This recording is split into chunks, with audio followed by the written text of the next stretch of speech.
Yo, it's your boy Ryan, Northwest Sports Fanatics, back at you with a new video. We have a major news breaking worthy story. We had dangerous Russell Wilson going to the Broncos. We had Aaron Rodgers, re-sign with the Packers. I got AEW Dynamite on here on the other screen. But the big news for today, on what day is it? Wednesday. It's hump day. March 9th, 2022. The Indianapolis Colts are trading Carson Wentz to the Washington Commanders for a package of draft picks. This is pretty crazy because I think that overall, they wanted to try to get Dangerous. They tried to get, Aaron Rodgers. They got really desperate. And then now at this point, the Washington Commanders, they're like, okay, who are we going to get? Who's left on the board? There's not a lot of guys. Jameis Winston, all right, maybe that could be a possibility. Carson Wentz, Jimmy Garoppolo, maybe a draft pick. And it sounded like that Russell Wilson said no to the Commanders. Russell Wilson said no to the Eagles. All right, he only had one destination in mind, to go to Denver. It kind of makes you wonder now at this point for Carson Wentz, okay? For a guy that we thought that was mentally broken, all right, a guy that didn't really have anything left, had a great 2017 season, all right, got injured. That was the MVP year. Slick Nick Foles ended up getting the Super Bowl, and he mentally couldn't get over the fact that it wasn't him being the guy hoisting that Lombardi, and obviously had a rough patch after that. Lost the locker room, lost the teammates, lost the coaches, and we thought there's only one spot that maybe he could go to revitalize his career. And that was Frank Reich and the Indianapolis Colts, excuse me. All right. And then, with the Indianapolis Colts, they gave it 1 year, only 1 year for the Colts. And they said, bye. He wanted to be able to have a meeting with Irsay, to kind of evaluate where it was going to go. But after losing those last couple games and not making the playoffs, it was written on the wall.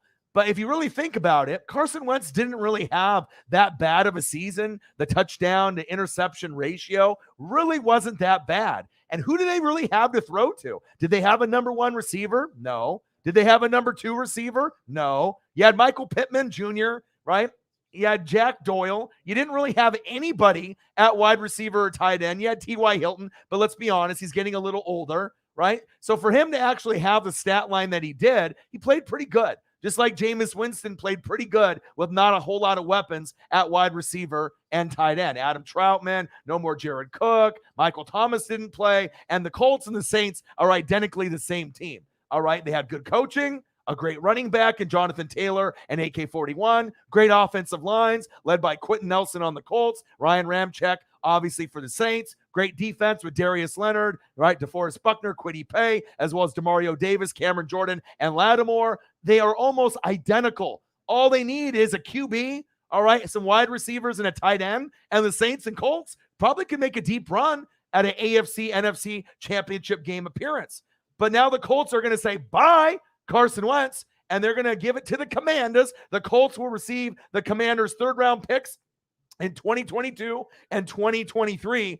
The 2023 third-rounder can become a second-round selection if Wentz plays 70% of Washington snaps, kind of like the same thing that happened with the Eagles getting the higher draft pick if Wentz was able to play 70% of the snaps for the Colts this season. The teams also swapped second-round picks in 2022, with the Colts moving up from 47 to 42. Now, sources told Adam Schefter that Washington will pay the full $28 million due to Wentz for the 2022 season, which includes a $5 million roster bonus coming next week. And I don't think any other team was willing to do that. And that's why they ended up, going for that particular person, Carson Wentz. Now, the Commanders offered 3 first-round picks to Seattle for Russell Wilson. I imagine the Eagles offered all 3 of theirs as well. He said no. And obviously, we know with Aaron Rodgers re-signing with Green Bay, Russell, dangerous, Mr. Unlimited, decided to go to Denver. And now, the quarterback carousel, obviously for the Indianapolis Colts, Andrew Luck in 2016,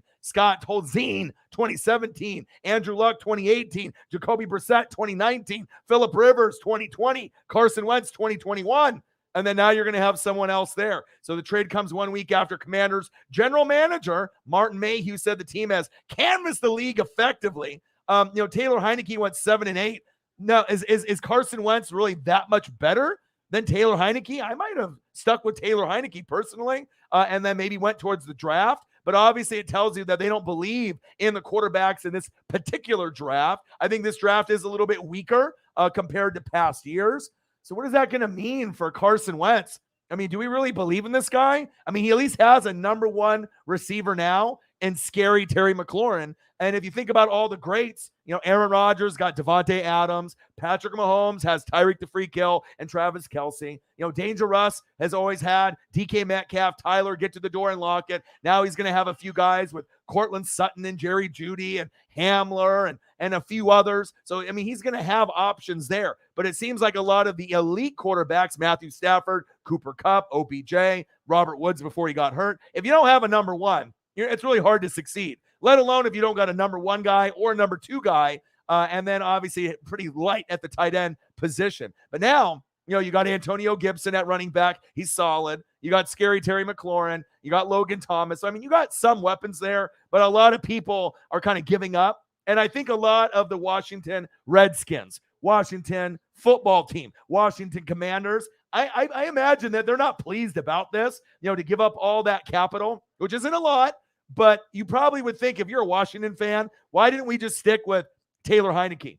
You know what I mean? At this point, I mean, is Carson Wentz really that much of an upgrade? And it sounds like from some of the stories in the locker room that have been coming out in Indianapolis, sounds like he's not really that good of a teammate. He's kind of difficult to work with. Obviously, it sounds like he was mentally broken, but there's been a few reports that are starting to come out that maybe he was a little bit more difficult to work with than originally thought when they brought him over from Philly.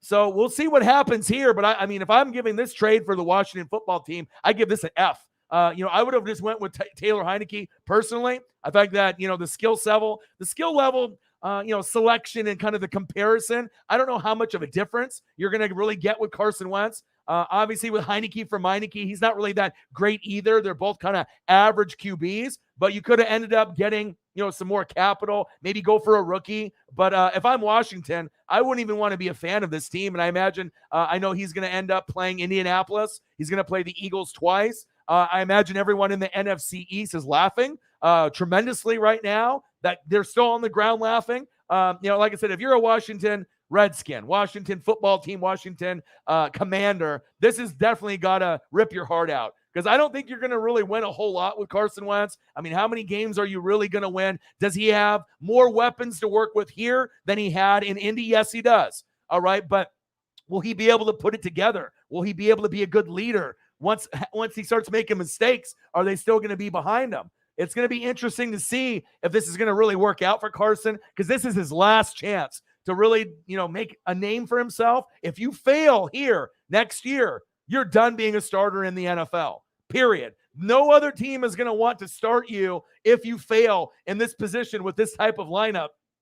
With, Antonio Gibson, scary Terry McLaurin, with Logan Thomas. I mean, you got weapons, all right? And the NFC East is easy. You got the Cowboys, you got Dak, but it seems like something always happens and they hit a wall and they fail in the postseason. The Eagles got 3 first-rounders. They'll probably go all defense. You got Jalen Hurts. There's a lot of upside there, and no one even fucking knows what's going to happen with the Giants. Are you keeping Saquon? Is he staying? Is he going? You got a new coach there. So, I mean, if it's me, I would be, because like I said, I'm a Tampa Bay Buccaneer fan, and I can't really talk too much because in reality, they were probably looking at Jimmy G. The Colts are looking at Jimmy G. Tampa's looking at Jimmy G. So there's not a lot of other options that are out there. And knowing my luck, I'll probably end up getting Jimmy Garoppolo on the Tampa Bay Buccaneers, which isn't that much of a step up to Carson Wentz, but it is a step up. I think even if he comes back from the surgery, he's not going to be able to get me to a Super Bowl, but I think I trust Jimmy more than Carson Wentz, maybe through quarters 1 through 3. Now in that fourth quarter, that's where Jimmy fucks up, and that's where Jimmy fumbles, makes the bad decisions. But I still have a good roster put around the team. Godwin is coming back. I got Mike Evans.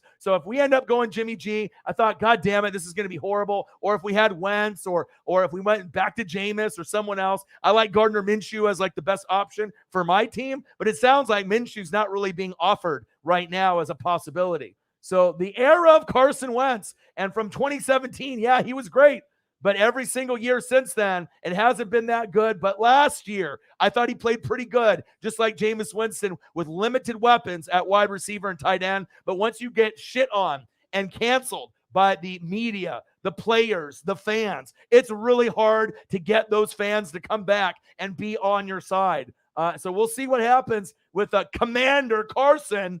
Commander Carson is what they're calling him now. Terry, go deep. Well, as soon as he doesn't start getting those throws, I don't know how quick it's going to be before they start getting at each other's throats. But for the time being, this is the move for the Washington football team. So I got like 37 posts, comments in here. So let me get kind of caught up with everything in the room. I hope everyone is having a fantastic day. This was pretty crazy. Like I said, if I was Washington, I would have just stuck with Taylor Heineke, kept building the offensive line, kept building the weapons around him at wide receiver, get another guy to pair up with Chase Young. I don't think you needed to go for Carson Wentz. I get it that you wanted Russell Wilson. I get it that you wanted Aaron Rodgers. I get it that you want a lot of these top tier talent guys, but you're a dysfunctional fucking organization. Out of all the organizations that are in the NFL, this might be the most fucking dysfunctional. All right. And we know this from the Redskin days to the Washington football team days, to the Commanders.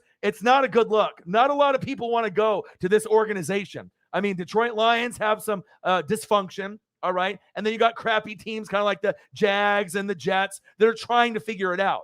But I think as far as dysfunction, I think a lot of people are rooting for the Lions to be able to get it done. They just don't have the right coach, the right quarterback in Goff, the right weapons, the right defense. They just have a lot of holes. But I think there's hope there that Detroit isn't a complete clusterfuck or just, an embarrassment. They're just bad, but there tends to be a little bit of hope there with Detroit, maybe in the next 10 years, that maybe they can get a team good enough to make a wild card. But for Washington, they got a lot of fucking talented players on the team, but they are fucking dysfunctional. From Dan Snyder to the assistant coaches, to the head coaches, to the OC, to the DC. It trickles down from the ownership all the way down. I don't really know what to think about this particular move, but I'll tell you what. If I'm a Washington football team, Washington Redskin, or Washington Commander, I'm embarrassed. Because, like I said, you wasted picks here. Obviously, if you're the Eagles, you're probably like, well, I'm glad I don't have them. If you're the Colts, you're probably like, bye, Felicia. But then you now have to realize if you give up on Carson Wentz and you're a Colts fan like Sarah Small,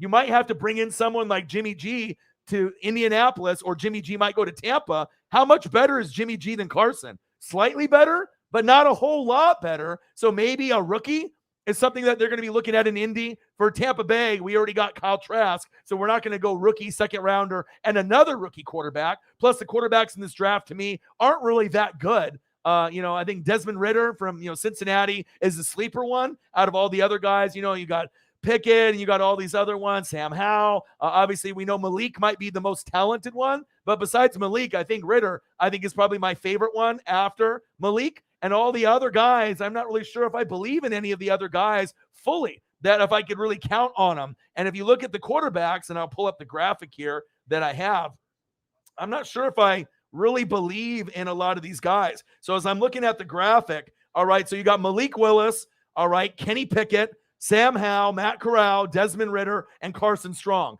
Carson Strong, it definitely looks like he's got some kind of intangibles.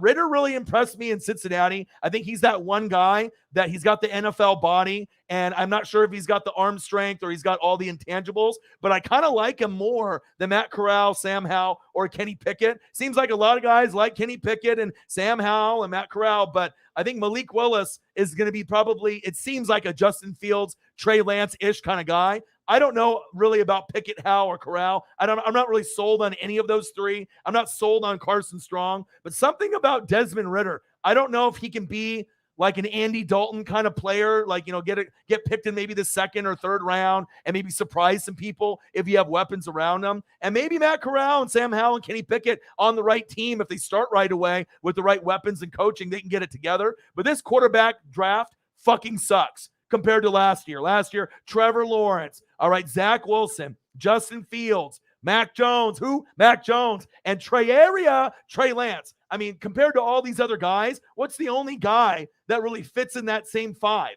Malik Willis, that's it. Talent-wise, all these other guys, it's a project. So I know moving forward, the other guys in the draft coming next year, not this year's draft, but next year, will be much, much better. But I would be really embarrassed right now. I've seen a lot of people on Twitter, Washington, fans in general. Sounds like they don't want to watch. I'm not sure if they're going to boycott. Obviously, it's going to be easy to win the NFC East, aka NFC least, because it seems like every year it's a different team, and you can win maybe like about 9 or 10 games, and you can end up winning the division.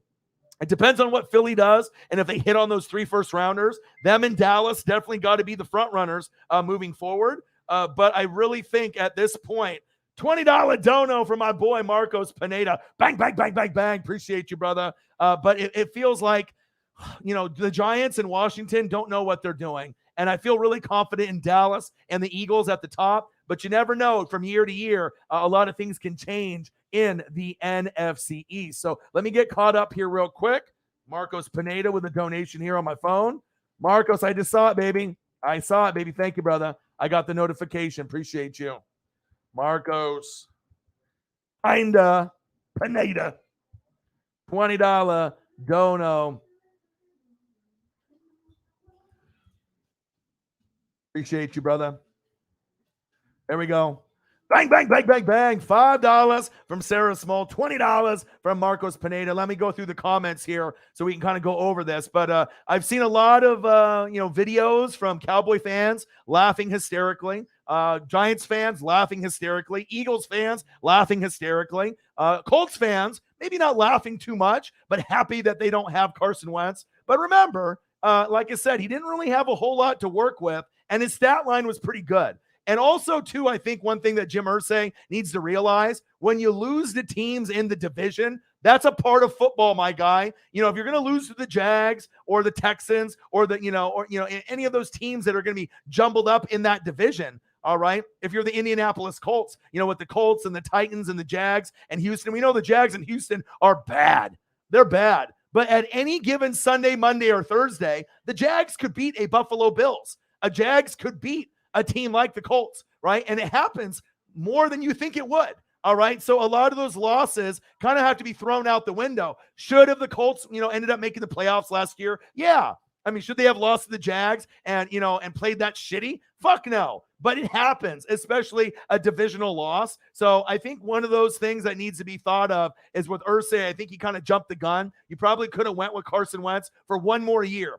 Got some wide receivers, got some tight ends, and then moved on and seen what Carson could do for you. But I think with that loss against the Jags, that was just too much for Irsay, thinking that team could have made a deeper run and maybe did some damage with Jonathan Taylor playing so good, obviously in the season, and being the number 1 running back in the NFL. But now, if you think about it, now you don't have Carson Wentz. What are you going to get? I mean, are you going to end up getting one of the rookie quarterbacks? Are you going to get Jameis Winston, Jimmy Garoppolo, maybe Mitchell Trubisky? Because if you get Mitchell Trubisky, Colts fans, or if Tampa Bay does, I'm not happy with that. I don't think you guys would be either. If you go to Mitchell Trubisky, that might be a downgrade. That might be worse than Carson Wentz. Do we really think Mitchell Trubisky is that good of a quarterback? I know he's one of the only guys that's never thrown like a pick six. I get it. But I don't want Mitchell Trubisky as my fucking quarterback. I don't think Colts fans want Mitchell Trubisky, but that's going to be an option. So you guys might get Mitchell Trubisky. It might be Jameis Winston, even though I think he's going back to the Saints. It might be Jimmy Garoppolo, which sounds like Colts and Tampa Bay. It's probably going to come down to our teams, Sarah. It's either going to be you guys get Mitchell Trubisky, I get Jimmy G. We're both pissed off, just like Washington fans. It's a Band-Aid, 1 year. We'll see what happens, and then we move on. But, I mean, it is what it is, but it kind of sounding like Jimmy G might be the guy, and it's not like we're going to be able to go really far with Jimmy G, but I've kind of come to terms that if it ends up being Jimmy G for the Colts or Tampa, I'm okay with it. I'm not okay with it long term, but short term, I'm okay with it. I would be okay with Jameis coming back short term as well, even though that would be a really weird thing, and I think it's a better fit for him to go back to the Saints. But, I mean, with the limited options that we have, I want Gardner Minshew, but I haven't really been hearing his name circulated around in the trade talks or as an option. Marcus Mariota, I would definitely take him. I think Colts fans would love Mariota. I think Tampa fans would love Mariota, but I don't know if that's going to be an option either. But it sounds like there's more talks about Trubisky and Jimmy, and I know a lot of fans are like, fuck that. We don't want that. But at this time, Aaron's not going to come to your team. He's going back to the pack. Dangerous is everyone, we wanted him. We wanted the Eagles wanted him. I wanted him. Everyone wanted Dangerous, but now he's going to the Broncos. So as far as talent-wise, the only one that's elite that's left is Deshaun Watson. And with all the legal troubles, who knows where he's going to go? He might end up being a Seattle Seahawk. We don't really know just yet, but we're going to have to wait and find out. So let me acknowledge everybody in the room. Northwest Sports Fanatics Apostle in the building. He says first in the chat. What to do? STL rocks in the building. What to do? NWSF Apostles. I'm a loyal subject. He said, I hit the like button and subscribe. Appreciate you, brother. He said, thanks for the subscription. He will truthfully appreciate it. It will mean a lot. It definitely does. Northwest Sports Fanatics, Sarah Small, bang, $5 dono. That happened before the stream even started. Sarah Small, appreciated you. NWSF Apostle says, yes, he is the most underrated sports YouTuber. I agree. All right. I got to keep grinding and hustling so that way that we don't have to call me the most underrated. But for the time, for the time being, I definitely feel I am one of the most underrated in the biz. That's facts. Sarah Small saying, hey, how's everybody doing tonight? I'm good. AEW, Jeff Hardy, baby. All right, I'm going to get the replay on the TV, but I got it on the TBS app on the left of me here. So I'm looking at, I think, Thunder Rosa right now, but I have the volume down, but I'll turn it up on the TV. And they've been showing a lot of Aaron Rodgers and Russell Wilson games as far as the movement. It's pretty much happened within the last couple days. So on NFL Network, you're getting a lot of Dangerous. And right now they're showing the Seahawks and the Cardinals, 6-10 Hawks, 11-5 Cardinals on NFL Network. $5 in donos, baby. Let's get to a hundo. Nothing much. Just got done drawing, playing Fortnite, and watching the stream. Holly Hundo in the building. We missed you last night. We ended up having a good stream. I started off, with the first maybe hour and a half, and I think we were under 100 in the donos. And then all of a sudden, and Mr. Xavier Williams, stepped up with like a $50 donation on the YouTube Super Chat, 77 on the Cash App. And then we literally went from like $75 in donations to about 300 as a dono train started to happen after his, appreciation to me and the NWSF. And then we finished the night last night. Nate the Great showed up in the last maybe like 20 minutes when I was streaming for about 4 to 5 hours. And we finished at $442 in donos last night. Well, with about a 4-hour stream. So shout out to the GOATs. Shout out to you guys. I ended up spending about half of that amount today just on Paisley, on dog food, dog treats, bones, new toys, new ropes, all kinds of things to be able to spoil her a little bit, as well as get some food and some groceries for the fam as well. So shout out to the Fanatic fam. I love you guys, and I appreciate you guys very, very much. Holly Hundo in the building. What to do? Said, I know you're happy to get rid of Wentz. I think a lot of people are. But also, again, if you end up getting Mitchell Trubisky in return, how are you going to feel? Because that is going to be kind of one of those options. I think that's what they're looking at. Jimmy G or Mitchell Trubisky. And at that point, if I'm Tampa Bay and I didn't pick Kyle Trask, give me a rookie. You know what I mean? If I didn't have Kyle Trask right there, I don't think I want Jimmy G. I don't think I want Mitchell Trubisky. We already know what those guys are about. Give me a rookie. And if he fucking sucks, we can just have him, temporarily, and we can try to find someone next year. But I think at this point, I think Colts fans know they have a good team. You know what I mean? But they're just missing quarterback, wide receiver, tight end. So they need to kind of build the team over the next couple years like the Saints. But if you can get a franchise QB for Indianapolis and a franchise QB for the Saints, I know that those teams can make a deep, deep run. But the question is if and when and who are they going to be able to get? That's facts.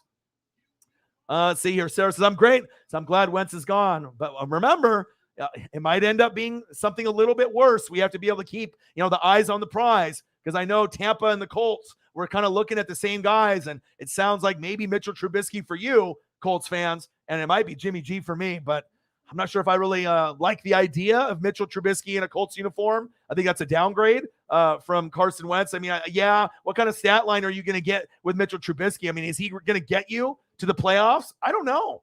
I don't really know if he will get you to the playoffs. He might have similar numbers to Carson Wentz. He could have worse numbers, a higher pick number. He could have higher picks and less touchdowns, or he might get hurt. So I'm not really sold on him. And we know that Jimmy is a good game manager, but he always fucks up in the end. So it's like I could end up winning 10 wins with Jimmy on the Colts or Tampa. But when it comes to winning a playoff game, you might end up losing in the wild card of him just fucking up in the fourth quarter as he usually does. So, and plus he's having surgery. He's going to have to recoup a little bit.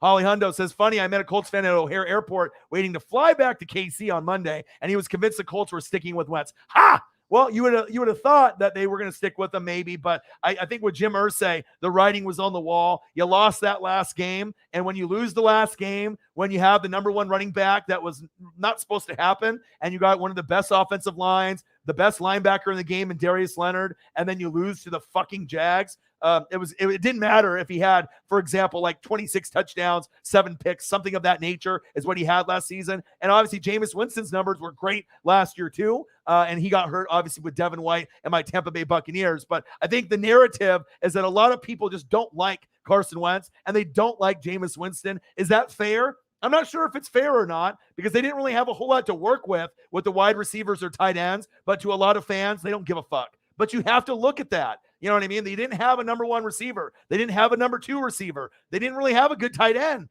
I mean, T.Y. Hilton's old.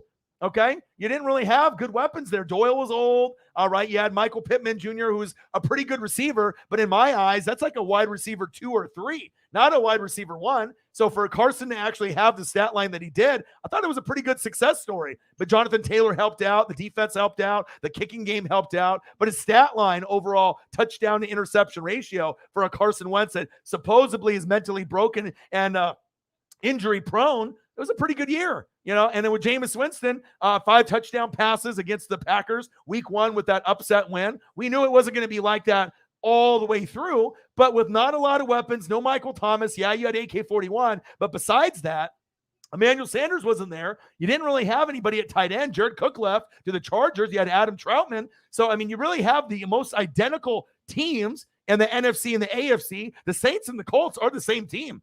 I mean, they're just a couple pieces away, you know, to be able to get a quarterback, franchise guy, wide receivers, and tight ends. And I truly believe the Saints and the Colts could go very far, but it might take a few years to assemble that team, you know, like the Avengers. You got to assemble, all right? But you got Thanos, who normally would be Peyton Manning or Tom Brady or Patrick Mahomes in the way. So we're going to have to kind of wait and see.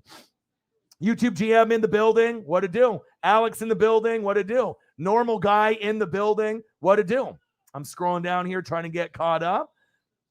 YouTube GM, I totally agree. Jameis played great when he played. Same thing with Carson. I thought he played great a majority of the games. I mean, for a guy that was mentally broken with no weapons, I mean, what did you really expect Carson to do? I mean, did you expect him to make it to the Super Bowl? Did you expect Jameis to go to the Super Bowl? Did you expect them to get, 40 touchdowns and 4 picks? I mean, these guys aren't Aaron Rodgers. You know what I mean? And plus, Aaron Rodgers has Devontae Adams. Matthew Stafford has Cooper Kupp and OBJ. Patrick Mahomes has Kelsey and Tyreek the Freak Hill. Who the fuck did Carson Wentz have? Who the fuck did Jameis have?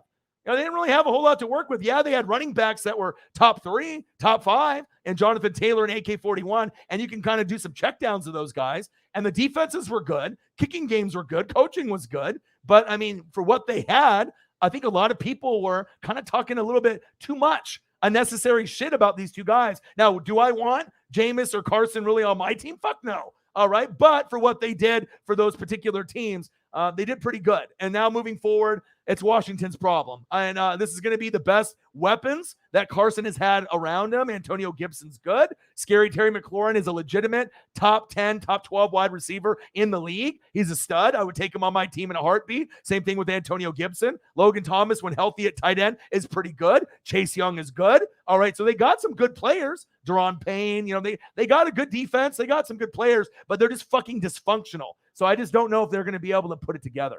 That's facts. Shep, my boy, in the building. What to do? All right, we got the AEW.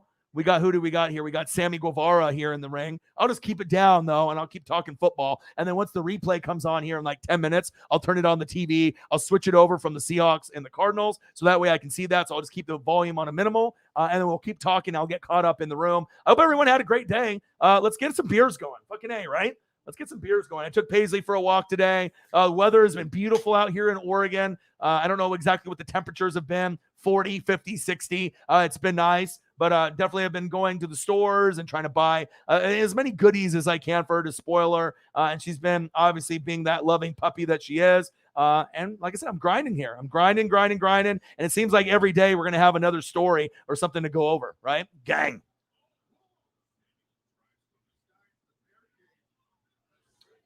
And I did go to the store and I bought not all of the pineapple and not all of the mango, but I got about 8 or 9 in the fridge. I don't plan on drinking them all.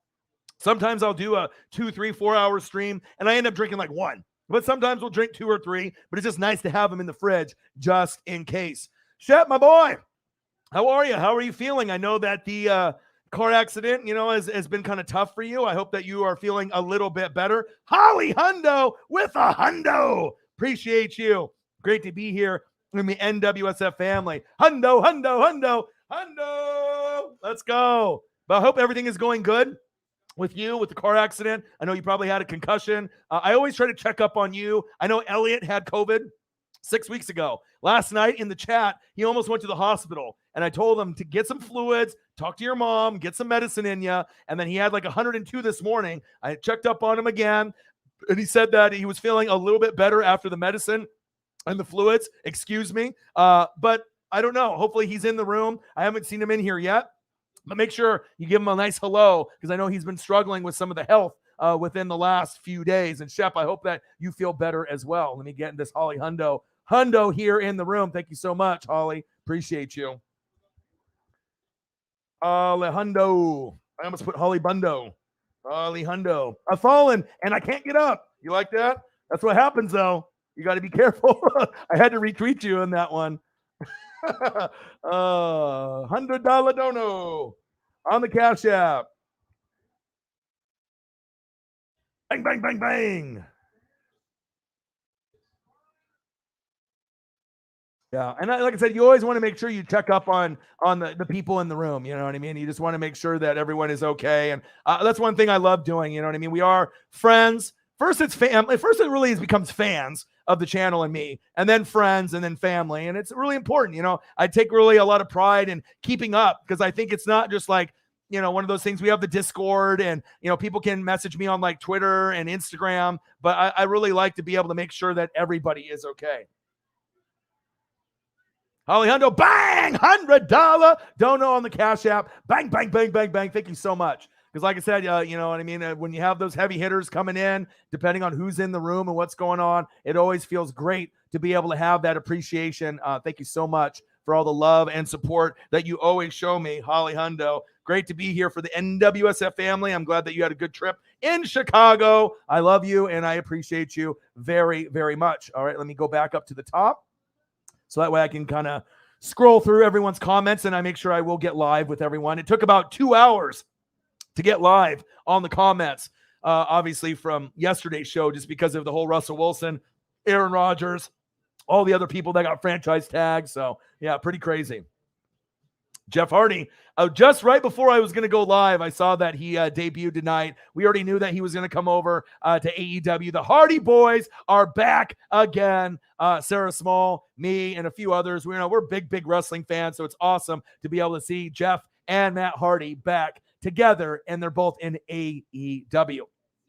Tyree in the building. I think the Colts owner, Jim Irsay, is impulsive. I say he's going to regret this move, and that's coming from me, a Philadelphia Eagles fan. Well, I think it's a little impulsive. I think that he took the loss in the divisional, with the Jags being in the division. Like, you have to understand that shit happens. And you have to understand when you watch a team like the Jags with Trevor Lawrence, they were very bad. But even that being said, they could still compete and beat a team like the Bills. So, I mean, you really can, have a team that's one of the worst teams in the league, bottom 3, with like Detroit and the Jets, right, and the Jags, and they could end up beating one of the top dogs, like a Buffalo Bills kind of team. I mean, we saw it all year, especially in like November and December, a lot of upsets. So I think it was a little impulsive. I think they should have stuck with him for one more year. But now you're going to have to kind of lay in what you actually, made, lay in your bed that you made now. Because now, if you get Mitchell Trubisky, you have no one else to really blame besides the owner or yourself. Now, I would rather go for a rookie, but we know Mitchell Trubisky has been getting a lot of high praise. I don't really know why. We already know what he is as a quarterback. I think he's limited. He's kind of like a Drew Lock or a Teddy Bridgewater. You kind of know what you're going to get with him. I mean, could you end up going to the Super Bowl with Mitchell Trubisky? I don't think so. You know what I mean? Like, I would rather have Jameis Winston, or maybe even like a Jimmy G. But even Jimmy G as a game manager, is limited because we know he makes mistakes in the fourth quarter with bad interceptions, bad decision-making, and bad fumbles. But most of the time, if he's got a good running back and a good team around him, he can play well. I mean, look at Kyle Shanahan. He took him to a Super Bowl. They didn't win. Sean McVay took Jared Goff to a Super Bowl and didn't win. So you got to have some talent.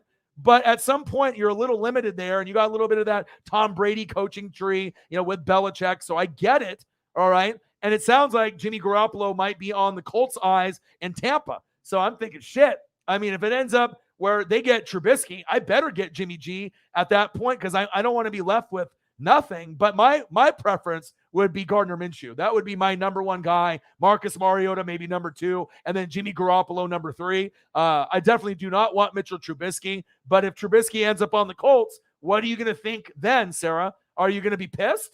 Because Mitchell Trubisky, in most people's eyes, is worse than Carson Wentz, right? I mean, or are they around the same level? I mean, I guess we don't really know because Trubisky was Josh Allen's backup, but I don't know if he could throw up a 26 touchdown, 7-pick year. I'm not sure if Trubisky could do that. Trubisky seems like more of a guy that's going to give you like 22 and 15, maybe like a little bit less touchdowns and more picks. So I don't know. But all I know is that we need to find our quarterbacks long-term, and Jimmy G and Mitchell Trubisky aren't it. All right. And then obviously with Carson Wentz, I'm not sure if you're going to be able to have success there long term. Sounds like you're pretty difficult to work with. And there's been a lot of stories coming out, over the last, couple years. So we'll have to wait and see. But I wouldn't want Carson Wentz on my team either. That's facts. All right. Let me see here. All right. I'm scrolling down here real quick. Let's see here. Arkham and 8 wins and playoffs. Who are we talking about? Carson Wentz? I don't know. Are we talking about what the NFC East? I mean, you're going to have to get a little bit more than 8 wins. Usually it's going to be around. Since we moved up a game, it's no longer 16 games, it's 17. So you're probably going to have to go at least 9 or 10 wins. But I don't know. If I'm Washington, I'm pissed. I would rather go with Taylor Heineke, me personally. And then now, if you go to the Colts fans and you say, okay, we either keep Carson Wentz for one more year or we get rid of him to Washington and we get Mitchell Trubisky, then what do the Colts fans say? Probably say, let's keep Carson Wentz for one more year because nobody wants Mitchell Trubisky, do they? I sure as fuck don't. So I hope everything. Elliot Evans is in the building. What to do? I was just talking about you. I made sure to check up on you last night. Nate the Great came in at the very end of the stream and dropped a nice hundo in the room, which was great to get us to a good number. And obviously, I told you to go get the medicine, and you almost went to the hospital last night. So, like I said, I hope everything ends up working out for you. I hate seeing a lot of the people that we care about in the room. And obviously, I know you had COVID about 6 weeks ago. So it's once you have COVID, there's a strong possibility to try to get it again. So hopefully you're being safe, washing those hands, and kind of taking it easy. But I hope that you are doing all right. Let me see here. I'm scrolling down. What's the best you can get a quarterback spot, Mitchell Trubisky? There's not a lot out there. I would rather go with Marcus Mariota, or Gardner Minshew. I think personally Gardner Minshew is the best one. Deshaun Watson is not really available. He's available, but he's not available. So maybe Seattle takes a chance and hopes maybe that he doesn't go to jail or whatnot. Because we know that when Deshaun Watson was playing, he was a top 4, top 5 talent. But with all the legal shit that's going on, I don't really know if anyone really wants to invest in him long term. But we'll have to kind of wait and see. Eagles, John, 1 contract, 3 teams, 5 draft picks. This looks like the last stop. If he doesn't snap, this is the last stop. This is his last run. And me personally thinking, if you don't make it here in this 1 year, your career is fucked. It might be over. I don't know if anyone else is really going to want to work with you. He could still be in the league, but he's going to be a backup. This will be the last time that he'll be the starting quarterback in the NFL, in my opinion. If maybe if someone else wants him, like one of the bottom feeder teams wants to take a chance on him, I guess maybe you could still be a starter somewhere else. But I think that realistically, this could be maybe one of the last times that we see Carson Wentz as a starter, unless they win the division, get the wild card, or he actually has a successful year. And I'm not sure if you're going to get that. So, right, I agree, Ryan. Such a horrible team with a horrible name. Absolutely. Just crazy, man. Wentz's future doesn't look so great right now, especially when all these people are giving up on him. Right? Eagles fans, we're rooting for him. And then obviously the problems and the mental health and everything. Then we're the only team he can go to revitalize his career. His boy, Frank Reich, 1 year, Out of here. And his stats were good. Running back played better than expected. Like, the stats were good, but the losses at the end of the year pretty much, killed that whole dream of Carson Wentz staying with the Colts. And then I think Colts fans were like, you know what? I don't want a player like this. You know what I mean? Like, but you have to understand, you can't just necessarily go from Peyton Manning to Andrew Luck and then go through all these other guys that you went through. And like I was telling my boy, Justin Graves, you know what I mean? I was telling him, when you're going through all these different quarterbacks, he was like, okay, and I'll go over the list of some of the guys here, right? And I told him, if you're going to, pick a quarterback, right, you have to end up getting guys that are solid, right? So you had Jay Cutler, Tim Tebow, Brock Osweiler, Paxton Lynch, Drew Lock. I told them, Teddy Bridgewater, these guys are not fucking good. They're not good enough. You have to get a top 5 quarterback, a Hall of Fame kind of guy to be able to, make that deep run. And they finally got Russell Wilson. So you're going John Elway, Peyton Manning, Russell Wilson. Now you got a shot. But these other guys, you don't. And then with the Colts, with the roster that they have, I mean, it's not really that good. If you go back and look at all the quarterbacks, that they have had over the years, it's pretty crazy of all the guys, Andrew Luck, Scott Tolzien, Andrew Luck, Jacoby Brissett, Phillip Rivers, Carson Wentz, and now maybe Mitchell Trubisky. That's not good enough. The Colts fans deserve better. You know what I mean? Saints fans, they need to be able to get their guy in there as well. Tampa, I need mine. And I don't think Brady's coming back, but let's just hope that Mitchell Trubisky doesn't come to Tampa and doesn't come to the Colts. But I have this feeling that Mitchell Trubisky is going to be on the Colts, right? And then Jimmy Garoppolo is going to be on Tampa Bay. And then Jameis Winston will go to the Saints. That's what my gut is telling me. Do I want that for the Saints? Yeah, I think that's a good fit. But for Tampa and the Colts, God, is there anybody else out there? I mean, Marcus Mariota, fucking give me something like, my guy, Gardner Minshew, but I haven't been hearing his name. Maybe I need to make the call to Tampa. Maybe I just need to make the call myself, but it's just one of those things. It's frustrating. Let me go to the TV here because I need to switch this over because now we're going to end up getting AEW. I finally will be able to get it here on my West Coast time. So I want to be able to, it looks like, no, it's coming on at 8 o'clock. So I guess I still have to wait a little bit. So I'll keep it on football. One sec. All right. So let me put it on there. Let me switch that over here real quick. Let me get the Discord pulled off that other one there. Got the NWSF family on here as well as the Northwest Wrestling Fanatics as well. All right. So I'm good there. But yeah, so we'll have to kind of wait and see. But I don't know. I know if I'm Washington, I'm pissed. And I saw a lot of frustrated people that sounds like they're going to sell their season tickets. They're not going to go. But, your team has been fucking dysfunctional for a long fucking time. And it's not like all of a sudden, like, you were a great football team, and then all of a sudden you got Scary Terry McLaurin, and then a few of these other guys, and then boom, you got Carson Wentz. Like, you guys have already been fucking dysfunctional for a long, long time, and you guys have a lot of talent, but you got to have the chemistry, and you got to be able to have a good organization run from the top. And if you don't have good ownership, and you don't have a good GM, and you don't have good head coaches, coordinators, offense, defense, the line, it all trickles down to the players. And then you saw even some of the Washington players fighting with each other towards the end of the season, and obviously got embarrassed by Dallas there towards the end of the year. That's big facts. So I think the Colts should have given them one more year. Plus, the quarterbacks in this draft kind of suck to me. I don't think they're very good. I mean, there might be one guy that pans out out of all of them. And if I'm taking a risk and looking at all the quarterbacks, I think it's pretty clear that Malik is the best one. I mean, do we have any other opinions? I mean, like, for sure. I mean, of course, some of these other guys might pan out. But as I'm looking at Malik Willis, I know he went to Liberty. It's a small school, but I like the Justin Fields, Trey Lance ability, bootleg, keeping the play open, obviously extending the play. I think that he's got a lot of talent, but what is his talent level? I mean, is he going to be a Justin Fields? Is he going to be worse? Is he going to be Trey Lance and just a project? Kenny Pickett, I don't really know what I'm getting with him. Sam Howell, Matt Corral, all these guys are going to have good games, but bad games, like Trevor Lawrence, Zach Wilson, Mac Jones. We didn't see really Trey Lance. Justin Fields might be the best one out of all those guys, but obviously we know Mac Jones and Trey Lance have the best supporting cast and the coaching staff around them. Desmond Ridder, though, from Cincinnati, I kind of like him. I like him more than Matt Corral, Sam Howell, and Kenny Pickett, but I just don't know if he can get on the right team, right, to be able to show his skill set off. But when I watch him throw, he looks like an NFL guy. He looks like a dude. You know what I mean? Carson Strong definitely is one of those underdog guys too, but I don't like him as much. So right now in my book, I like Malik Willis 1. I like Desmond Ridder as my second favorite. Will he get picked second? No, he won't. But whoever gets Desmond Ridder, if you get him, that could be a big sleeper moving forward. And then I have no idea with Pickett, Sam Howell, Matt Corral, and I don't even know what you're going to get out of Carson Strong. I doubt Carson Strong will be that good.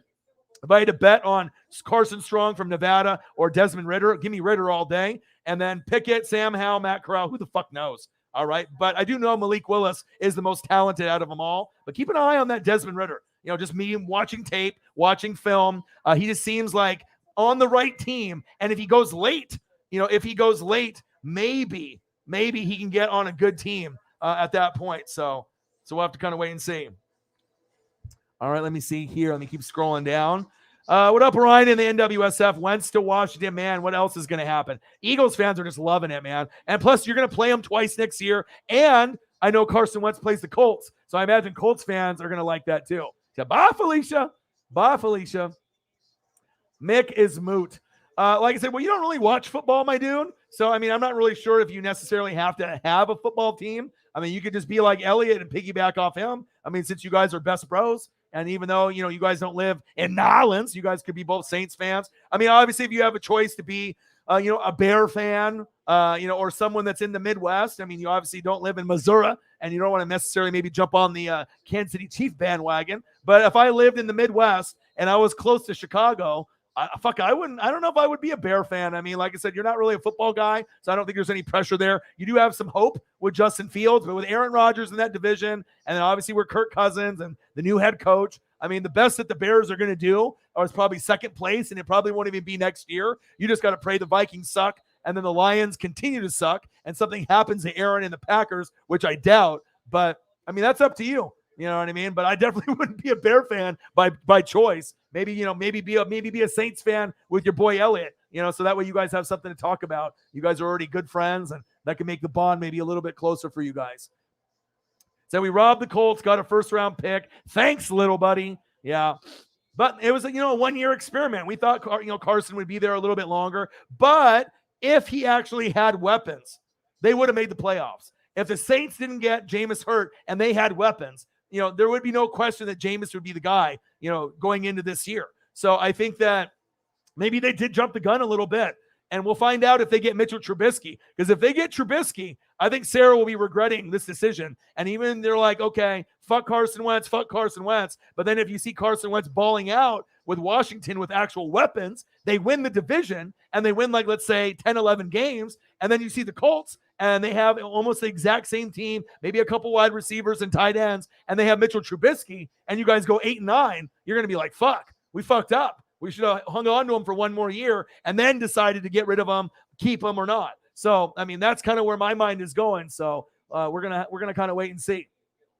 I think a lot of people want Carr, but if you got Josh McDaniels there, he ain't getting rid of him. Think about it. If you're a brand new coach coming in and you had Tebow before, one thing that you're going to need as an offensive mind is a quarterback. Carr, if you don't think he's a top 10 quarterback, he's right on the outside, like 11, 12 with Kirk Cousins, Tannehill, right in that mix, right after the top 10 elite quarterbacks. So just it's not Aaron, it's not Mahomes or Josh Allen or Burrow, or Justin Herbert. It's not any of those guys, right?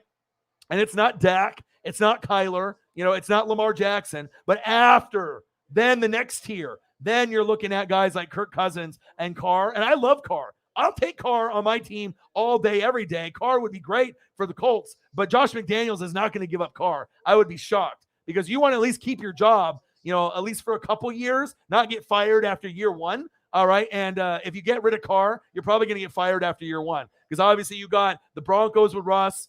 Justin Herbert could be like the next Joe Burrow. I know they're coming. He's representing Eugene. We know Justin Herbert is just like Josh Allen and Burrow. They're very exciting. They are the future of the NFL. And then you still got Patty Mahomes sitting up there. So, I mean, if you get rid of Carr, you're probably, even if you keep Carr, you're probably the worst team, out of the 4 teams there, unless you maybe are third and then maybe the Chargers are fourth. It all depends on injuries and health at the end of the year. Rumor has it Jimmy G might be getting traded to the Colts. They are in talks. I think Tampa and the Colts are the ones that are linked to Jimmy G right now. But if you guys get fucking Jimmy G, I don't want fucking Mitchell Trubisky. I don't want him. I don't want him. Man, I hope that doesn't happen. So it's pretty been dull off season so far. Rodgers 4-year Packer contract. Russell Wilson, the Broncos. Wentz to the Commanders. I know it's been crazy, right? Manny, the Don. What a do. Denver Broncos in the building. Dangerous. What a do. Holly Hundo. Yes, son. Looks like it's going to be a away game for the Chiefs against your Cardinals. Maybe I'll try to go to AZ. Yeah. And it's going to be interesting to see also, me and my boy Jay Graves. He's already talking about going to Denver or going to LA. So it's out. And then I know that Seattle plays, Denver. Denver is coming to Seattle. So you're going to get Russell Wilson coming back home next year. So I might be going to that game with my boy just for that experience and to see, obviously, the Seattle fans. They're not going to boo Russ. They're going to cheer the hell out of them. They're going to lose by probably like 40. But it'll be exciting to be able to see Russ back in Seattle, especially after just 1 year. Like, you're not having to wait 2, 3, 4 years. Like, he's coming back to Seattle next year. So it will be fucking crazy. Let's see here. Marcos Pineda, shout out for the $20 dono. I appreciate you. I think we're at 125 on the donos already. What a good start for you guys. I appreciate you guys very much. Chiefs playing for the Bucks for an away game this upcoming season. I might have to travel for that. I know. I mean, I haven't been to Tampa. I would love to go sit in the ship, fire off the cannon. But if I couldn't get into the cannons and fire those off, I mean, getting a good seat within the first, 20 rows behind the Buck bench or even the visitor bench would be amazing. I definitely want to go, never been. But now with me being, YouTube full time and grinding really hard and getting amazing donations. And we got some people that work in the airline industry like Shep and a few other people. We might be able to make it happen where I might be able to actually make it. I might be able to actually make it down to Tampa for a game. I mean, it would have been amazing to see Tampa in Super Bowl 37 against the Raiders. That was in San Diego, right? That would have been really close for me. Didn't have the money. It would have been amazing to see Tom and Tampa against the Chiefs. Didn't have the money. And obviously, we know Super Bowl tickets are fucking insane. It's not like I have like $6,000 just sitting in my fucking bank account or more. But maybe going to the Bucks, maybe Chiefs Bucks. Wouldn't that be something if we ended up meeting up there in Tampa? That'd be wild, huh? That would be maybe we can make it happen. Maybe we can make it happen. So, Alex, I'm pretty good at predicting things, but only if I use intuition. If not so good, I try to think too hard about things. All right, let's see. YouTube GM, Trubisky is meh. Yeah, gosh, I think that there's possibilities that Trubisky could be like okay, but I mean, if I'm looking at Trubisky, I think Wentz is better, Jameis is better, Garoppolo is better. And if I'm saying those guys are better, that's not a good look for the Colts fans or Tampa Bay if we end up with Trubisky, because there's a good possibility that Mitch ends up in Indianapolis or Tampa Bay. And if we get a guy like that, like Garoppolo or Trubisky, it's short term, 1 year, and then dump and then move on. But I don't know. I just don't know if I want that or not. Next thing you know, the Commies win the division and Wentz gets his first playoff win. Never say never. All right, because now you got to think Antonio Gibson's there. He's a stud. Scary Terry McLaurin is a top 10, 11, 12 wide receiver, right? You got good weapons on defense. You got good coaching, but the organization is kind of dysfunctional. But, I mean, Taylor Heineke got him to the playoffs a couple years ago. I think Taylor Heineke personally is better than Carson Wentz. But, again, the organization is, decided to, hey, let's take a chance on this guy and see what he can do. And probably those 26 touchdowns, 7 picks, that was the reason why. They're like, okay, this motherfucker had no weapons to work with. I mean, Jonathan Taylor was the running back. We get that. But he didn't really have a whole lot to work with besides Michael Pittman Jr. and an old T.Y. Hilton. And he played pretty good football besides those last couple games at the end of the year. And that last game against the Jags was atrocious. Okay? We know this. But maybe that's why Washington pulled the trigger. But never say never. I mean, I could definitely see Washington winning the division next year. It's possible. I mean, Dallas, they're going to be pretty good. But maybe they hit the wall if Amari Cooper's not there, or if Zeke gets hurt, or, Tony Pollard, or, maybe you get some more injuries on the line or the defense, Micah Parsons. Eagles got 3 first-rounders, but we don't know if they're going to be able to hit on those picks. And we have absolutely no idea what the Giants are going to do. So, I mean, it's possible that Wentz revitalizes his career in Washington. It's possible, right? But he's going to need to do it because this is his last chance. If he doesn't do it this year, I don't know if he'll be a starter in the league ever again. He'll be a backup, But then he'll have to work his way back up to being a starter, unless you're like a starter for like the Lions, the Jags, or like, one of those like bad teams, but you already got Trevor Lawrence there, and they're not going to replace Trevor Lawrence with Wentz. So that's not a possibility. The Jets have Zach Wilson. You're not going to go from Zach Wilson to Carson Wentz. You're going to stick with Zach Wilson. So, I mean, realistically, who else could he start for? Jared Goff and the Lions? Maybe that's it. Not a lot of teams. Not a lot of teams. So we'll have to wait and see. NFC South is going to be really interesting in the next few years. We're one of the worst divisions in football now. I mean, we went from one of the best over the last few years. We've been waiting for the Falcons, and we've been waiting for the Panthers. Now there's talks about Run CMC. Now you got the Ridley drama. I think Matt Ryan still's got a little bit of game left, but they're going to need to get a quarterback in there, to be able to mentor and groom, obviously, for Matt Ryan. So I don't know who they're going to be looking at, Malik or, Pickett. I know they're going to be looking at somebody, the Atlanta Falcons are, but now, with Ridley out, instead of getting a quarterback, you might have to go wide receiver and like Garrett Wilson. You might have to go like Olave, Treylon Burks. You're probably going to have to get that replacement that whatever Ridley was going to give you. We know Kyle Pitts is a stud, and you got a lot of holes on the team. It just sucks that whole Ridley situation happened. But the Saints don't got a QB yet, even though I think it's Jameis. Tampa Bay doesn't have a QB yet. I mean, it could be Kyle Trask, the second rounder, but I don't believe in him. Blaine Gabbert sucks too. So give me Gardner Minshew or give me death. Give me Gardner Minshew or give me death or give me Marcus Mariota from my Ducks. I mean, those were the only two guys that I would be happy about, unless we get Deshaun Watson and he is deemed free of all charges. Then I'll be cool with that, moving forward. But if he still has that legal shit over his head and then we get him, I'm going to be very worried. I mean, we know Watson is a top 4, top 5 talent, or at least he was a couple years ago. And he's the last elite talent left at quarterback that's really available.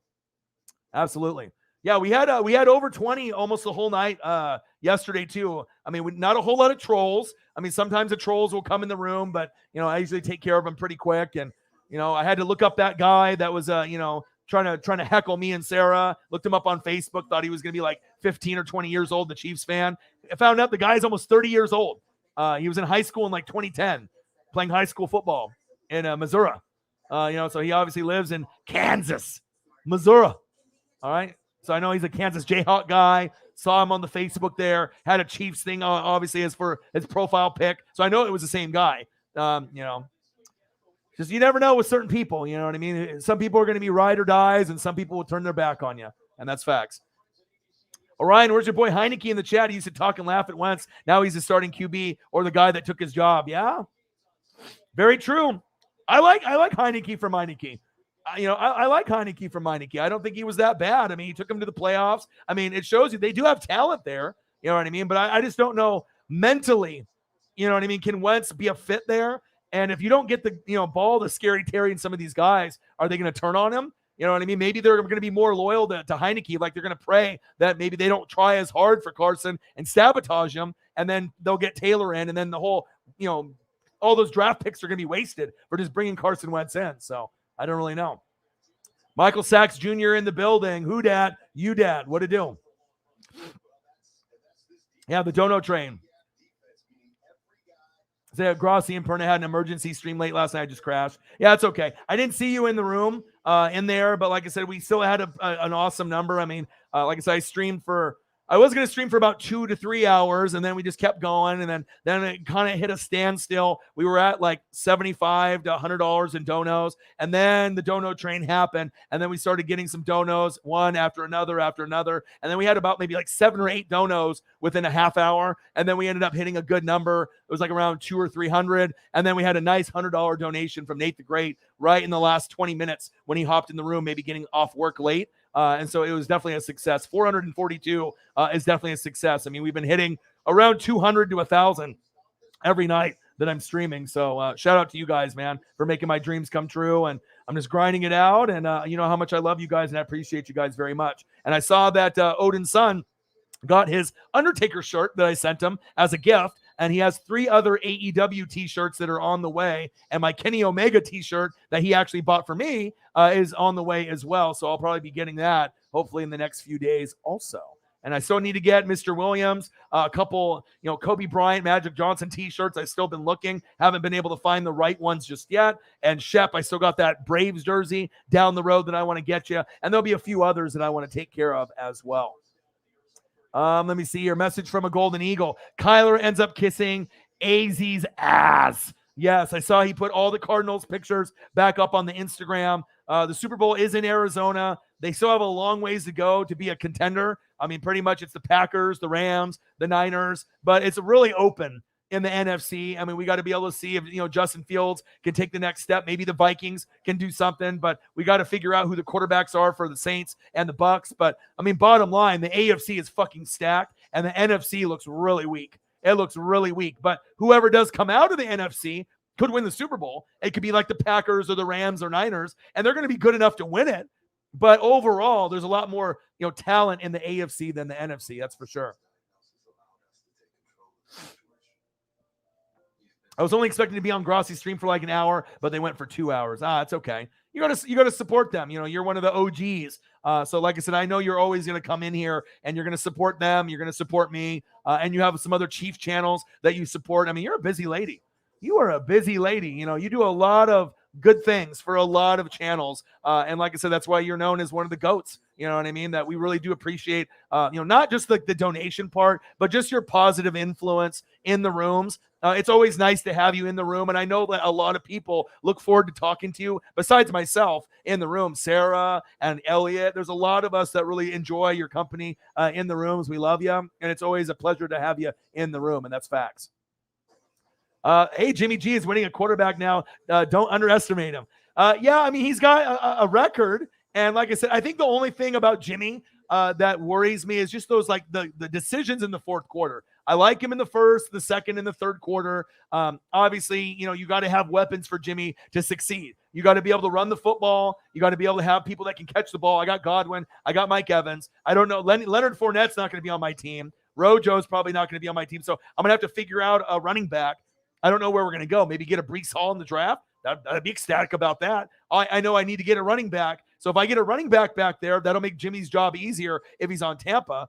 But if I had to choose between Carson Wentz or Jimmy, give me Jimmy all day. And I think Jimmy's limited. Jimmy's like a Drew Lock or a Teddy Bridgewater or a Wentz. Like, you're only going to get so much out of those guys. But I do think Jimmy can lead a team to a playoff. If Jimmy goes to the Colts, you can go to the playoffs. If Jimmy goes to the Bucks, we can go to the playoffs. There's a chance that we could even win the division over the Saints. And if the Colts get Jimmy, you could win over the Titans. It'll be tough. But, I mean, with the running game, if he doesn't fuck up and stays healthy, good O-line, good defense, there's a chance that you could, maybe win the division by a game over the Titans, and maybe I could win it over a game over the Saints. And if not, we could get in with a wild card. But how far can we go with a Jimmy? That's the question. Wild card, divisional. I don't think you can make an NFC championship game with Jimmy or an AFC championship game with Jimmy, but I guess you never know if the coaching ends up, being great and the weapons are there for him. But I think Jimmy is like one of those guys, like most of the guys in the NFL. If you're ranked, let's say somewhere between 15 and 25, you're not the best. You're like in the middle. You're like a middle tier quarterback, and that's what a lot of these guys are. Kirk Cousins is not middle. He's like closer to top 10 than middle. Carr is closer to top 10 than middle. Tannehill closer to top 10 than middle. But then after that, you guys like Baker, Carson Wentz, I think Jameis, and Marcus Mariota, Gardner Minshew. And like I said, a lot of these other guys are easier to root for. I mean, give me Gardner Minshew, give me Marcus Mariota. But I guess if I have to choose, between Jimmy G and some of the others, I mean, if I already picked Kyle Trask last year, so getting a rookie for my team is out of the question. So they're either going to go Jimmy G, or if not, then maybe they'll stick with Kyle Trask. I don't know what they're going to do. You know what I mean? But if we do stick with Kyle Trask, we're not going to win a lot of games.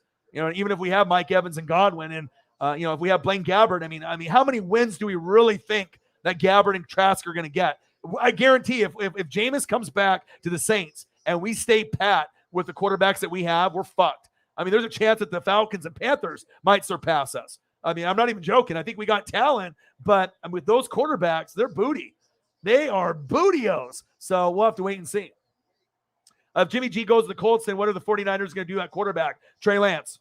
I don't think the Tom Brady thing is going to happen. I think that's all fabricated. I think Trey Lance is ready. I think Trey Lance has been waiting for a year. I think that he is like Justin Fields. He can run the bootleg. He can run the play action. He can go left. He can go right. And think about it. If you are a quarterback and you're going into an offense, what's the best place that you can play in? San Francisco.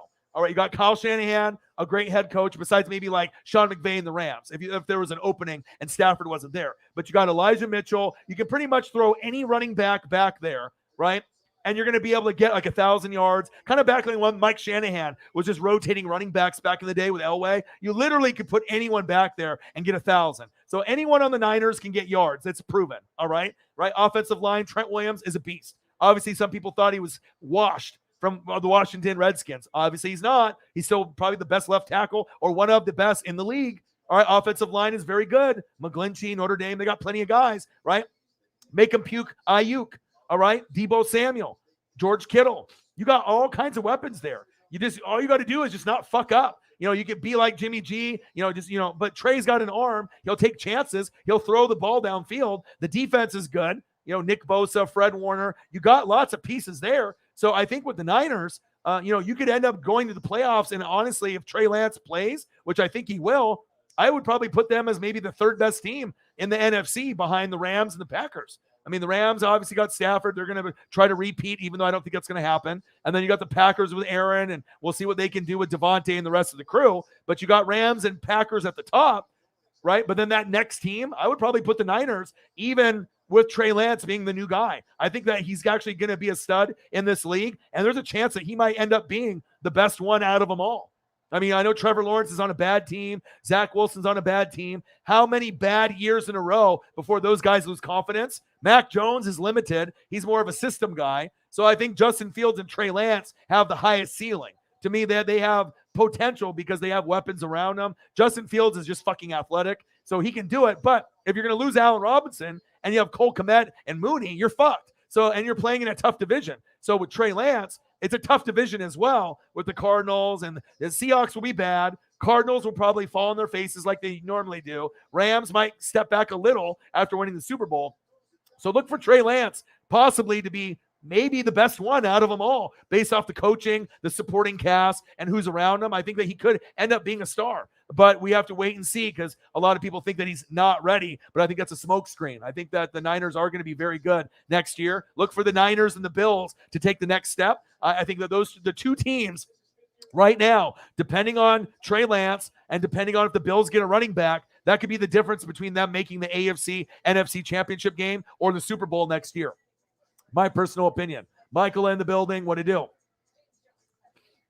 Probably go with the rookie from last year, Trey Lance. That's what I'm thinking. I think that he's very underrated. He's a project QB, but he's not like fucking Jordan Love, who's trash. All right, I think everyone can agree Jordan Love sucks. And that's another thing also for the Colts fans. Pray to God that you don't get Jordan Love, because if you get Jordan Love, you're fucked. That's even worse than Mitchell Trubisky. I don't want Jordan Love either. All right, Grossi can keep Jordan Love. We don't fucking want him. He's not good. Okay, that was a mistake. No other cash apps, I believe, at the moment. But I did get a message from one of my friends that looks like their dog needs to have some surgery, bladder stone surgery by one of my friends. So my dog Sport and I have been suffering the entire past year. So I think I might have to donate some money or maybe make a stop at their house tomorrow and maybe drop some money off. Like that's what you do. You know what I mean? If you have friends, you know what I mean, and they're going through some stuff, I might end up giving her a call here after the stream is over or tomorrow morning. And then maybe I'll be able to help them out. Because the thing is, a lot of times when people put out these things on Facebook, no one ever helps. You know what I mean? You can do like GoFundMe's or you can, say that you need help. But have you noticed that when you scroll on Facebook, you'll see this person needs money for this funeral or this, but a lot of people just don't give a shit. I mean, unless you're really, really close to the person. But like I said, I'm pretty good friends with this family, with Zepede and Travis. They're like Travis was like a good card collector. He's one of my boys. I haven't seen him in a little while, so I think that maybe I'll make a trip and maybe help them out a little bit. And it's not like I have a whole lot of extra money to spend, but I mean, if I can help them save their dog, and I don't want their dog to die, I want to make sure I can do that. So actually, let me message him here real quick. Hold on a second.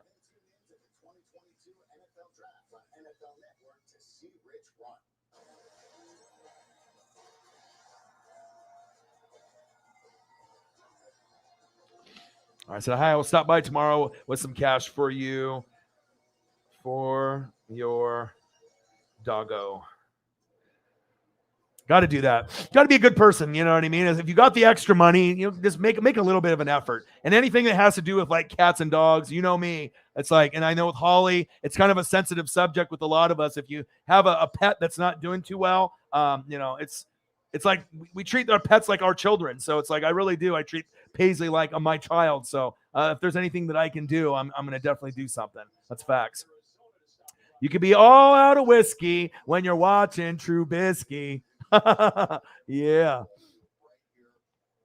Trey Lance, Quattro Lance, Trey Area, just like Bay Area, E40 is all about it. And like I said, when watching Trey Lance, he's a project guy, but you see a lot of Malik from Liberty, the number one guy out of all the guys that are going to be coming in the draft. You see a lot of similarities in his game and Justin Fields, but it shows you got to have the right coaching staff. You got to have the right supporting cast, because realistically, if you look at all the 5 guys, Justin Fields looks like he's the most athletic, right? And he has like maybe potential to be the best. But if you went and looked at college, Trevor Lawrence and Zach Wilson were phenomenal, but they're on horrible teams with horrible coaches, horrible supporting cast. So who knows if they'll be mentally broken or if they'll be able to figure it out. But I mean, Trevor Lawrence went from never losing a game from kindergarten, middle school, high school, college, and then he loses almost every game now in the NFL. That's going to be a slap in the face. And Zach Wilson obviously didn't lose a lot of games either, but he went to BYU, had a nice arm, had kind of a Patrick Mahomes-ish arm,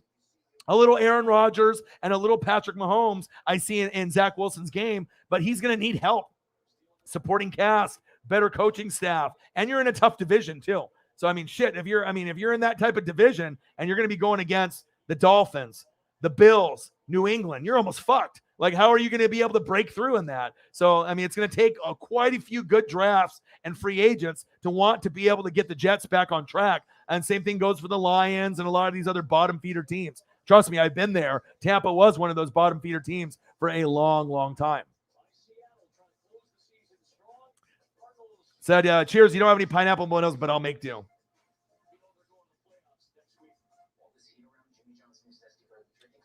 Woo! That's good.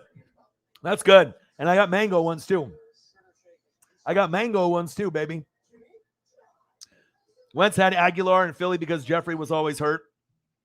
Well, that's another guy that got shit on a lot too, Nelson Aguilar. But when he went to the Raiders, he revitalized his career, but then went back to the Patriots there, and then obviously wasn't so good on that particular boat, but it is what it is. There we go.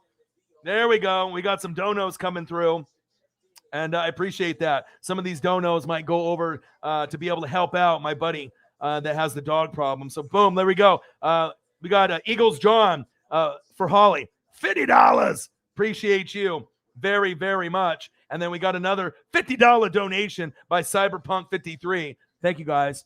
And like I said, I'm going to be able to go over there tomorrow. And like I said, as long as I can pay my bills, pay my rent, I'm going to be able to try to help out my friends as best as I can. So one sec here. Thank you, guys. Eagles John, $50 dono on the Cash App. Thank you so much.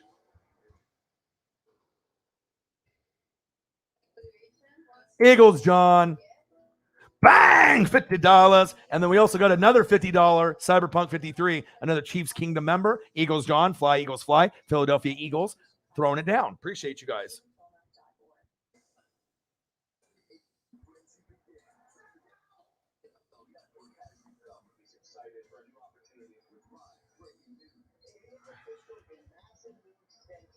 And I imagine that they will cry when I come over there. I'm just kind of blessed at this point. Cyberpunk 53, bang, $50. Because, I'm grinding really hard.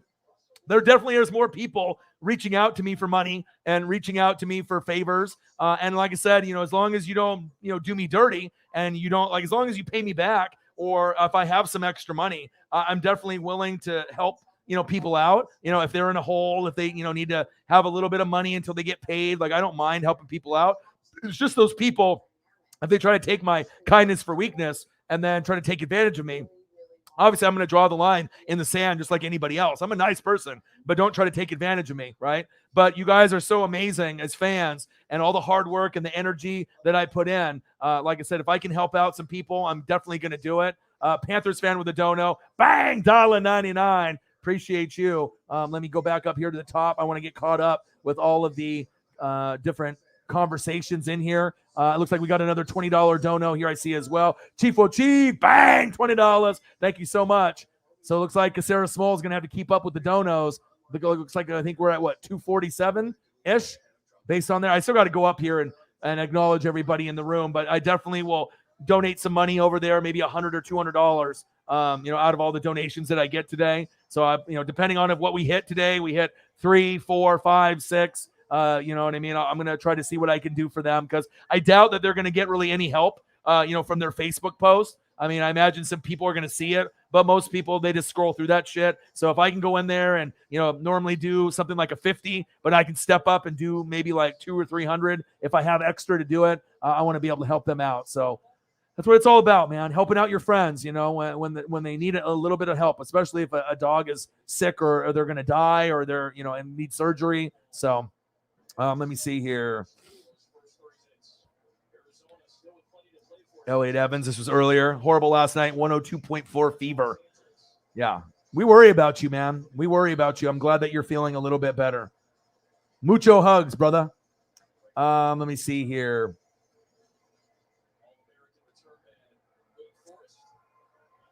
Okay, I already saw that from before. Like I said, I promise I'll get caught up.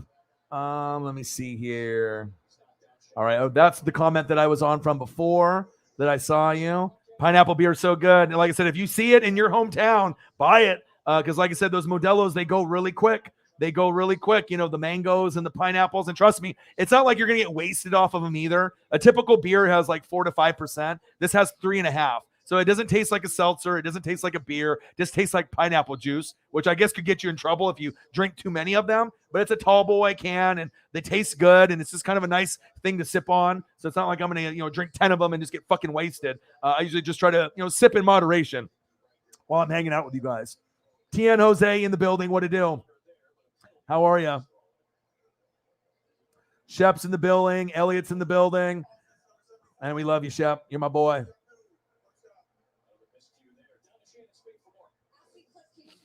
Yeah, so a lot of people have been having some family issues with, different injuries or sicknesses and everything. So I'm hoping that everything ends up working out for your dad as well. And I thought that was a really sweet thing that you did by taking your dad to the game. Like, my dad's getting a little bit older. He's got diabetes. I don't know how long my dad's going to be living. I hope he lives for a long, long, long, long time. But I want to make sure I take him to LA, and I want to take him to a Dodger game, like front row or behind the Dodger dugout. So that way we can actually enjoy a game and see the Sandy Koufax statue there in LA. And I know there's like some cheap tickets for LA, but I want to give my dad like the NWSF experience. Like, when I go to a game, like when I go to the Ducks, I'm not sitting in the fucking 80th row. I'm going to be sitting in, the first 10 rows, preferably front row if I can afford it. And I want to make sure I have that special moment. I'd rather sit front row for one game than go to 3 games and sit in the 40th row.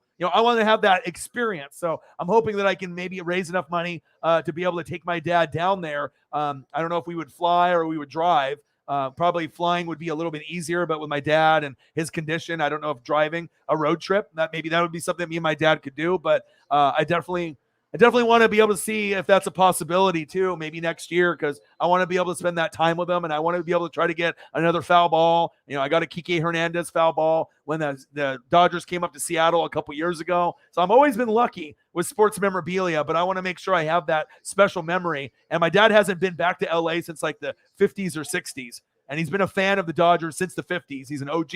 So maybe I can make something like that happen. It looks like I just got a message. I said, I'll stop by tomorrow for some cash for you for your doggo. And she says, thank you. I said, I will message you on here tomorrow morning. Tomorrow morning after 10 a.m. Okay, so at least she got my message, so that's good. That makes me feel good. There we go.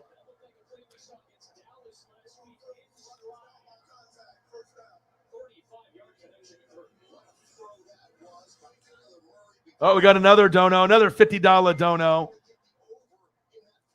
from Holly Hundo. Thank you.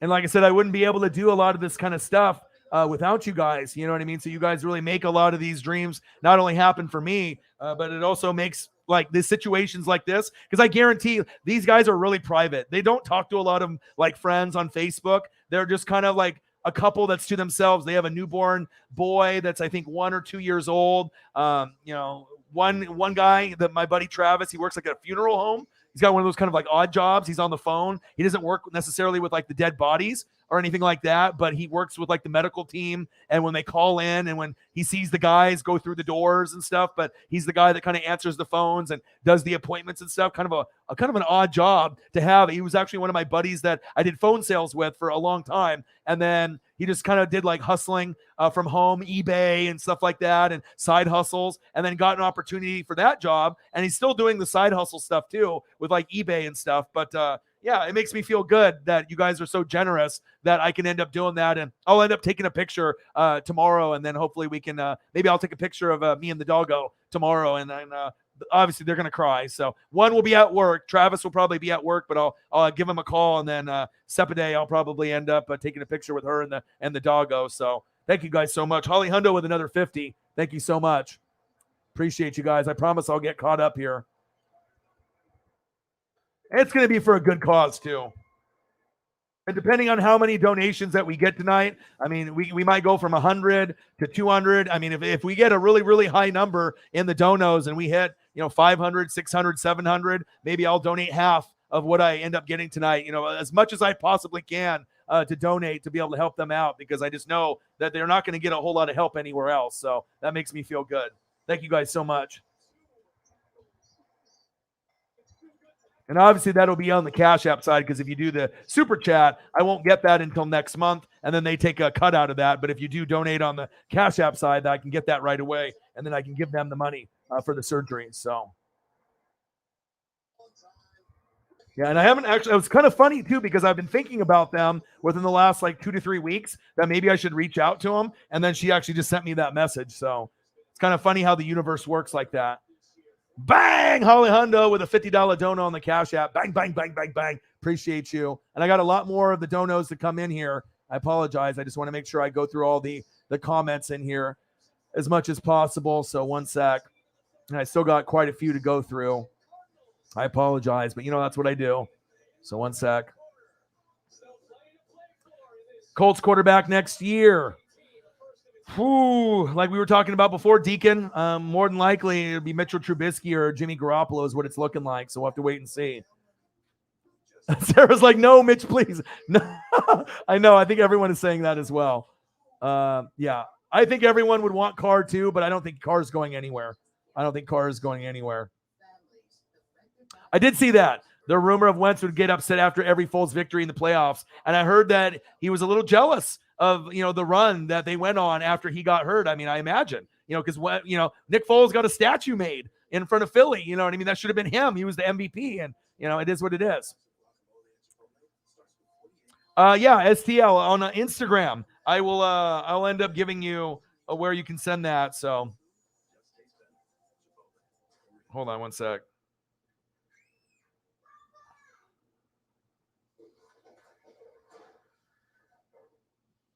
So I'm raising money on my live stream now for you guys.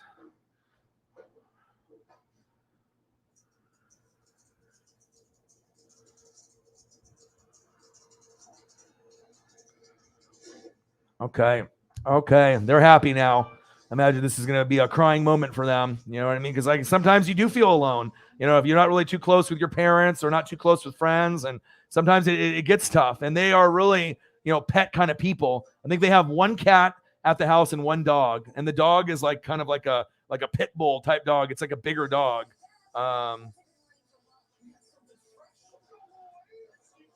Bladder stone surgery, and I'm not sure how much that's going to cost. I know he makes decent money, and she usually stays at home with the baby, so I don't think she's got really any money coming in on her end. So obviously this could definitely help them. So you'll see me tomorrow.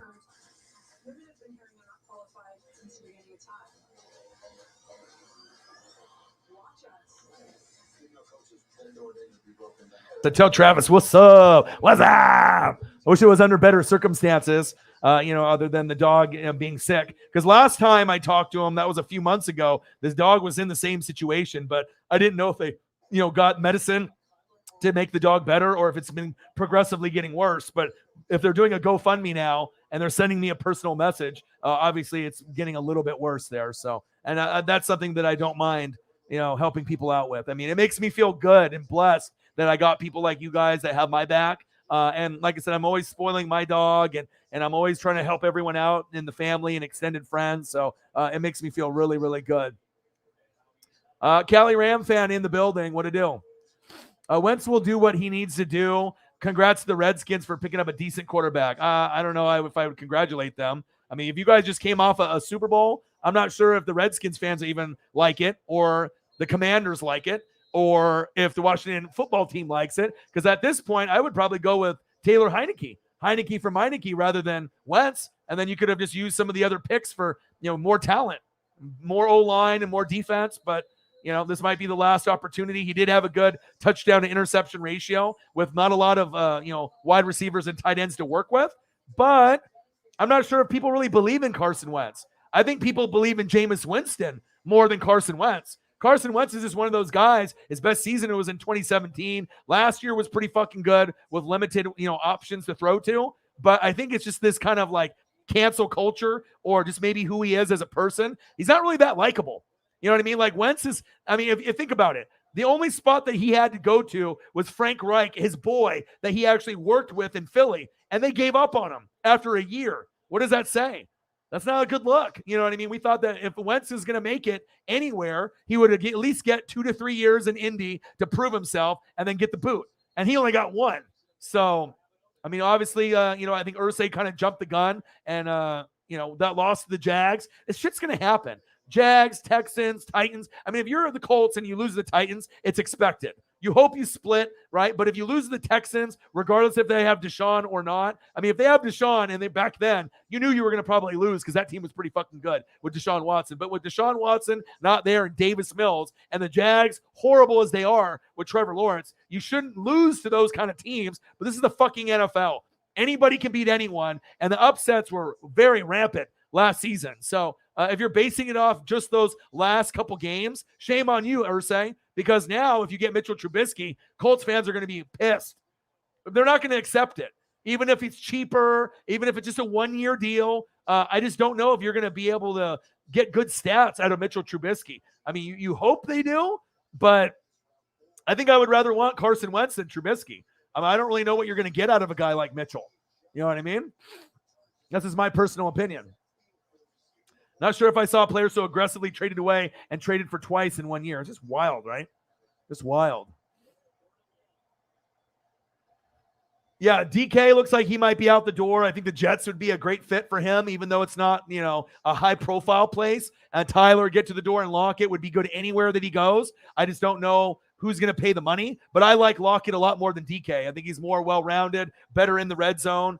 He's just a better overall player to me. Doesn't drop passes in the red zone. Is a better route runner, smaller wide receiver. And it's cool to have those big guys that are physical. And DK is really talented. Don't get me wrong. DK is extremely talented. But if I had to choose between one guy or the other, give me Tyler, get to the door, and Lockett any day. That's facts. Somebody joked that Brady's going to sign with the Jets. Yeah, that's not happening. I the only, and then plus Tampa still owns the rights to Brady. So it's like, if you want to give us 5 first-rounders, I know the Niners were like his team as a kid. But you already got Trey Lance there. But if you did get Tom Brady on the Niners, that's got to be one of the favorites in the NFC with the Packers, right? The Rams. And then if Brady's on the Niners with all that supporting cast, you would think that Brady would have a great shot to win a Super Bowl with the Niners. You know what I mean? But with that being said, if it ends up being the Chiefs, the Broncos with Russ, there's no guarantee that Tom could win it, even if he got there. The other teams in the AFC look like they're going to be very good. Washington needs to get their locker room situation in order, among many other things. It's like the GM, the head coach, Dan Snyder, the owner, and then like a lot of the people that were taking pictures of like the cheerleaders. It's just a lot of weird, sexual innuendo stuff, like kind of like creepy stuff that like shouldn't be going on. Like if they're going to be doing like a Washington Redskins calendar, why are there like investors there, like behind the scenes, like taking pictures or watching them like undress, and stuff? You know what I mean? Like that's just weird and creepy. It's not a fucking strip club. This is a fucking NFL team. You know what I mean? And there's always been a lot of controversy with Washington and just the way that they treat their employees. There's some like racist shit that's been going on over the years. It just seems like the organization really doesn't know what they're doing. And if they could actually get their shit in line, they have a pretty good roster. But once you are kind of labeled as dysfunctional, I'm not sure if it's ever going to change. I think that they might be dysfunctional for, I don't want to say forever, but it may be forever. I mean, it's not looking too good for them. It might be two decent quarterbacks in the draft this year. Right now, if you're looking for elite talent, it looks like there's like usually one good quarterback a year. Sometimes there's two, but there's nobody last year's draft that's going to be ever as good as Joe Burrow or Justin Herbert. I just don't think so. Like even if Justin Fields balls out or Trey Lance balls out, are they going to ever be as good as Justin Herbert or Joe Burrow? No. It's not happening. So it shows you some guys are generational talents, and it just so happens that we got Burrow and Herbert in the same draft. But, I mean, if Trevor Lawrence and Zach Wilson go to another team that has more talent, you know what I mean? Like, let's say you put Zach Wilson on Pittsburgh or Trevor Lawrence on the Steelers as well. How much better would they be? Quite a bit. I think that they would be able to make a name for themselves. Or even if you put those guys on the Colts, or Tampa Bay. I mean, how good could those guys be? But when you're on a bottom feeder team, it's going to take a lot. And that's why Mac Jones, obviously has Belichick, but you don't have McDaniels anymore. So I think his play will go down. Okay.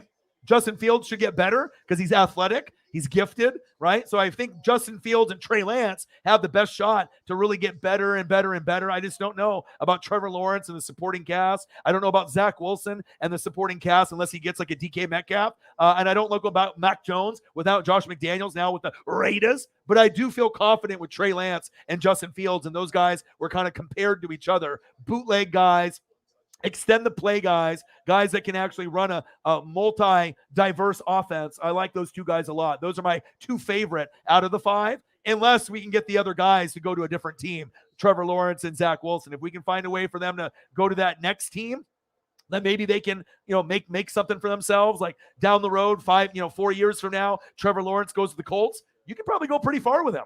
He's got talent. He wasn't a booty quarterback in college. Or if Zach Wilson leaves the Jets and, he ends up going somewhere, I'll take a Zach Wilson on Tampa Bay in 3 to 4 years. But, we have to kind of wait and see for this shit to play out, right? Washington Commanders need to move to Tacoma here in the Northwest. Yeah, that's not happening anytime soon. And you don't want a dysfunctional organization to represent Washington. If anything, we need the Sonics to come back, all right, before we get the fucking Commanders coming from the East Coast over to here. That's facts. Desmond Ridder, Cincinnati. Like I said, everyone's talking about Pickett and Sam Howell. Everyone's talking about all the other guys. I'm not sold on the other guys. I'm not sold on the other guys at all. I really like Desmond Ridder, second best. Something about him, just watching him at Cincinnati. He's kind of a bigger guy. I like his throwing motion. He seems really confident. He's got swag. He's getting overlooked. He's got a chip on his shoulder. I like him. I like him a lot, and I'm not saying that the other guys are going to be absolutely horrible. I think there's a possibility that maybe some of the other guys might be able to do something. But as I'm just looking, at these guys here, right? Malik Willis is like Trey Lance and Justin Fields. That's why he's going to be the first one off the board. Kenny Pickett, Sam Howell, Matt Corral, who knows? Pickett might be the next one that's the best one. So it could be Malik Willis, Kenny Pickett, Sam Howell, Matt Corral on the right team. If they slide, in the draft, they go to a team like Steelers that already have some good weapons. Maybe guys like Kenny Pickett who went to, Pitt, Sam Howell, Matt Corral. If those guys, those three, Pickett, Howell, Corral, if they go to Pittsburgh, maybe you could succeed there because you already got a lot around you. Defense, offensive line still needs work. But you got Najee Harris, you got Flores coming over as an assistant. You got Mike Tomlin. So it could work. Malik, maybe he goes to the Panthers at 6. Maybe he goes to the Saints. Maybe he ends up going somewhere that we have no idea that he's going to go, right? No one's expecting anything from Desmond Ridder from Cincinnati or Carson Strong from Nevada. They seem like, kind of guys that are on the shadows. Like no one's really talking about him that much. But based off throwing motion, body size, height, weight, swag, I like out of, Malik 1, Desmond Ridder 2, and probably Kenny Pickett 3. And then all the other guys are kind of like, I don't know. But I think Desmond is probably going to be, he might end up being like the 5th quarterback taken.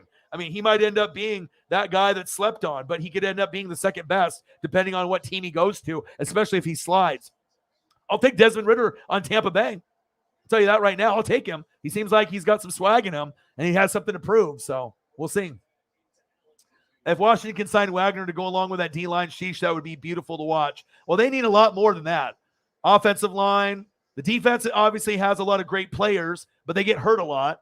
Chase Young, they need to bring it together. And they got weapons, Scary Terry McLaurin. Logan Thomas gets hurt all the time. You got Antonio Gibson, who's a stud, who can run and catch. But it's just the dysfunction of the organization in general. Guzman, it is clear, LOL, Commander Wentz. Commander Carson. I don't know, man. What are you guys thinking? Most of the Washington football team, Washington Commander, Washington Redskin fans that I've seen absolutely hate this. So I don't know what you think, but I think I would have rather gone with Taylor Heineke and kept my draft picks and then, went from there. EMC 84, Jimmy G to the Bucks next. I'll take it. I've already come to terms with it, that if it ends up happening, I'm quite okay with it. I'm not, we're already seeing Carson Wentz, do his thing. Didn't work out. This is what we're going to be seeing. This is what we're going to be seeing. Terry, go deep. All right. This is what we're going to see. All right. But then with Jimmy, let me pull it up here. Let me pull it up. One sec.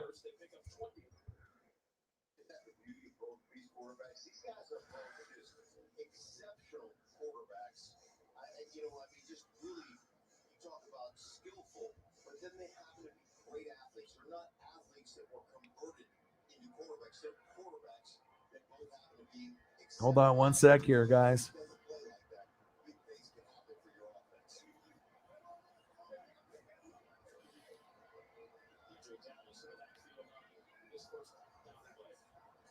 FNB.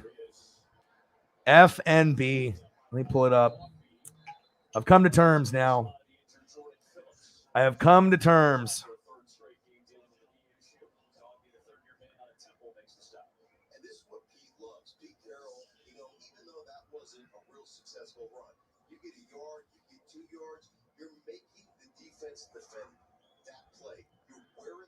Oh God. Is this it? Is this it? Is this it? I don't know. He kind of looks good. You know what I mean? He's a handsome guy. He's porn star Jimmy. Jimmy G to Tampa? I mean, he looks good in the Tampa Bay uniform. I mean, anybody looks good in the Tampa Bay uniform. Let's be honest. We got some pretty fire jerseys. We look pretty clean out there, with the white or the red or the pewter. All right. I don't know who he's yelling at a porn star, at Tom, at one of his many girlfriends in the porn industry. Jimmy G to Tampa. I don't want it long term. Okay. But if it's short term for a year to see what we got, this actually might be a decent option. I like Gardner Minshew more.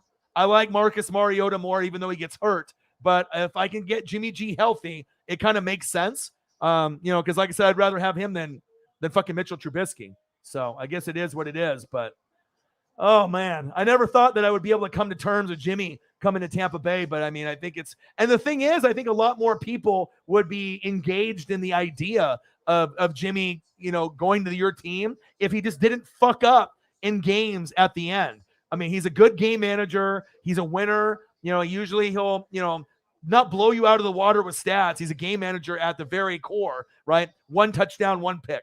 2 touchdowns, 1 pick. 2 touchdowns, 2 pick. 3 touchdowns, 1 pick once in a while. But he's never going to blow you out of the water with 400 yards, 4 touchdowns, no picks. And if he does, it's like once a season. And that's like a miracle game against a booty team, more than likely, right? But normally it's that key turnover, kind of like Jameis Winston. In the fourth quarter, the game is on the line, and you fumble it or you throw a bad pick. A lot of the credit has to go to the Rams and Aaron Donald with the pressure, to be able to make him make that bad decision. But I don't know.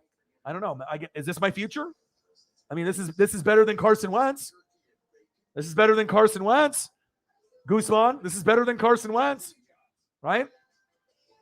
I just don't know if I want this long term. I just don't think I want it long term. I mean, I got Kyle Trask and Blaine Gabbert, and they suck. But how much is Jimmy G better, than those guys? Ah, man, I'm disgusted. I'm actually coming to terms with actually Jimmy G possibly being on my team, but it is what it is. TCS, Whitey in the building. What to do? Jimmy G going to the Colts, honestly. Could happen. Could happen. Could also be Mitchell Trubisky as well. You never know. You never know. Yeah, Air Whitey. It was birthday Whitey yesterday. He was on the stream yesterday. Mr. Nguyen. He said, my mom asked for that $4 back. Oh, Mr. Nguyen, my boy. How are you? Appreciate you, brother. I went into his mom's account, donated $4. I was like, oh, your mom's going to ask for you for that $4 back. She's like, NWSF, what is this? Mr. Nguyen, what to do, brother? How are you? Yeah, I think Jimmy on the Colts and the Tampa. I think that's really where it's going. It's going to be either one or the other. It's going to be Colts or Tampa is where Jimmy's going to land if I had to put money on it. So, yeah, you don't want Jordan Love. You don't want Jordan Love. Trust me. Tyree, what if Tampa got Matt Ryan?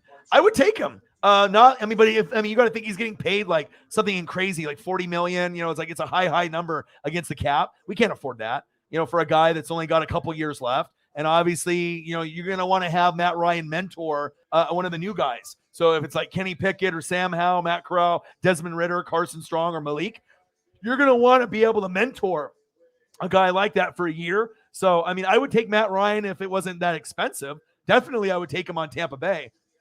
But also, too, he's not worth $40 million, you know what I mean, a year or 45. So, I mean, the Falcons obviously don't have Calvin Ridley. They got enough problems on their plate right now as well. But I think Matt Ryan still has some game left. I think he's a borderline Hall of Fame guy. I mean, if you're looking at stats and numbers, his numbers say that more than likely he'll make the Hall of Fame. And obviously, I think Matt Ryan could get me further than maybe some of these other guys. If Matt Ryan stayed healthy and I had Godwin and I had Mike Evans, if I could re-sign Jensen, get Carlton Davis back, get a decent running back or draft one like Breece Hall, yeah, I think Matt Ryan could get me pretty far, probably farther than any of these other guys that are available right now. I mean, I know he's old, all right, but he's not as bad as Big Ben last year. I mean, Matt Ryan's still got a little bit left in the tank. How much has he got left? Maybe quarter tank, but he ain't on E with a noodle arm like Breeze was and Roethlisberger was at the very end. They were really, really struggling. Roethlisberger a hell of a lot more than Breeze, and Breeze had some issues with injuries. And I don't want to say like he had a noodle arm, but he kind of had a noodle arm, towards the end. But I still love Breeze. I mean, don't get me wrong. Breeze is a legend. But obviously at the end, it's not what Saints fans wanted to see. They wanted to see him go out on top. And obviously if it was anyone besides my team, I would have wanted the same thing as well. TCS Whitey said Clint Capella is a baby, a crybaby. A crybaby. All right, let me take a look to see if we got any more. The Cash Apps have been very good. We're already at 255 on the Cash Apps. Nothing new, but let's go over the Cash Apps. We got 5 from Sarah Small, Holly Hundo with 100, Eagles John with a 50, Cyberpunk 53 with a 50, and a Holly Hundo with another 50, plus all the other donations on the YouTube Super Chat. So, yeah, let's get those likes in here. It definitely helps. The more people that I can get to like the video, share the video, smash the like button, be conversating with other people. It's all good for metrics and analytics. Obviously, as you guys know, they're hating on me all day and night, so I just got to be able to keep grinding. Elliot, I do not look real good today, but you will. You will feel better. Just take that medicine and relax, my dude. And hopefully that we can make you feel a little bit better. Remember, I told you, once you feel better, go get yourself a fucking bank account or a Cash App card, and I will send you money so you're not eating fingernails for dinner, all right? And just pepperoni pizza. Let's get some sausage on that pizza besides the pepperoni Papa Murphy's that you and Mick eat, okay? If things are tough, you know what I mean? I will help you out, and, I can always, send you some money, you know what I mean, to make things a little bit easier. You are one of the family. And obviously, you're in college. Things are tight. If you had a job, you definitely would be one of those ones that would donate. You are part of the gang, and I will take care of you, okay? So like I said, once you start feeling better, get a Cash App card or get a bank account. Once you get the bank information, routing number, checking account, you plug that in to the Cash app, boom, Orion sends you money, okay? I got you. Chief in the building. What to do?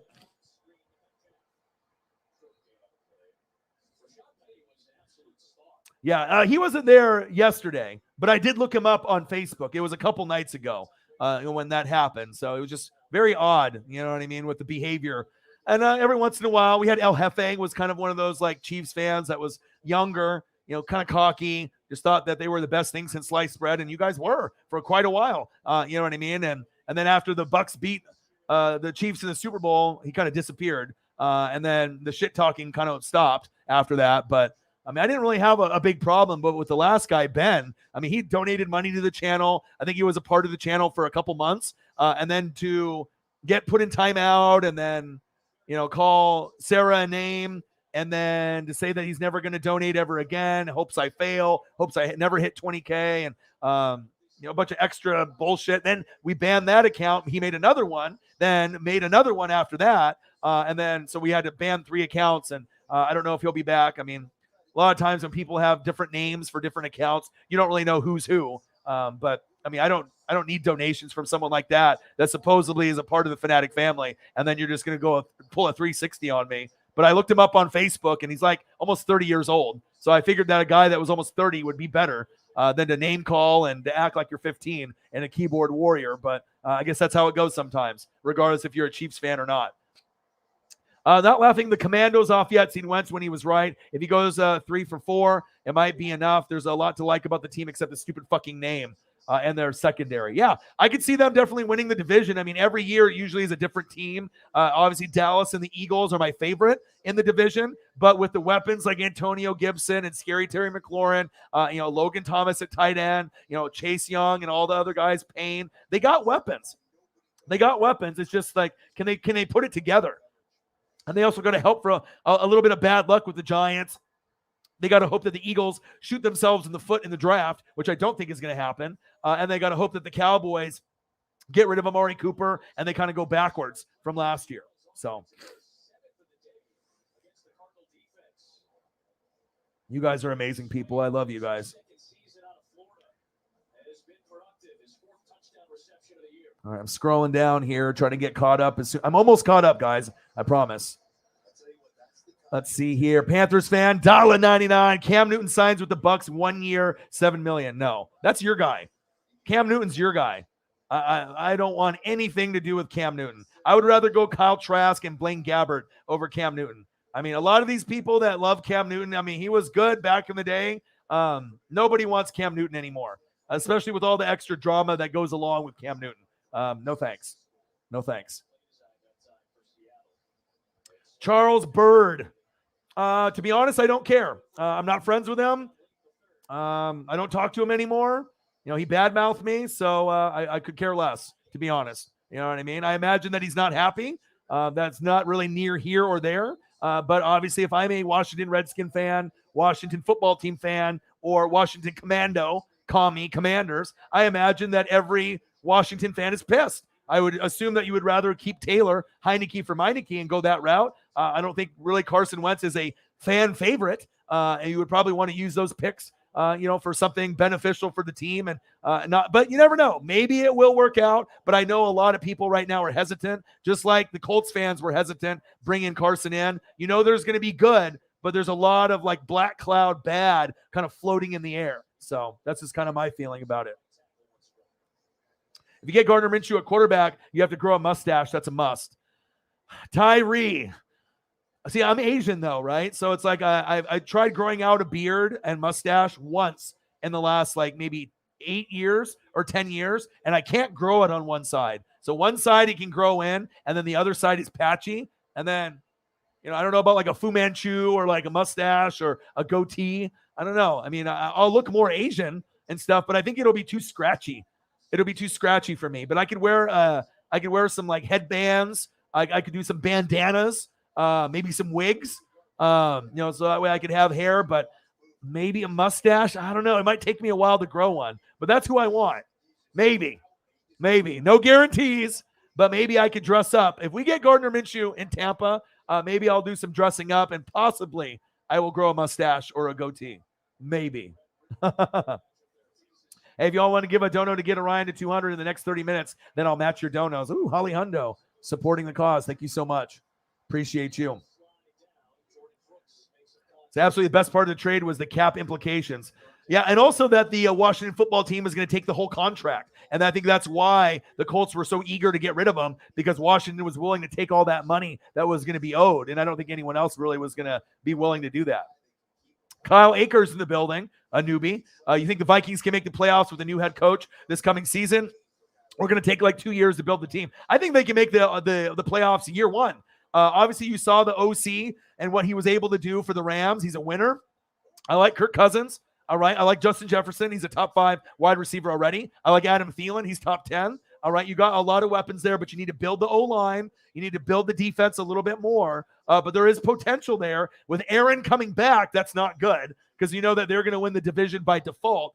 But, I mean, if the Saints are kind of not that good, Tampa Bay is looking for a quarterback. Saints are looking for a quarterback. Russell Wilson's gone. We don't know what the Cardinals are going to do, even though they might be decent. Cowboys, Eagles, Washington. There's going to be room for a wild card team in the NFC North. So honestly, it wouldn't surprise me if the Vikings make the playoffs as a wild card next year and steal a spot. Like, let's say if Dallas won the division, then maybe the Eagles or Washington don't get in, or maybe we get the Rams and the Niners in, but maybe we get the Packers and the Vikings in, and only one team from the NFC South, maybe just Tampa Bay or just the Saints. So yeah, I think I like the Vikings a lot. I think that they need a couple years to kind of get the chemistry, and obviously Aaron's going to be there for a while. So it's not like you're going to be able to win the division unless Aaron gets hurt, Devontae Adams gets hurt, Aaron Jones gets hurt, or they have some kind of problem in the organization. It's not likely that the Vikings are going to be able to overtake them.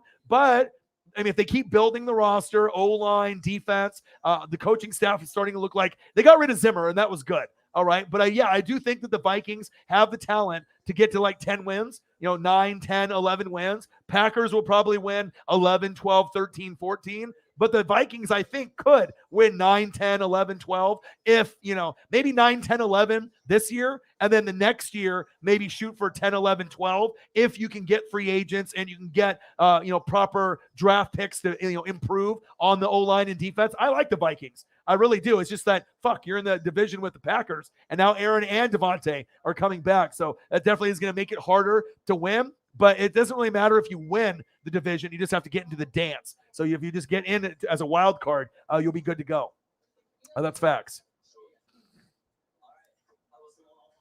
Said, no worries. There's no obligation. Several years ago, I was broke. I haven't been able to be in the position to able to donate. Yeah. And like I said, I've never donated to anybody ever before. I've been grinding on this thing for 10 years. And I predicted when I started the channel, it would take me 10 years to get to this point. And lo and behold, my ESP was right. It took me 10 years. This is my 6th year on YouTube. And I recorded 4 years, on like Facebook and other platforms, which was obviously the wrong platform to be on. I should have did YouTube right away, but I didn't have the computer. I didn't have the microphones. I had to sell my Michael Jordan rookie card that's worth like $20,000, $30,000 just to be able to be in this position. And then had my partner quit on me. I had depression, anxiety, going through a lot of the ups and the downs. And then finally, we have a core group of fans where even though we might be under 20 people in the room a majority of the time, we can still hit 200 to 1,000 every night. And I don't think there's really any other, streamer, YouTuber, that could really do that besides us. And like I said, it makes me feel real proud of the hard work that I put in,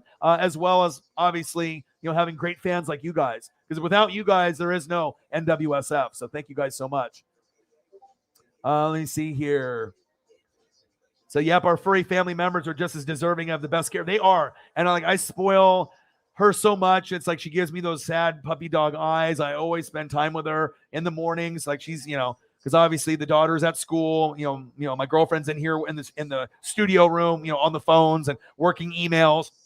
So I usually spend time with her in the morning, go to the grocery store, come home, take her for a walk. We'll watch some TV together. I'll pet her and, we'll snug together. And, I just try to be able to spend as much time with her as possible. And I try to spoil her. Like I went to 2 different Petcos today to be able to find the right toys and ropes and like rope balls. And I found this one thing that was like 2 mini tennis balls. And then it had like a mouthpiece in the middle. So that way it was like neon yellow. So you could throw it at a park and then she could actually grab it with her mouth instead of just like on the tennis ball on each side, she has like a mouthpiece in the middle that's connected. I thought that was kind of cool. I was like, oh yeah, that's perfect. She'll love that. And then I got her some greenies to give her fresh breath, and they taste like blueberries. So it's like these blueberry bones that are like softer, that are green.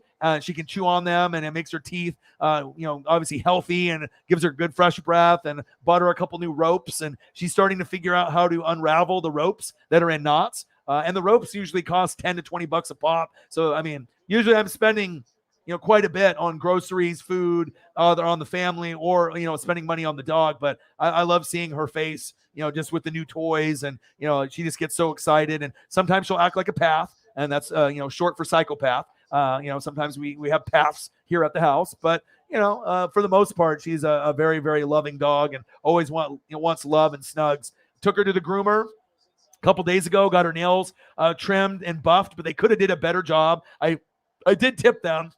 The shampoo they use is incredible. I don't know what it is, but the shampoo smelled so good. Like all I wanted to do is just sniff her body, for hours. It was just such a good smelling shampoo. I got to ask what kind of shampoo they use. I don't know what it is, but it was incredible. Better than the one that we have. We have kind of like a cherry flavored one that it smells good. But this one was incredible. But then obviously with the nail trimming and the buffing, seems like they kind of cut corners a little bit. Like I see some of the nails were trimmed down. Some of them weren't really buffed as maybe as well as they could. And, she was there for like over an hour.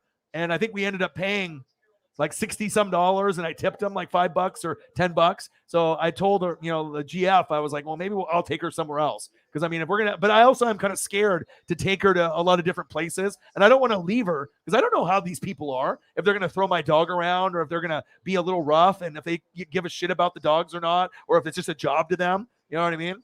Because obviously if you have a dog or a cat, it's like you want to make sure that you're getting someone that, like a vet, that really cares about the animal, not just someone that's grooming them that just might throw them around, or, it's like someone like babysitting a kid. You see all those horror stories of people like babysitting kids, and they're slapping them on the face, slapping them on the butt, dropping them, just like shoving food in their face, like just doing all this like cruel behavior. And you would never know unless you have like one of those like secret like nanny cams that's like in a picture frame. And then they end up confronting the babysitter, and then they go to jail, or they end up doing something crazy. Like I have those kind of fears a little bit with Paisley. Like I don't want to just drop her off just to anybody. Just because I love her so much. I wish I could just do all the maintenance myself, because that would make me feel the best, but that's not really realistic. So what up, dude? Lenny D, Fly Eagles Fly, my brother. What it do, man? Your boy, Carson Wentz, Washington. And remember what I told you guys years and years and years. I keep telling you, remember with the Donovan McNabb situation? Remember? I said, you know what? You want to talk shit about Carson Wentz when he was on the Eagles, and all those Washington fans were like, oh, he sucks. He's a fucking idiot. Dallas Cowboys fans, he's a fucking idiot. Giants fans, he's a fucking idiot. Now look, Donovan McNabb all over again. Eagles, Washington,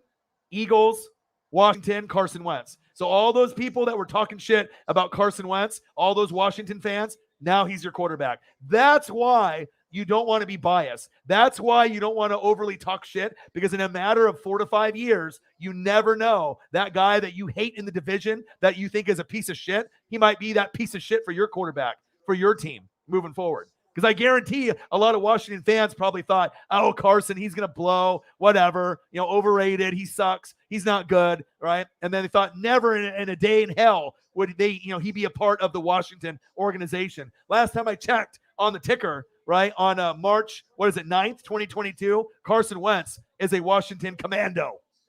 See, that's why you always want to make sure you don't have that bias. Crazy how that works out, huh, in sports. That's why I've never been that same way as I was when I was younger, because the Donovan McNabb situation tends to repeat itself, and now you got Carson Wentz, quarterback, same situation, and now you're going to get kind of like, I don't want to say the crumbs of what Carson was, or the crumbs of what Donovan McNabb was, but I don't know if Carson will ever be as good as that 2017 season, and that's facts. All right, let me see here. The dono on the Cash App, Eagles John. I got that one. At that point, we were at 227. Boom, Cyberpunk 53 with a 50 for the kitty. Thank you so much. And then boom, Chief with a 20. And I apologize, it's taking me a little while to get caught up. I just like making sure I, acknowledge everybody in the room. Sarah, a little tired, but I'm all right. How about you? Again, Chief, bang, $20. Appreciate you, brother. Thank you so much. That put us at 247. And then boom, bang, $20. Holly Hundo on the super chat. Thank you so much. So that puts us at what, 267. Great job, guys. Thank you so much. And a good chunk of the donations tonight, if not half or a little bit more than half, I will give the cash over to my friend. And like I said, they sent me the notice here, and it just kind of breaks my heart too. So I can read it to you guys here real quick, because I haven't heard from them, but I've been thinking about them. It's just really weird. So her name is Sepide. So she's obviously, I don't really know. I think she's Persian. I don't really know exactly what race she is, but she's like, Middle Eastern, Persian. And then my friend Travis, obviously, is my boy. He's the one that works at the, at the kind of funeral home place, right? And let's see here. So it says, please pray and help. And help. And the dog's name is Sport. So bladder stone surgery organized by Sepide. Hi, everyone. My dog Sport and I have been suffering the entire past year. He started having, here, let me open it up so I can actually read the whole thing. So let me leave it here. Okay. So it looks like they've raised $185. Looks like the goal is about $5K.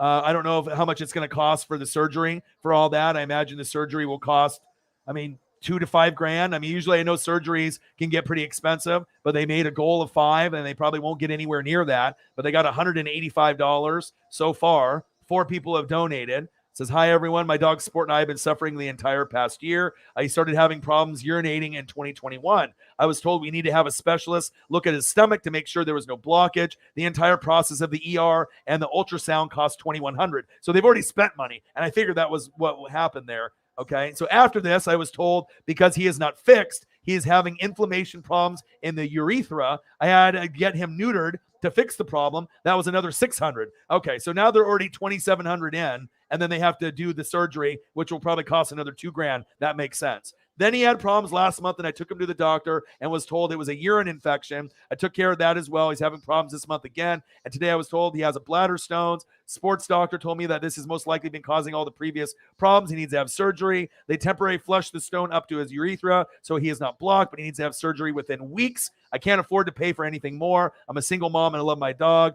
He is my second baby. I'm so broken I can barely pay my rent. Please help.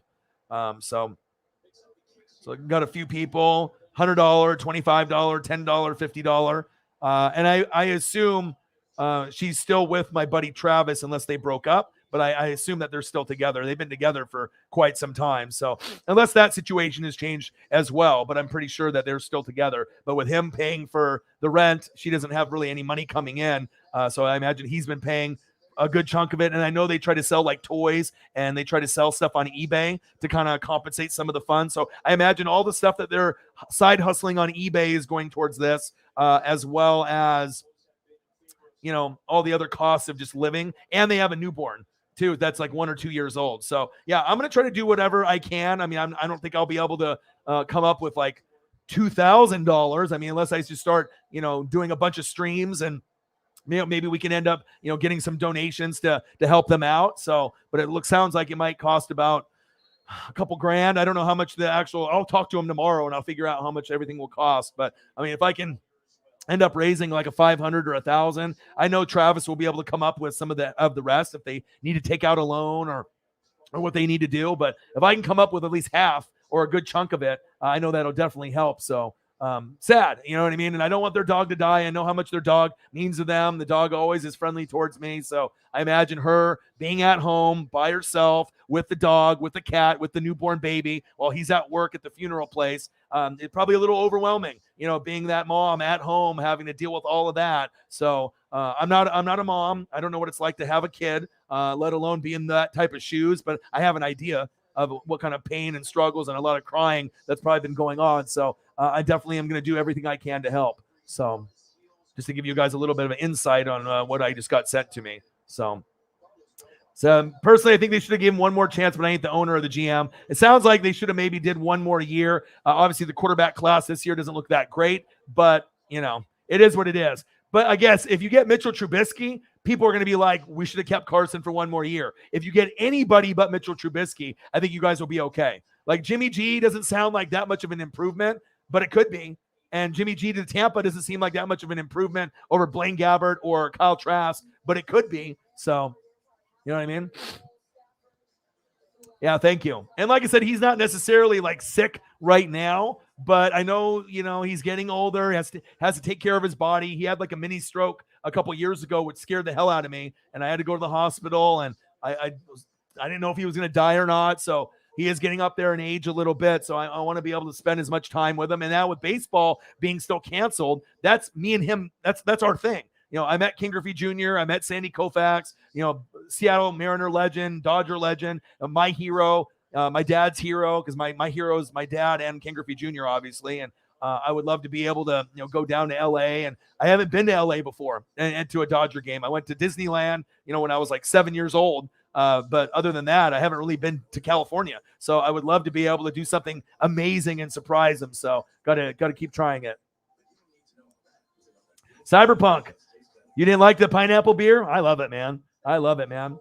Pineapple beer all day, every day. Pineapple beer is good. Everyone's got, but the thing is also too, if you're a guy that likes beer or IPAs, of course it might not be something you like because it's not a seltzer and it's not like it's not a seltzer and it's not going to be like a beer taste. It's more of just like kind of tastes more like juice. But like for me, I like it. You know what I mean? Not everyone's going to like it, but I mean, I don't really like the seltzer thing. Every once in a while, I'll do like the Budweiser or the Rolling Rock or maybe some IPAs or some ciders or something, you know what I mean? And then sometimes the GF wants some, some seltzers. I don't really like seltzers that much though, because it's like if you drink too much, it doesn't make you feel good. Kind of gives you like a stomach ache. At least it does for me. So, but hey, I like pineapple beer. It might not be for you, Cyberpunk. But yeah, they got the lime version. The mango one's pretty good too. I got the mango one. I'll finish this and I'll go to a mango one here in a second.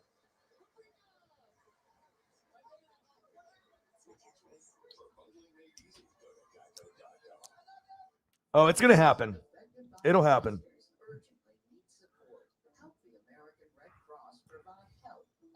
What are we sitting at? 317. Great start. Great start.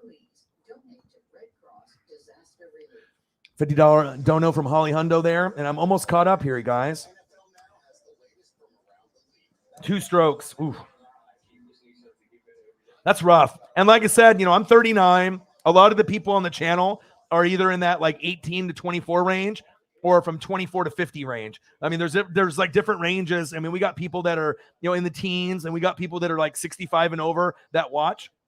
But I think the main demographic, 18 to 24, 24 to, 35, 35 to 49, those are kind of the main demographics that are from like 20 years old to 50 years old on the channel. And once you get a little bit older, that means your parents, if they're still alive and you're in your 30s or 40s, that means realistically the parents are 60, 70, 80 years old. So they're getting up there. And I still got both my mom and my dad are still alive at this point, and I'm blessed for that. But I mean, it's just like, I want to be able to, spend time and do things, even though me and my mom don't really get along as much as I would like, just based off all the things that happened to me when I was in my childhood. But things are at a better point now than what they were, 10, 20 years ago. So I'm blessed for that. But just a couple years ago, I told the story, like when she went to Japan and she didn't tell anybody. Like her and my dad are divorced for many, many years, like over 20 years, 25 years they've been divorced, right? And she has no social media, had no cell phone, no way to reach her, no Facebook, nothing. And then she just all of a sudden dipped and just left to Japan and didn't tell anyone. So then it's like, Halloween comes along, Thanksgiving, Christmas, the cops call me, they break into the house, they try to see, if the car is in there, if there's some kind of foul play, then they have to like have a private investigator track her down, or relatives in Japan. And I was pissed, you know what I mean? Especially for someone that doesn't know how to use technology, but like, you can at least tell me that you're going, you know what I mean? That if you want to go and you want to try to meet up with family or friends or whatever, but it's not like you just went for like a week, like you dipped like for like 4 to 6 months, you know what I mean? The police had to fucking call me and I had to go and talk to the neighbors and I thought that she was dead or kidnapped or something. So just really weird, you know what I mean? So I've had a lot of weird up and downs, and finally she got a cell phone, but she doesn't know how to use it. Doesn't understand social media. Like every time I go over to the house, I have to teach her how to use a DVR or a remote. It's kind of Stone Age. She doesn't really understand how anything works, but It is what it is. At least the relationship now is a little bit better than what it was, but that's one of the kind of the crazier stories that's happened within the last couple years. But I mean, I don't know what she was thinking. Like, she thought that on Halloween, Thanksgiving, Christmas, that I wouldn't notice. Like, you're just gone during the time that I usually stop by and say hello and hang out and have lunch once in a while. But I don't know.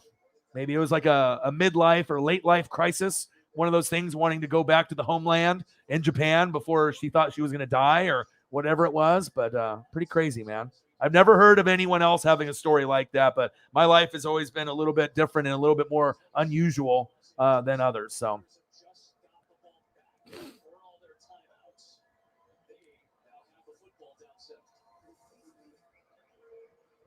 Wentz's high-risk injury or high-risk reward? Yeah, I mean, that's really what it's going to come down to. I mean, I'm not sure if he's mentally broken anymore, but some of the reports that I was reading on some of the stuff through the Twitter, and it sounds like kind of difficult. Sounds like he's kind of difficult to work with, and with the teammates were kind of split in the locker room. So, I mean, if that's the case, if it's that difficult of a thing, and that was supposed to be like your home, you know what I mean? Like Frank Reich, you know what I mean? But obviously with the wide receivers, and obviously Jonathan Taylor excelled, Quentin Nelson, Darius Leonard, but maybe they just thought, this is just a Band-Aid, which we thought with maybe him and Jameis Winston. But overall, I thought they had pretty productive seasons. But again, for the Colts to be able to make the deep run, just like the Broncos, you're going to need a top 5 quarterback in the NFL. You're going to need the Joe Burrow, the Justin Herbert, the Josh Allen, the Aaron Rodgers, the Russell Wilson, the Patrick Mahomes. If you don't get a guy like that, you're not going to win a Super Bowl. I mean, the AFC is so competitive, and same thing goes for the Saints. You're going to need someone like a Drew Brees-ish figure to be able to try to get to an NFC championship game or a Super Bowl. It can't just be a Jameis Winston or a mid-level guy. You got to be able to try to find that next guy, and that's a lot easier said than done.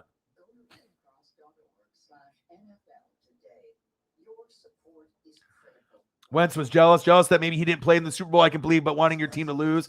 Yeah, I don't think he maybe wanted them to lose, but I think that after when he was having that MVP season, and then they kind of brushed him aside, and then they made a statue of Slick Nick Foles and gave him all the love and the Philly. That was probably a little hard to stomach because he wanted to be the guy that brought the championship to Philly. And even though you were a big part of it, because if you didn't get all those wins up to the point of week 13, 14, 15, 16, were those last couple wins that Nick needed to get to be able to get them the good position, but you got them 3/4 of the way, 3/4 of the way, you got them there. You know what I mean? But I think he felt disconnected after the injury, and obviously seeing the other guy do so well and get all the love and the praise by everyone, it probably hurt him a little bit. It's natural to be a little bit jealousy with all that, right? Oh, you did? Yeah, share it on the Discord. I'd love to see it. Yeah, anytime you have a chance to show something like that, please do. Please do.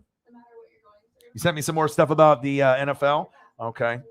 I know I'm trying to get caught up with everything with the conversations, but you know how that goes. Okay, hold on. I'm seeing him now. One sec. What did you send me? Colts and Browns have Raiders' Carr on the radar, especially that Carson Wentz is gone. Vikings could listen to trade offers for Thielen, Kendricks, Michael Pierce, or Dalvin Cook. Wow. I know Amari Cooper is obviously going to be does not work, but could be fun to fix. It's funny. Ballard is close with Lynch. Ballard wanted JG included with the Buckner trade. Oh, okay. Ballard wanted Jimmy Garoppolo included with the Buckner trade. Oh, okay. We'll see. Carr would be good for Tampa. Carr would be good for the Colts. But what are you going to have to give up to get him? And then I just can't see Josh McDaniels giving up a top 12 quarterback. Because, I mean, I don't know what you guys think, but if I had a choice between Carr and Cousins, and let's say Carr is 11 and Cousins is 12, who would you guys want? I think I might want Carr. I think Cousins is a good quarterback, but in prime time, Cousins has, some issues where he struggles a little bit. He got better last year. His touchdown to interception ratio obviously was pretty fucking good. A lot of yards were in garbage time, but you also have Thielen, Dalvin Cook, and Justin Jefferson. I mean, come on. You know what I mean? Carr doesn't have that much to work with. You got Darren Waller, Hunter Renfrow. So the guys that he has to work with, Nelson Aguilar the year before. But I think Carr is a little bit more naturally talented, but there's still some weaknesses there. But if you have a good team, he could get better. And same thing with Cousins. But I think I would probably go Carr over Kirk Cousins, just slightly. You know what I mean? Then you have Tannehill and some of those other guys, Baker, all in that mix from like 11 to 15. So, but I think Carr might be the closest guy to the top 10 that's not in the top 10. Like if you're talking about 11 or 12, it's got to be Cousins and Carr, or Carr and Cousins, in my opinion there. And then Tannehill's right in that mix too. Some good games, some bad games. And obviously, if they were more consistent, then Tannehill, Carr, and Cousins would all be considered top 10. But then you got guys like Lamar and Kyler and Dak that are just a little bit more naturally talented and a little bit more consistent, even though Kyler struggles in November and December. Wow, that's awesome. Spending time with family is the best.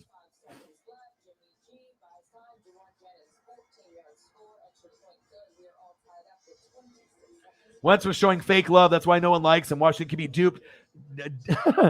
Dupe titty poop tea scoop.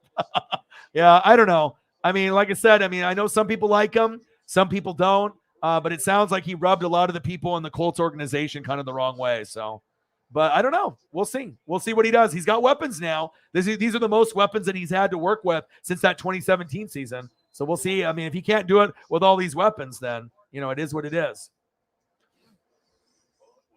Uh-oh. Eagles gone.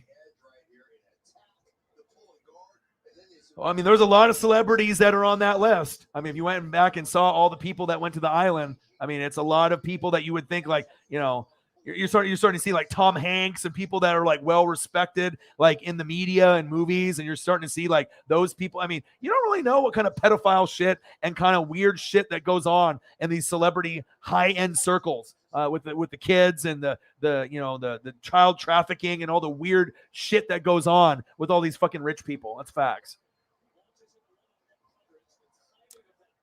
Yeah, Washington is doing a lot of. If you go back and read Tyree, all the reports have been released, but they've always had dysfunctional, people at ownership with Dan Snyder, all the people in between. But they've always had a lot of these scandals with like the cheerleaders and other things. It's like, okay, if you're gonna have investors there, right, and there's like a photo shoot, like why the hell are they there? You know what I mean? Especially if they're like changing and like even if it's not like fully nude but like topless, like that's uncalled for. You know what I mean? This isn't a strip club. You know what I mean? Like, there's a lot of stuff that you need to go and read the reports. I don't know. I go in deep on everything that I read. So, some stuff you have to make sure it's from a reliable source because there's a lot of shit out there that's fake news or rumors. But some stuff that has actually come out, either by like the police investigations or the actual NFL investigations themselves. But a lot of stuff that's crazy that's been going on with Washington.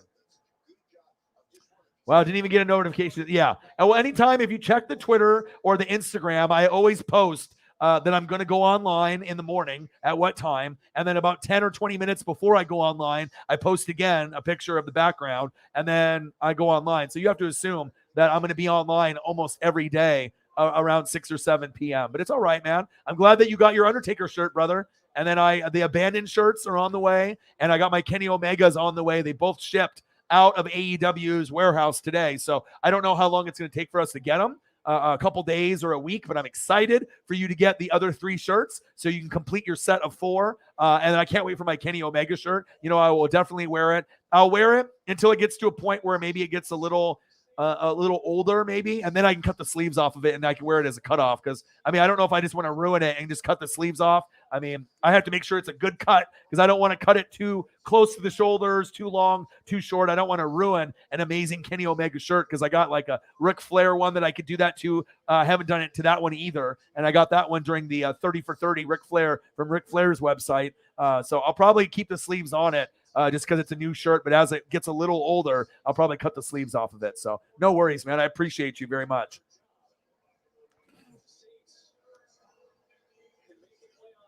All right, I'm scrolling down. I'm getting close to getting caught up. Carson Wentz, man. Looked pretty good in this uni.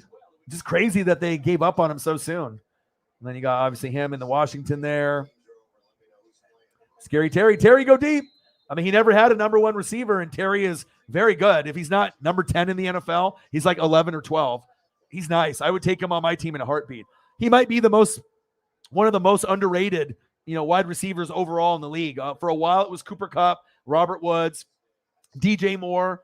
There's a lot of guys that, Van Jefferson gets not a lot of love, but I thought DJ Moore, Cooper Kupp, and Robert Woods for the longest time prior to Stafford this year coming over didn't get the love. Now you see Cooper Kupp is a superstar now. And Robert Woods, Bobby Trees will get a chance to get healthy again. But DJ Moore is another guy that doesn't get a whole lot of love. Carson. I know you love hunting. I know you love doing that stuff, but I don't know, man. I don't know. But now the Colts in Tampa Bay. Is this my guy?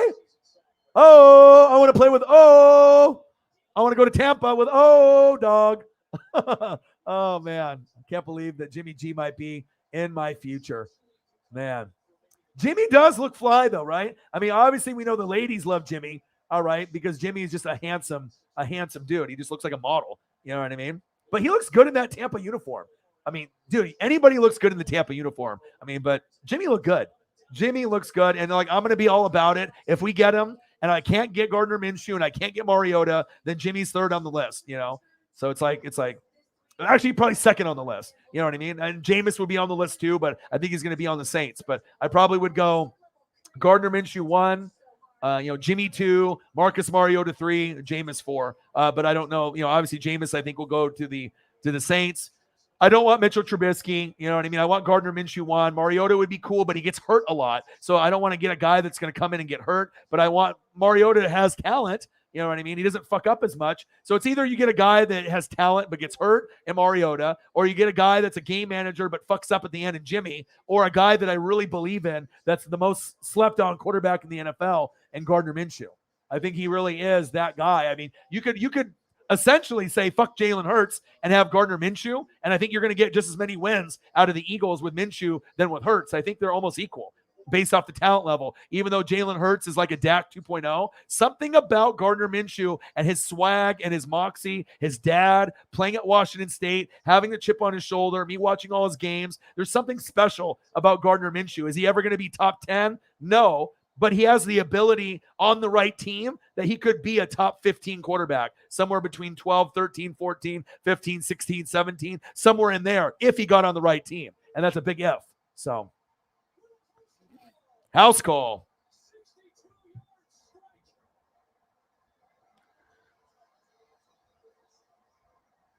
All right, is AEW on? I think I already missed the beginning of it because I think it already went on because I was already been, it's only go to it now.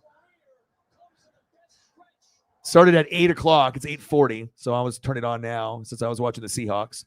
All right, now they got William Regal on here.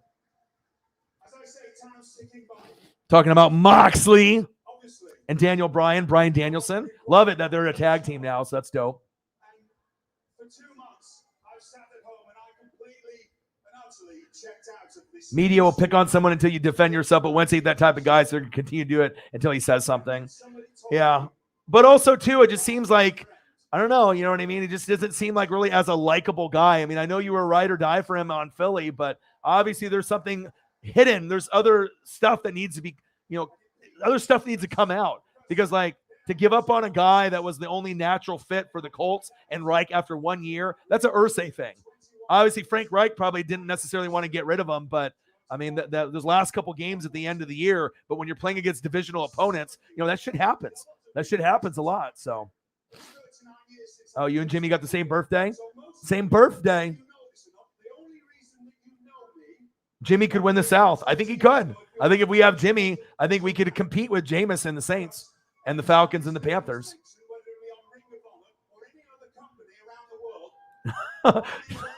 Yeah? Wentz hate his own daughter because he won't entertain. I don't know if they would go that far, Lenny D. That might be a little too drastic there.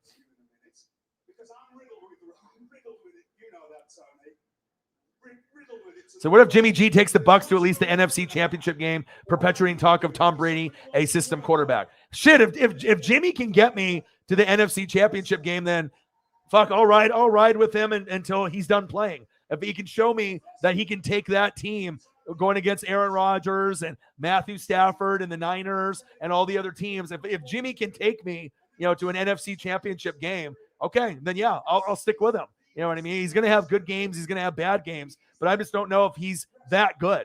He was that good under the Niners system, but can he be that good, under BA? And Byron Leftwich and Todd Bowles, I don't know.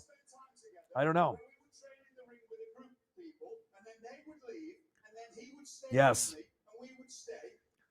See, me and Cyberpunk will help you out, Elliot. I don't know if Elliot's still in the room, but I know that me and you will definitely do it, Cyberpunk. I appreciate that. Yeah, looks like it's going to be the Saints. I know that the Ravens were rumored, but it looks like the Saints, he wants to go back home. You got some matches of the week? Awesome. Yes. Some Ring of Honor.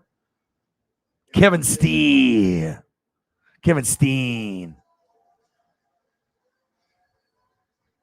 I've seen all of Kevin's ROH matches. Nice. Some Rey Mysterio. Hell yeah. Heck yeah. Awesome. Appreciate you. And then, like I said, not only will I watch it at some point, but, maybe Holly will watch it. Odin's son will watch it. Sarah might watch it. So I appreciate that very much, man. Paige Van Zandt. I thought we figured that she already was, based on her being on some of the shows in the past months. AFC West going to be brutal. Mahomes, Wilson, Herbert, and Carr. Yep. I know you didn't want to mention Carr, but you hate the Raiders, so I know why you didn't bring him up. I know you didn't want to bring him up. Some Chiefs fans hate the Raiders. I get it. AFC West, best division in football. Yep. What's up? Jameson Meza in the building. What to do?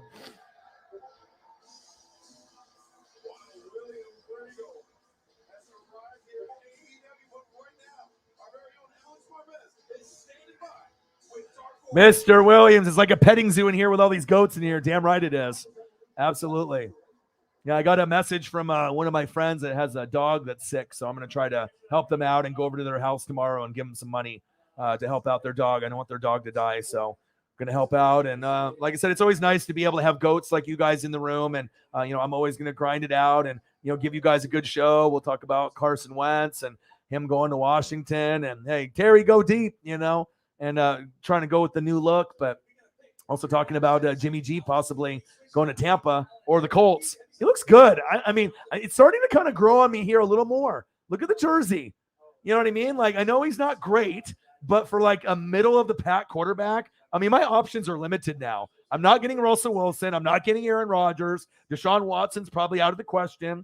I haven't heard Gardner Minshew's name in the mix. Jameis is probably going to go to the Saints. So it's either Mitchell Trubisky, Jimmy Garoppolo, maybe Marcus Mariota, maybe Jimmy to Tampa would be good. Otherwise, it might end up being Jimmy to the Colts, and I'll get stuck with someone even fucking worse. Because I'll tell you what, I don't want Mitchell Trubisky on fucking Tampa. I'd rather just go with Kyle Trask at that point, if that's going to happen. 317 in donos.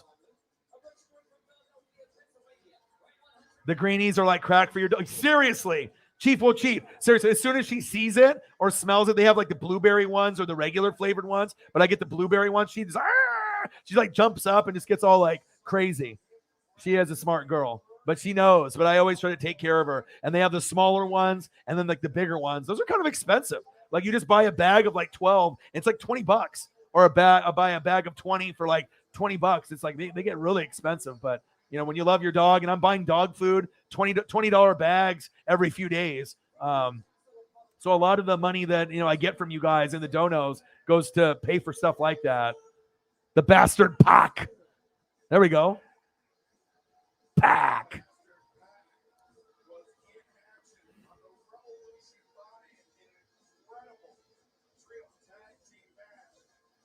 Oh, yeah.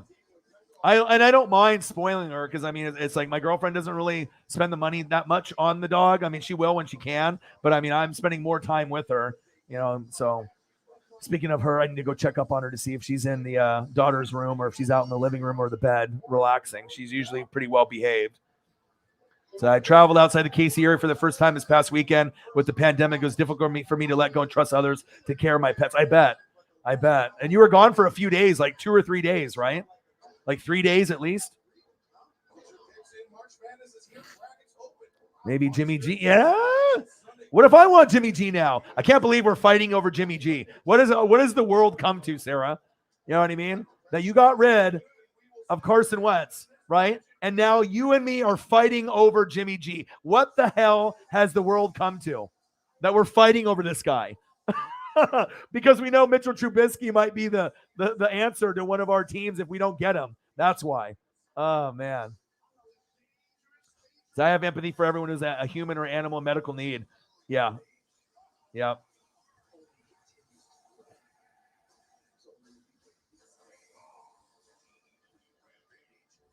All right. Take care, Holly. Love you. Appreciate you.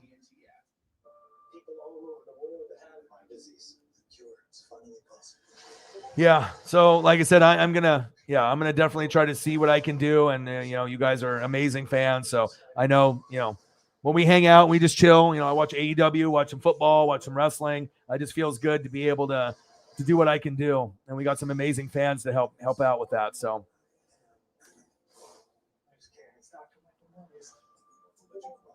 Yep. Is that time again? 71-37. Yeah, I know the. Oh man, that is bad. 317. Yeah, he tried to take over a little bit for you, Sarah, when you got sleepy, and he steps up to the challenge always. And it just depends on how long I stream for. We did get a nice $100 donation from Nate the Great. And sometimes I stream for about 2 hours to 3 hours, sometimes 4 hours, 5 hours. It just kind of depends on if the girlfriend is here, if we're watching shows, or if I want to spend time with Paisley.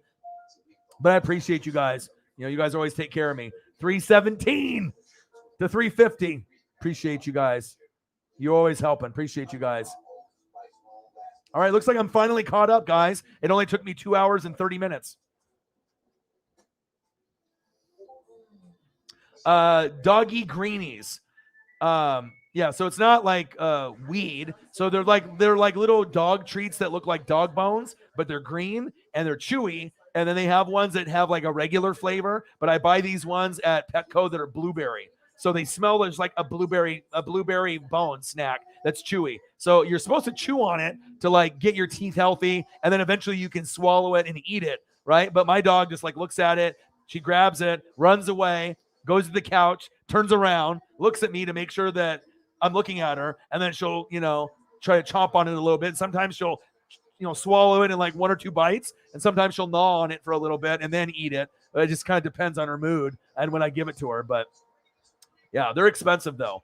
But they're, about, I don't know how big they are, 3 inches, 4 or 5 inches long, and they're shaped like kind of like a bone, and it's just green. And they, you can get flavored ones. The blueberry ones are fire though. I mean, they smell so good that I would eat one. I mean, I'm never going to eat a dog bone treat. You know what I mean? But if I was, it would be a greenie, especially blueberry. They smell good.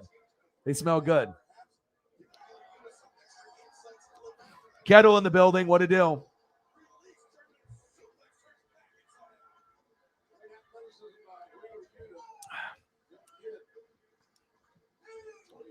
right, so I got AEW, the replay, going on for me right now, since I wasn't able to catch all of it. At this point, we do not have any more. We are at 255 on the Cash App. We had 5 from Sarah, 100 from Holly Hundo, Eagles John with a 50, Cyberpunk 53 with a 50, and Holly Hundo with another 50. And then everything else has been on the YouTube Super Chat. So we're sitting at 317, not bad. We were sitting at like under 100, and then you made the big donation last night of like the 50 and the 77, and that started the dono train going. And then I stayed on a little bit longer after that, and then we got a nice $100 donation from Nate the Great in the last 20 minutes of last night when I streamed for over 4 hours, and then we hit 442 last night, which is incredible. It's just crazy because I'm always hustling and I'm always grinding, trying to put out good content and good shows.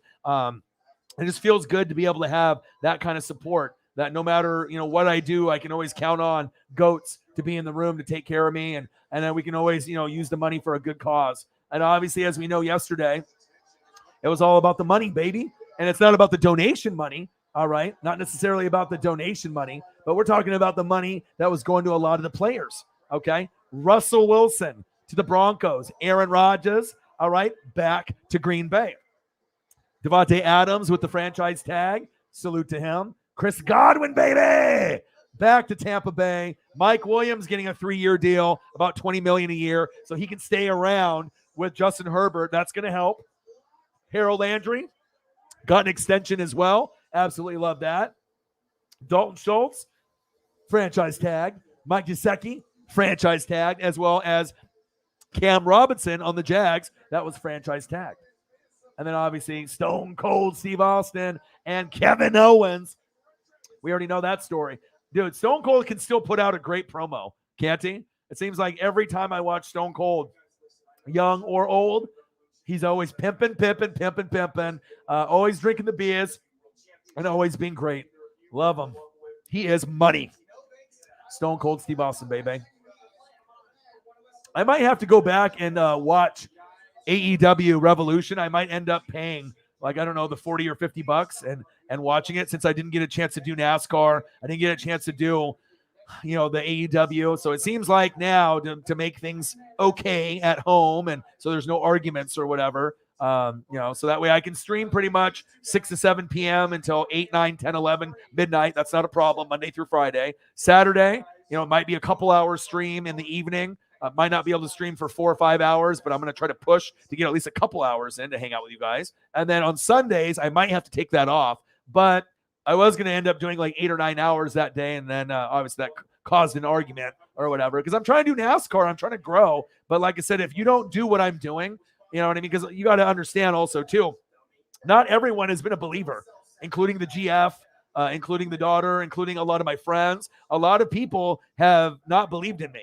Like when I told people that, I feel like I am one of the best in the world. I am one of the best in the United States. I am one of the best at what I do. And even with that being said, and all the hard work, 10 years in, all the videos, all the subs, all the donos, still people keep questioning me or hating on me. And like I said, I know that I believe in myself, and I know a lot of you guys believe in me too. But unless you're actually watching the shows and seeing what I put together for a show, it's really hard to be able to make that kind of conclusion if you aren't a part of the room. If you don't see what I do and the effort that I put in, and the people that we have in the room that are the GOATs, you have no idea what you're talking about.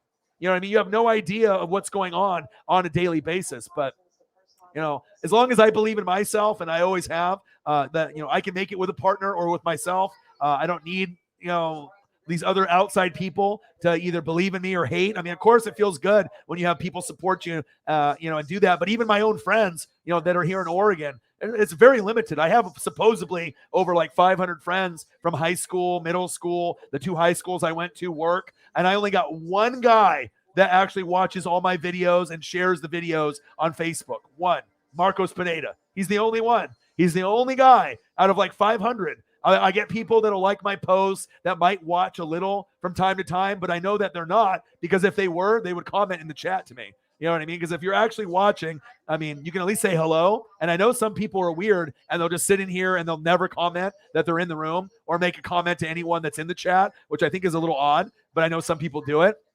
But one guy, Marcos Pineda, 12th man, you guys will see him in the room from time to time. So it just feels good that, when you have someone like that, that's your ride or die, they supported me even before I started the channel. And that's what it's about, because that's the type of person that I want to take care of once we end up getting big. So that way I can get him to quit his Nike job at Nike headquarters in Beaverton, and he can just work for me. He can just, answer phones or help people with editing or just hang out with me, drink beer, and, I can take care of them. That's the ultimate goal, to be able to help out your friends. That's big facts.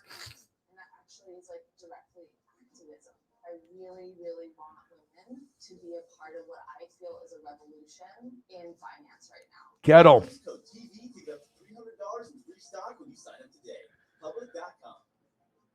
Okay. I'm here for On Roblox. Okay. Nothing yet on there at the moment, but we'll probably get a little bit more. What you watching, dude? Avengers Infinity War. Spidey is sick in the beginning. Anything Avengers is nice. That's facts. Chief $5. Appreciate you with the $5. Can't wait to see how NFL free agency pans out. The next few days should be interesting. Yeah. Especially to see where, all the chips start to fall. And then you're going to start seeing where the rookies go. I mean, there's a lot of teams still that need, a quarterback. And you got to think with like the Colts, They're like a playoff team. The Bucks are a playoff team. The Saints are a playoff team. So it's going to be interesting to see if we go for a Band-Aid guy. I imagine Seattle is going to make a deep run at Deshaun Watson because I don't think he's going to go to the Eagles or some of these other locations, but I could definitely see Seattle trying to go for Malik in the draft or maybe trying to get Deshaun Watson. I mean, they really have nothing to lose. They're losing a lot of their talent right now anyway. So greenies were what Mike Schmidt was hooked up on, methamphetamines. Put the Jack in Michael Jack Schmidt. Mike Schmidt was nice. Was Mike Schmidt on meth? Are you joking right now, or is that like facts? Because I always liked Mike Schmidt as a player. I think I have a couple McFarlands and starting lineups of Mike Schmidt. But I've never heard that story that he was hooked on meth, if that was true. 322 in donations. Thank you, brother. Thank you.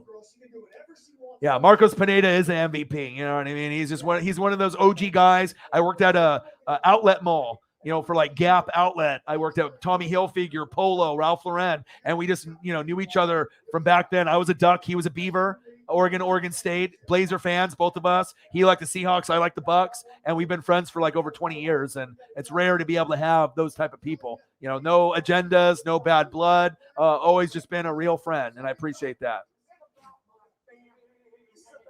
That Avengers Endgame was definitely a long-ass movie. Any Avengers movie is incredible, especially if you like all those superheroes. That's facts. Jishy, bang, from Canada, $5. He's like, ha-ha. I feel that's me sometimes, but as an Eagles fan, going to be interesting seeing Wentz at the former Washington football team. And that's why I tell people, you know what I mean? You can't hate on a guy like this, especially if you were a Washington fan, because I know there was a lot of Washington fans, Giant fans, Cowboy fans that were like, fuck Carson. He sucks. And I said, you know what? You got to make sure you don't do that because it might be Donovan McNabb situation all over again. And they're like, whatever. And then lo and behold, 4, 5, 6, 7, 8 years later, Carson Wentz is the Washington Commander Carson is the Washington Commanders quarterback. Exactly like Donovan McNabb. Eagles, Washington. Carson Wentz, Eagles, Washington. It's kind of eerie. You know what I mean? But that's why I've always not been biased. And because you just never know when that guy that is in your division that you want to talk shit about, and then all of a sudden 8 years later, it's your guy. And then what are you going to do now? Are you going to support him? You know what I mean? Or are you going to hate on him? It's crazy. I agree, Jishy. I agree. Appreciate you. Going commando. Yes, sir.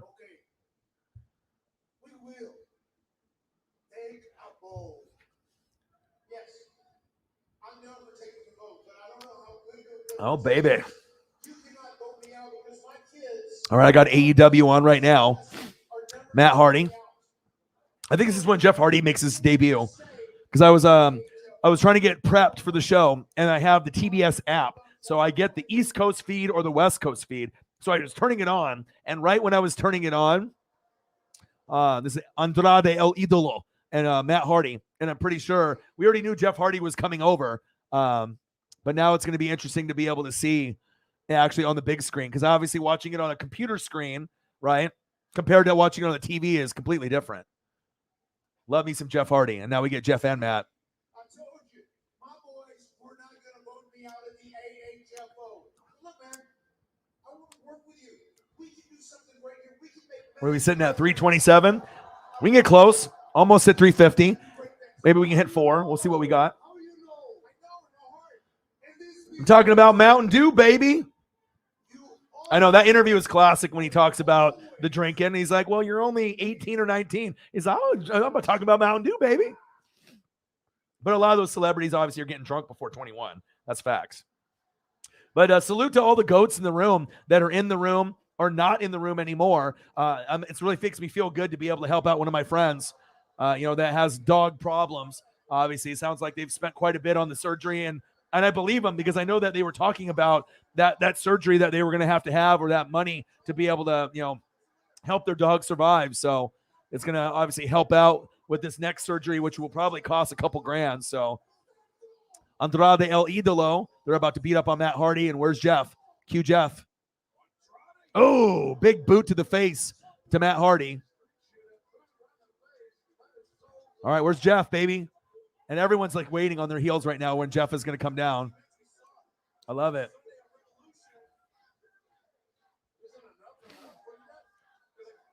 It wasn't known as meth, just greenies. They were readily available in the clubhouse. This is verbatim from Schmidt when Andrew and Root. Oh, okay.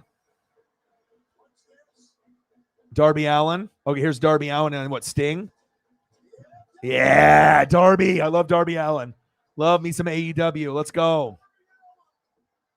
Let's go.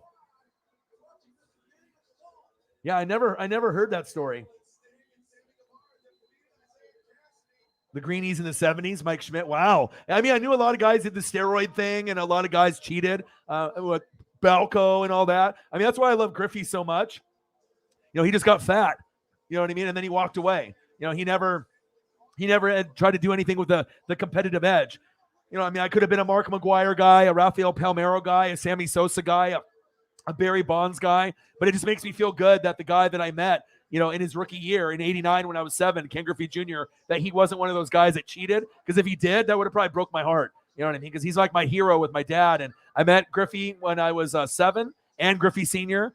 Yeah! Jeff!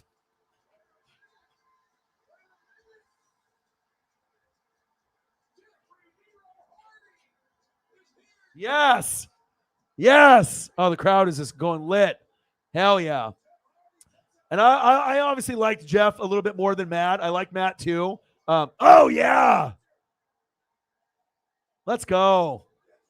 It's so cool to be able to see some of these guys that you've watched years and years and years, you know, in WWE. And then now actually going somewhere where I think he's going to feel like a resurgence in his career, and he gets to be with his bro. Yeah! Twist of fate. Let's go. Let's go. Smash that like button. Y'all look at Mr. Williams taking over for Sarah. I appreciate you. And that's one thing that really, you know, is needed. You know what I mean? That, you know, I can have someone that can do those type of responsibilities for me. And that's exactly what I need. Thank you so much, man. You got it. You know exactly what Sarah does. That's what I need from that other person. Obviously, if Sarah decides to, you know, go to sleep or take a nap or if she's not feeling well. Thank you so much, brother. Thank you so much. Jishy, bang, another $20. Even though I don't watch all the time, I try to tune in most of the time. But here's one of my favorite sports. Thank you, man. And I know I haven't. I would have recognized your name, obviously, Jishy. So you might have watched. But obviously, once you donate to me, you get into GOAT status with me. And obviously, I know that you're an Eagles fan. Who else do you support? Who else do you like? So I can actually show you some love, my brother. So I'm calling it a night, though. Good night to you and everyone in the chat. All right, man. Well, next time you come in, make sure you let me know when you're in the room so I can throw up some Eagle pictures for you and show some love. Thank you so much. Look at Jishy. Jishy showing some love, dude, with the $5 donation from Jishy, right? And I think these are his first 2 donations to me ever, unless he's got another account by another name. But shout out to you. Thank you so much, dude. You know, you never know when you're going to get people that come through and show love like that. So much. Thank you. Thank you so much.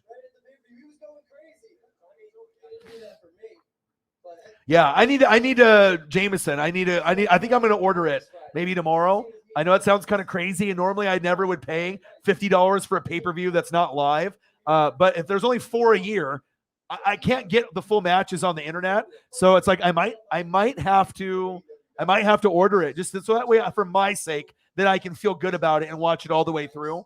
I don't know what the limit is on how long I can have it.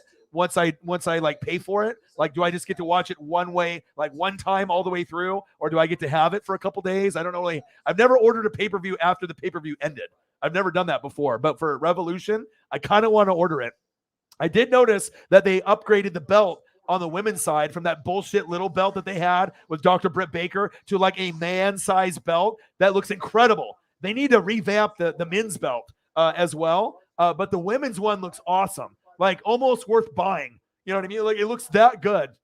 And I'm glad that they got rid of that weird plate design. Like, I don't know what AEW was thinking, but they wanted to be different from WWE and, you know, Impact, ROH, NJPW, but you want to make them look sexy. You don't want them to look weird. And I always thought the AEW championship belt and the women's one was weird looking. The plates just look weird. You know, it just didn't look right. So thank God that they upgraded the women's one, which looks sick. I mean, it looks amazing. And I think the men's one needs a little revamping as well. It looks like we got some Cash Apps on here. There we go. Air Whitey with a 3-er. Appreciate you. And I got a donation that Bitcoin is down. Air Whitey with a 3-er. Thank you so much, dude. Liddy Lit. Thank you, Air.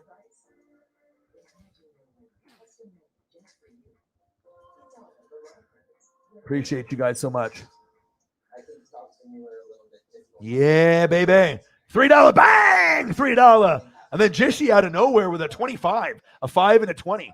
And I don't remember Jishy ever. So maybe Jishy watches, and I'm not sure if he just doesn't comment. And I guess sometimes that's what happens. People just watch and they like to see the conversations. But I mean, if you're one of the GOATs, I would love to know that you're in here. You know, especially if we got people from Canada or you know Australia. I mean, we get people all over. I love the conversations. And then obviously you get someone that maybe has never donated before that just watches. And then I've earned 2 donations for $25 from someone that I think that's never even donated before.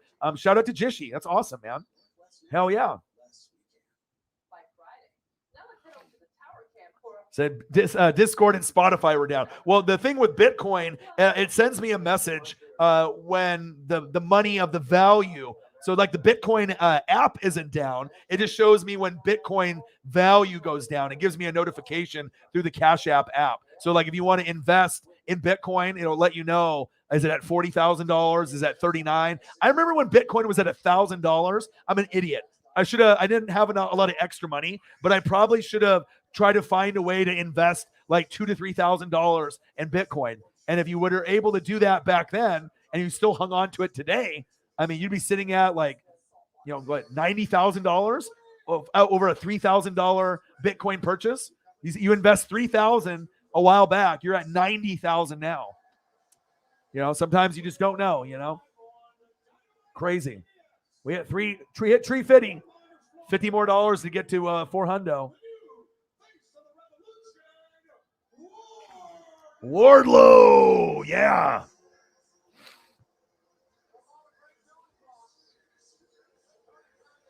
Oh, awesome. I'm going to read it. Eagles, John, thank you. Anytime I can educate myself about something that I wasn't aware of, and this is something that was probably common knowledge, and obviously you being an Eagles guy, a Philadelphia Philly fan, probably Sixers and Flyers, all the Philly stuff, I knew there was steroids and Balco and a lot of stuff, but I've never heard the meth stuff. I mean, I knew cocaine was rampant in New York, obviously with the Mets and Darryl Strawberry, and a lot of the guys loved cocaine, and obviously cocaine's a hell of a drug, as Dave Chappelle would say. You know what I mean? And we know this. Obviously, a lot of guys get caught up on the snow, and they like to go skiing, and it's expensive, and people get hooked, and people kind of spiral because it's so expensive, and then obviously you got to be careful now with like the fentanyl. A little bit of fentanyl in the yo-yo, people die. You've seen a lot of people like Mac Miller and a lot of these rappers and just a lot of people in general that love to party and love to hit the snow and hit the slopes. And then if you get a bad batch and then all of a sudden it's got fentanyl in it, you're fucking dead. So it's pretty crazy, man. Pretty fucking crazy. I'm going to read it, though. That is crazy. And then Mike Schmidt, is he a Hall of Famer? He's a Hall of Famer, isn't he? So he got in the Hall of Fame and then he released this information that he did all these drugs? Because obviously if this was all like out there, he probably wouldn't have made the Hall of Fame, right? I mean, you have all the answers for me, Eagles, John. Let me know. So I know, and trust me, as a diehard Laker fan, that loss was truly embarrassing. Who do they lose to tonight? Is it that bad? I mean, they've been really bad this year. All right, now I'm going to go to ESPN app and I'm going to look. 50 clams for your boy. Yeah, boy. MLB cancels the second week of the season amid the stalemate. Colts trading Wentz. We already knew that. 106-72. I mean, you're talking about your Lakers being shitty. What about my Blazers? 106 Utah, 72 Blazers. Jesus Christ. And what is that on ESPN? Well, thank God I'm not watching that. Jesus. All right, let's look at the basketball scores. That's why basketball for me, it sucks. It's not the same like it was when I was a kid. Nuggets 94, Kings 92, Wizards 83, Clippers 73, Celtics 115, Hornets 101. Celtics are fun to watch. Bulls 114, Pistons 108. Bulls are fun to watch. Suns 111, Heat 90. Both of those teams are fun to watch. Bucks 124, Hawks 115. Rockets 139, Lakers 130 in OT. Ouch. You finally got a shitload of points, and then you lose by 9 in OT to the Rockets. Ouch, bro.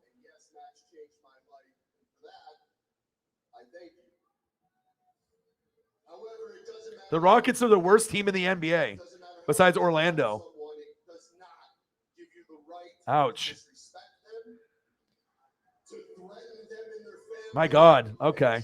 I know a lot of Laker fans are just giving up, you know what I mean? But I'm still going to be able to try to find Mr. Williams. I'm going to try to find you, like I said, in the next few weeks. I still got to take care of you. I got to take care of Shepard Williams. But obviously, with this my friend's dog situation, I want to be able to try to take care of as many people as I possibly can. But I got you, and I got Shepard Williams. Probably send something to Eagles John at some point as well. And there's so many goats that I want to take care of. I just got to make sure I have enough money for rent and bills and everything that's going on. But he said the Rockets, OMG. What about my Pelicans? Well, no one expects anything from the Pelicans, though. I mean, Zion's hurt. You got, my guy, CJ McCollum, CJ3J. But the Lakers, I mean, when you have Russ and you have LeBron, AD when he's normally healthy, it's just, it shows you got to have chemistry and you have to have a right fit of players. So just because you got, Kyrie and KD and Harden, it doesn't matter if all these guys are great all-star players. It's all about chemistry. And look how great that Embiid and Harden have been together. Sometimes you don't need to have a big three. Sometimes a big two is good enough. So the Pelicans lost to Orlando, but the Pelicans aren't really considered a great team. They're, what I'm saying? But I get what you're saying. 13, 14 quality people. I am, man. Chief will achieve $10. And that's one thing with me. You know what I mean? I'm always going to hang out. We're going to have fun. Like I said, I'll be watching wrestling or basketball. Nothing is, and a lot of times it's like I don't need a lot of people in the room to enjoy myself. And hopefully we get to a point where we're always over 20, always over 30, always over 40. But you have to realize, too, that out of all the people that sub to my channel, only I would assume only about 100 people or 150 are getting the notification. And then some people have the notifications on with the bell with all of them, and they still don't get it. So even with my regulars, they don't get it. So it's frustrating, but I'm not worried about the subs anymore. I'm not really worried about how many people we have in the room anymore. All I want is just great conversation, great goats. And I know I have great people supporting me. And that's all what it's about. That hard work, that drive, that energy, that passion. And like I said, that's what it's about, man. Chief will chief. I will, man. Nobody will end up working harder than me. There's a lot of people out there that do they do streams for games. They do original content, but to be able to grind it out for 3, 4, 5-hour streams, day in, day out, day in, day out. I don't think there's anyone else that can match me. You know what I mean? As far as content and the grind, it's easy to be able to call an NBA game or an NFL game, but when you're just hanging out and talking, I mean, it takes a lot to be able to be that guy. And I'm just so blessed that I have you guys in my life. Thank you so much, man.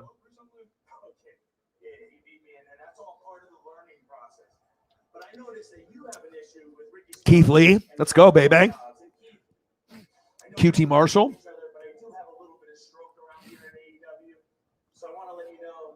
And then we lost the Nuggets. Yeah, we'll see what Zion can do. He just needs to lay out the cheeseburgers. I love CJ McCollum. And it kind of made me upset that they broke him up with Dame, but it's a business. So I get it. You know what I mean? I understand why, we're in tank mode right now. You know what I mean? I already understand why we did what we did. Oh, here we go. Yeah. Jungle Boy.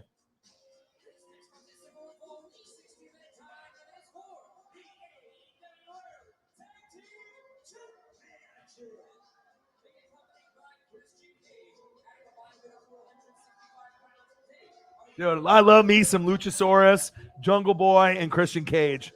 And I've told this story many, many times. I always will root for the underdog. And with Jungle Boy's dad, Matthew Perry, Beverly Hills 90210 was a sitcom type show that was on Fox when I was a kid. It was kind of for the ladies. It was just about heartthrob people, right?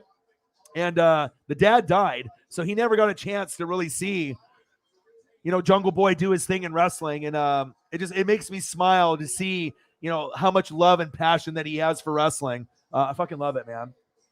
Chief will Chief. I appreciate you. He said, yes, sir. I appreciate your work ethic. And like I said, I started working my first job. Oh, the Acclaimed are out there. But I've been working since 11 years old. 11, 12 years old, doing crayfishing, crawdadding. So I've always had a strong work ethic. But like I said, no one will ever match me with the hard work that I put in on the channel, let alone the research and the film study and everything I do away from the channel. There's a lot of guys out there that got way more subs than me, got way more views than me. But I think subs and views are kind of overrated because a lot of these YouTube channels are getting pushed, by YouTube because of the money, based off donations, ad revenue, partners that are working, with these channels. And they pushed the hell out of my channel the first couple years, but I wasn't making any money. And that's why they were doing it. And that's what they kind of do.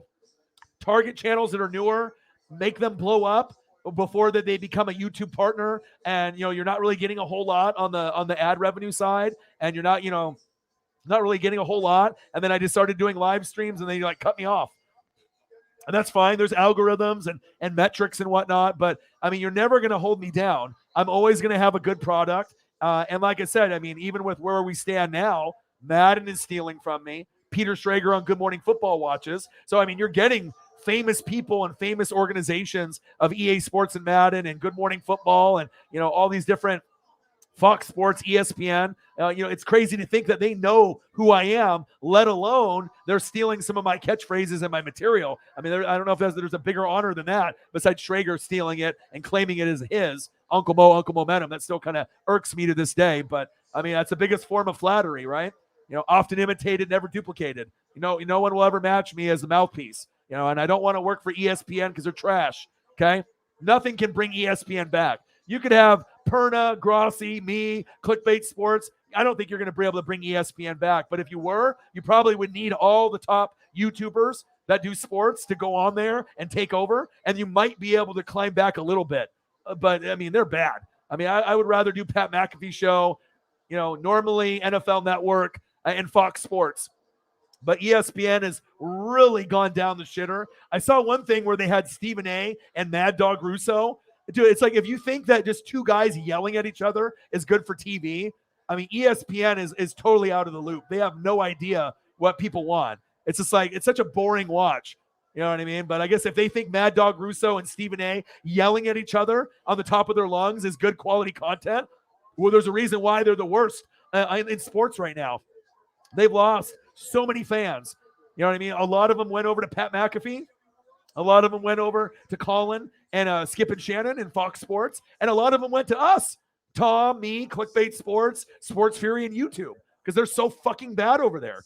But I don't think they realize it. It's like ESPN and Sports Center is like WWE. They don't realize that you guys used to be the king, and you're no longer a king anymore, but you think you are. You've lost all touch of reality, that no one gives a shit about Sports Center. No one gives a shit about ESPN, right? No one gives a shit really as much about WWE as they used to. It's like if you get complacent and you don't put in the work ethic and the hard work and the great content, people will leave and they're going to go somewhere where it's better. That's facts. Oh yeah. Chiefs Kingdom always representing, man. They're the number one donation, to this channel. We got you representing the Rams and the Lakers. Chiefs Kingdom always representing, from Cyberpunk 53 to Holly Hundo to Chief Will Chief to all the others, Travis Cecil and many, many others. And then you got the Eagles fans with Eagles John and a few others there as well. But it typically is, it used to be Saints fans, but they ran away. I don't know what happened. Maybe because I ended Drew Brees' career or maybe Jameis Winston and all that. But Saints fans used to donate pretty heavy to me, but they all disappeared. So I don't know. Maybe they'll come back during football season. But Elliott is one of the only ones. We'll get a couple others like Brute Saint that'll come in from time to time, but they don't donate to your boy anymore. So but maybe they will during the football season. But it's definitely Chiefs Kingdom and the Eagles fly. Eagles fly. You got some Rams fans, some Broncos fans. And and like hopefully we'll get some of those other people to come through again, but it is what it is,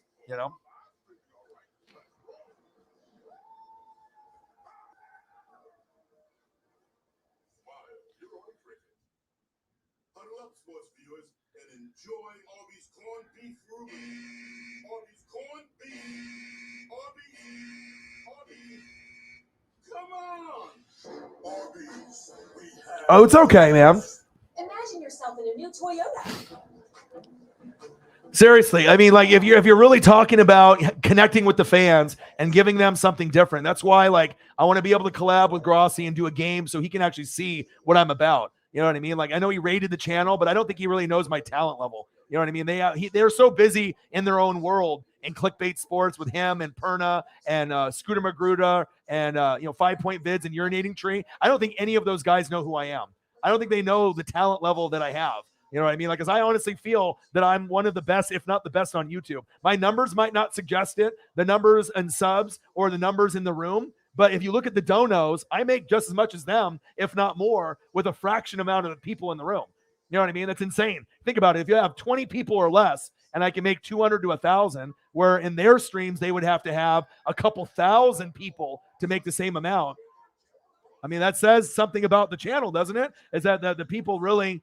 They really fuck with me here. So, I mean, imagine if I had a couple thousand people. I mean, if I had a couple thousand people in the room, we're making probably 2,000-3,000 a show. And that's facts. So I feel like I can make just as much as anyone. And then we can give that back to the fans and, do good charity work and give back. But, I mean, hopefully I can end up joining Clickbait Sports. And, if I can be that sixth man and prove to them that I can give you something different. If I don't get to join them, but I get to collab with Grossi, from here and there, that would be big for the channel. But I don't need to collab with anyone, but to collab with Grossi would be huge. You know what I mean? Obviously with his fan base and what they've done for me, the people they brought to me. And I think it would be good energy. He's got good energy. I got good energy. And like I said, no one's going to hold me down. I'm going to keep grinding it out. So, but I really do feel, like I even told, the girlfriend and a lot of other people, like they didn't believe in me. You know what I mean? Like they were like, oh, like be realistic. I was like, well, you're not me. You know what I mean? You don't know my work ethic. You don't know my skill set. You don't understand what it's like. You're not in the streams. You don't understand how much, film study and work that I'm doing. It's like maybe I'm just like the boyfriend, or I'm just like the friend, or the guy that you get drunk with, or the guy that you play beer pong with. But I mean, if anyone really, really knows this channel, they know what kind of dedication and hard work goes into this channel to make this show great. So, and if I didn't have you guys, we wouldn't be where we're at today. So it can only go up from here. And I really love you guys and appreciate you guys. But yeah, I can't do ESPN. I mean, right now, what I watch is I watch The Herd with Colin Cowherd and Joy Taylor. I watch that. I watch Pat McAfee show. I used to watch Good Morning Football, but after the Weasel, Peter Schrager stole my material. I don't watch that anymore. I like Colleen Wolfe. When she's on NFL Network, I'll watch. But, there's a lot of shit that I don't watch. I don't watch Get Up. I don't watch, any of those other bullshit things that are on ESPN. It's pretty much Pat McAfee show. Some stuff on NFL Network. Used to be Good Morning Football, but I don't like that show anymore. After they lost Nate Burleson, and obviously when Peter Schrager started stealing my shit and not giving me credit, fuck that. And then I'll watch The Herd instead. So I like Colin and I like Joy Taylor. So, but I usually like Pat McAfee #1. That's like my favorite thing. So, yep, Fox Sports is the place to be. I mean, if there's one organization where I would want to go, it would be either to do independent, like here on YouTube. You know what I mean? Like Grossi and me, or to do Fox Sports, but that would be the only one I would probably consider. And don't worry, man. There's plenty of people that'll step up for the people that can't or won't. So that's not a problem.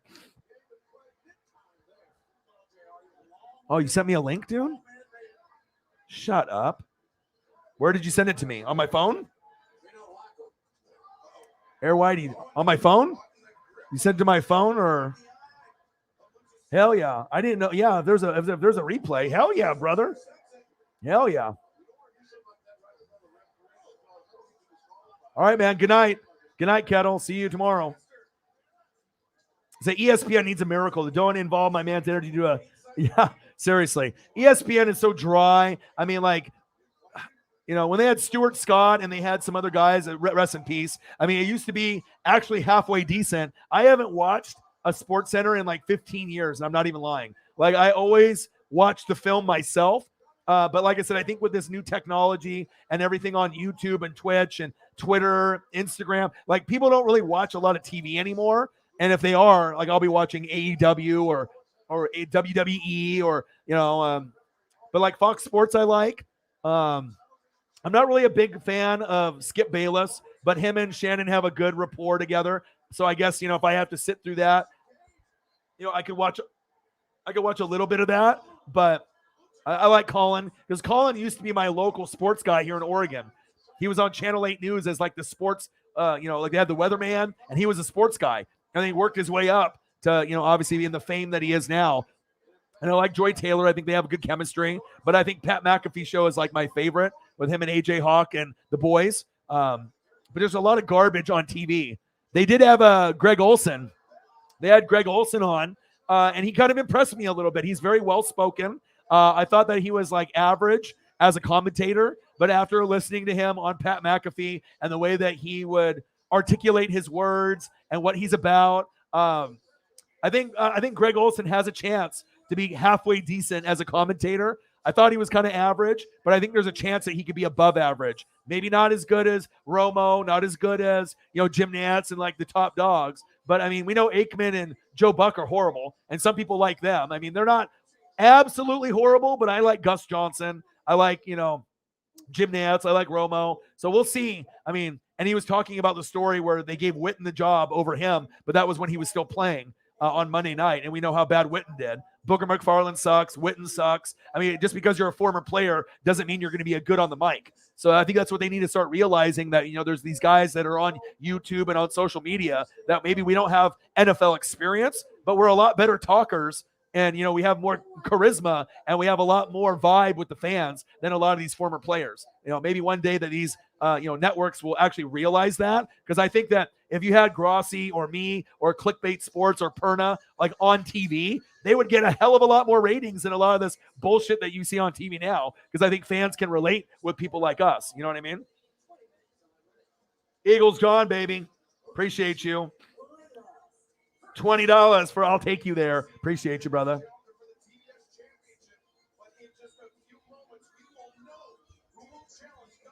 But I wouldn't want to wear a suit. I would want to wear my hat sideways. I want to wear cutoff shirts like Pat McAfee. I want to wear shorts. I don't want you to conform me to your ideals, and I can't swear. I want to be me. So that's why I'm never going to be on a network. I mean, they want me to be a special guest or this or that, whatever. Have, be a part of a show on my own show. I would just rather be my own boss on YouTube.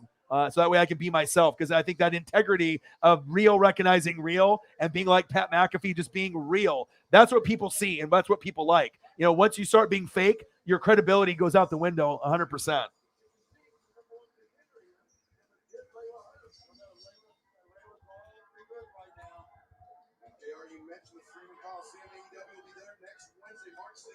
There we go. Bang! Eagles John, $20. Appreciate you. So we're what, $20 away from $400? I think we can get there. Hell yeah. Appreciate you. And like I said, a lot of these guys that are on TV, if they had their own YouTube channel, they're not going to get donations. Like, you think people are going to go out of their way to listen to fucking Peter Schrager, the Weasel, on YouTube? Fuck no. No one gives a shit about him. You know what I mean?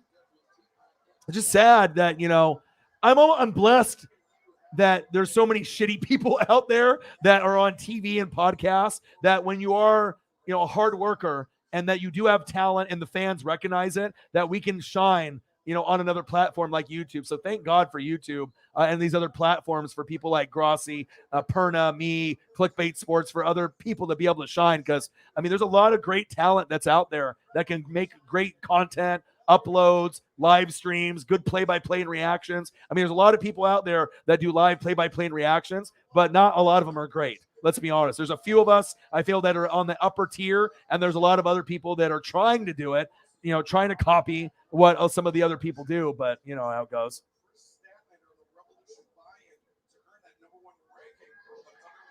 Chief will chief. Yeah, well, he's a Chiefs fan. So obviously, you have Kay, who's a Bears fan, always roots for the Saints, hates on Tampa Bay, right? Kyle Brandt's a Bears guy, right? Nate obviously believes in the Lions and the Vikings, the teams that he played for. And, Schrager has always been a Chiefs guy since he was a kid. So, of course, if he roots for the Chiefs, you know what I mean? You know what I'm saying? But, like, I think what happens is like when you go back on my Instagram and then you see what he said, about Uncle Mo, Uncle Momentum, during that Chiefs-Bengals game. And then, how him and Kay were there, and, just the way that he tries to emulate being like me and stealing that catchphrase, and then a week later stealing it again, but it doesn't really retain the same meaning. Like when he says it in front of Kay, Kyle Brandt, and whether it's like Chris Carter or one of the other special guests that's, there, D'Angelo Hall, they don't get it. Like when he said the Uncle Momentum, it didn't resonate with them. You know what I mean? Like, and it's like, and if it did resonate with them, you know what I mean? They didn't really fully get it because it wasn't his thing. It was my thing. You know what I mean? I've been saying it for 4 or 5 years. So it shows you, man, a lot of people love to copy people, but not give them credit. And just because I'm not, 2 million subs or, worldwide, globally famous, if I had way more subs, I doubt that he would have stole that from me. You know what I mean? But he's like, oh, this is little guy on YouTube. No one will ever know. But it's funny too, because I caught it both times that he did it, and maybe he's done it more than those 2 times. But he did it in the opening of the show, in those 2 separate shows that I watched within the first 30 minutes. And I couldn't believe it, man. But I guess it is what it is. At least I know they're watching and they're copying your boys. So the $4 back. Tell her that you won't wear shoes in the house, and then she can have those $4 back. Mr. Nguyen, my boy. How are you, brother? Yeah, he donated $4 last night. We were having some Asian stories about like some of the crazy Asians that I used to hang out with, since I'm half Japanese and half Czech. And, at the high school, there's a lot of kind of like, I don't want to say prejudice, but there's just a lot of like, I don't know, people that group together. So you get like the brothers hang out at this table, and then you get like the Latinos that hang out at this table, and then you get the Asians that hang out at a table and they gamble, but the Asians hate the Asians. Like, you know what I mean? Like I have like Korean friends that hate the other Koreans. Like it was just kind of weird, but we would all hang out together and gamble, skip school, play cards. Some of these guys were crazy, like would like boost rims, boost cars, and do all kinds of crazy stuff. But then after hanging out with those wrong crowd for, quite a while, for a couple years, after my mom and my dad got a divorce, and my dad ended up getting me to move, and I stopped hanging around those guys. There were some fun gambling times at, a guy's house with like 25 people there, and everyone's hustling and gambling. Some of us had jobs, some of us didn't, and playing basketball and just hanging out. It was good times, but there was a lot of crazy shit that happened with a lot of the crazy Asians that I used to hang out with. Koreans, Vietnamese, Laos, Chinese, Japanese. You just mingled all the crazy Asians in one big group. It was a crazy time in that Aloha Beaverton area back when I was younger. That's facts. Brandt talks like an Eagles guy, but I question his genuine nature. Yeah, he's a Bears guy. I mean, he's got good energy, angry runs, and everything. You know what I mean? And as far as energy on the show, I'm not sure how genuine he really is, but Kay, it kind of has come across kind of fake to me. And then when they have Will Selva on the show, I don't like the way that she treats him. Like sometimes Will Selva will come on the show and he talks a little bit too much in the intro just because he's a nice guy. And I can always tell with Kay, she's kind of a bitch towards him. You know what I mean? She kind of looks down on him, kind of hates on him, gives him the evil eye, sometimes says some fucked up words to him. Like, I don't respect people like that. Just because you're the fucking host of the show doesn't mean that you need to talk down to one of the other people that is reporting on your show. And that's one thing I always noticed about her that I didn't like. She's pretty. She's good looking. A lot of people like her, you know what I mean? Because she's got that pretty face. She used to be a bartender. I get it. You know what I mean? But I'm more of a Colleen Wolfe person than Kay Adams. Kay Adams seems kind of fake to me. And obviously with that whole show, it's gone downhill. I used to love it with that and Pat McAfee show, but I don't like it anymore. Schrager's a weasel, stealing my material. They have no Nate Burleson. That was a big reason why I watched. Kay seems kind of fake to me. Kyle Brandt's got energy, and I can respect that with like angry runs and whatnot. But the chemistry isn't the same with Chris Carter, D'Angelo Hall, or any of those other guys that they have in there. Because the reason why it was so special is that Nate Burleson wasn't a Hall of Fame player, but he was like a real dude. He was real, you know what I mean? Like he knew his role. He didn't overstep boundaries and try to come off as this cocky guy that was in the NFL. He was actually kind of like one of the guys. You know what I mean? He was just really well-spoken, really well-liked, and he brought a really good dynamic to the show that I don't think you've seen from a lot of guys. That's why he got promoted to CBS, and he was really the reason that show was great. Some people watch only for Kay, going to how she looks. You know what I mean? But Schrager used to be that smart guy, but now you're starting to realize maybe Schrager isn't that smart. Maybe he just steals everyone else's material and tries to act like he's doing it on his own, because that's exactly what he did to me. You know what I mean? And that's just 2 shows that I caught. How many other times has he stole material from other people on YouTube or other journalists or other people claiming that the shit is his? So I got no respect for him whatsoever. That's facts. He said, go wash the car, Mr. Nguyen. Mr. Nguyen, what's your opinion on that Wentz trade, booty? Carson Wentz, they got 1 year. You know what I mean? They probably should have kept him for another year. Now you'll probably end up getting Mitchell Trubisky, and that's even worse. They should have, probably kept him a little bit longer. But when you lose the Jags at the end of the year, Irsay, the owner's like, get the fuck out of here. And that might have been a little jumping the gun. Washington gave up way too much. They wanted to get Russell Wilson. They wanted Aaron Rodgers. They offered a lot of compensation. And the only reason that they ended up doing the deal is that Washington was one of the only teams that was going to take the full contract of what Carson Wentz was owed. So they're like, I guess we got to get rid of this guy. We don't like him anyways, right? So we'll see where it goes. And then your boy, me, hey, Jimmy G to Tampa. It's either going to be Jimmy G, to Tampa, or I don't know, maybe it'll be on the Colts. But I think Jimmy G now, there's a strong possibility the Colts and the Tampa Bay. And I didn't really know if I would be okay with Jimmy short term to Tampa, but it's starting to grow on me. I mean, you're starting to run out of options. So it's either you draft a quarterback. I got Blaine Gabbert. He sucks. Kyle Trask, 2nd rounder last year. He sucks. I don't know if I believe in him. I think Jimmy might be the answer for me short term. Colts wouldn't mind Jimmy. I know Carr is someone that they're looking at from the Raiders for the Colts too, but I don't know if that's realistic with Josh McDaniels, just getting the head coaching job over there. You're not going to give up one of your best assets as a year 1 coach, but you never know. But yeah, if I'm Washington, I'm embarrassed. You know what I mean? I wouldn't want Carson Wentz. I'd rather keep Heineke for Meineke. I thought he was actually halfway decent. You know what I mean? So let him know.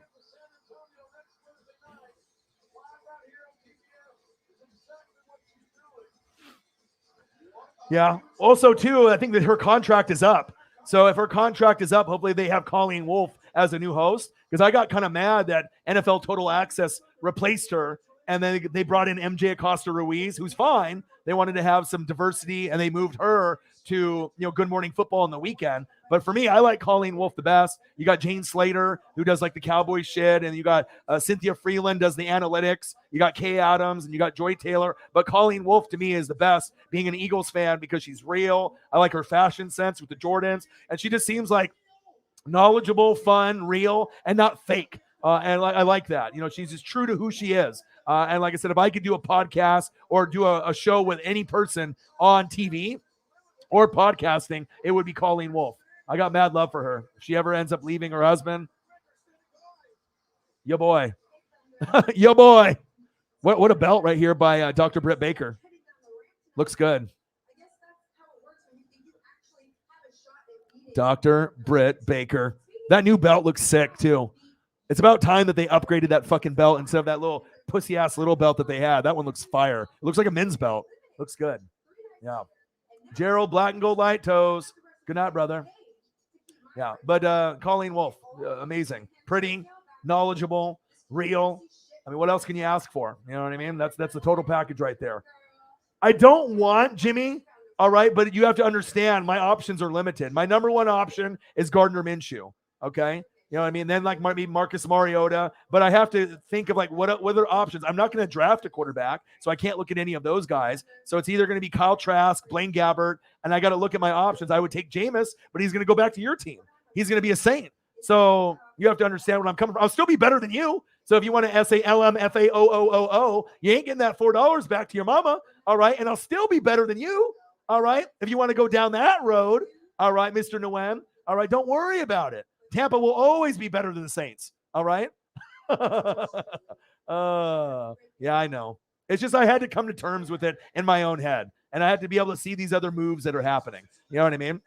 I hope the Saints in Tampa Bay can be good, because we got to represent for the NFC South. Let's be honest, Mr. Nguyen, because obviously we don't think that the Panthers or the Falcons are there yet. And I want us to represent the South the best that we can. And I think that you guys have a great team. It's just you guys got to get wide receivers, tight end, and then a quarterback. Eventually someone better than Jameis, someone closer to Drew. And if you get that, you guys can make a deep run to the NFC Championship game and possibly the Super Bowl. But if you don't get that top 5 guy, you're not going to get there.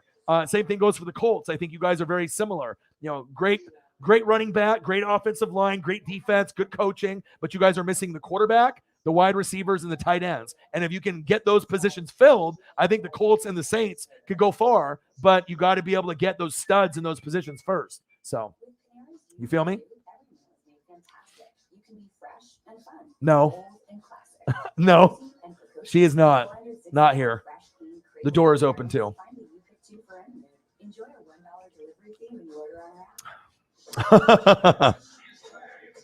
It's been a long time anyways, like 7-8 years, brother.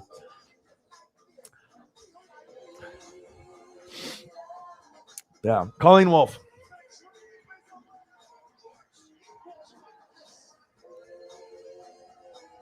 Lisa Ann. Who is that, a porn star? Who's Lisa Ann? Is it anal list? That must be a porn star. TCS Whitey's doing some kind of like Lisa Ann analist. Okay, that must be a porn star. I don't know. I'm too busy grinding it out to be watching porn 24/7, Mr. Whitey. Yeah, I mean, she's got a positive vibe, and like obviously, if you're on TV, it helps if you're pretty. You know what I mean? And like, I think she looked a little bit better with her blonde hair being a little bit longer. But for being like short hair blonde, like she pulls it off. She's really good looking, but I think I like her knowledge of the game the most. She doesn't come off as fake. She's fucking a John. She's Eagles to her death. She loves Philly. And I think just like her style with wearing Jordans and just like, being kind of a little urban and just being real and being herself and not trying to be someone that she's not trying to be fake or trying to be someone that is completely opposite of who she really is. That's what I respect. I mean, you got other people like Jane Slater out there for the Cowboys and all these other females that are out there, but there's only one that I've always liked from the very start. And it's like, you have to recognize as real. And like I said, I was pissed that they took her off NFL Total Access. And I think that if you end up eliminating Kay Adams and she walks and she goes off to do another job somewhere else, they better have Colleen Wolfe as the number one replacement, because she's already doing the weekend show as the lead female, and she should be the lead one. Because I think if Colleen Wolfe goes back to Good Morning Football, I'll watch again. I don't like Peter Schrager. You know what I mean? Kyle Brandt's okay. Obviously, we know Nate Burleson's no longer there, but they might be able to bring the ratings back a little bit with Colleen Wolfe there. At least she's real. I like her a lot more than Kay. I'll tell you that right now. She does know what she's talking about. I think she might be the most knowledgeable out of them all. For me, Kay's kind of fake. Like, she's just reading kind of on a teleprompter. She knows some stuff, but a lot of the stuff that she says, it just seems like fabricated. Like she's forced to say it, or maybe, she doesn't seem like she does the research as much as some of the other people. Some people love the game, and you can tell, you know what I mean? And so you told me, what a tightrope. But like I said, I think she could be the number one lady. You know what I mean? Like out of all the ones that are out there, she's got it all. You know what I mean? Real, pretty, intelligent, knows the game, isn't fake. I mean, she marks off all the checks that you would want on someone that you would want to watch. You know what I mean? That's who I would want to work with. Mr. Nguyen. Now Mr. Nguyen is coming up with some poor name. Annie Marie. Doris Burke. Doris Burke is a legend, you know what I mean? But she ain't better than Colleen Wolfe, though, as far as football. I mean, Doris is doing NBA. I get that, but.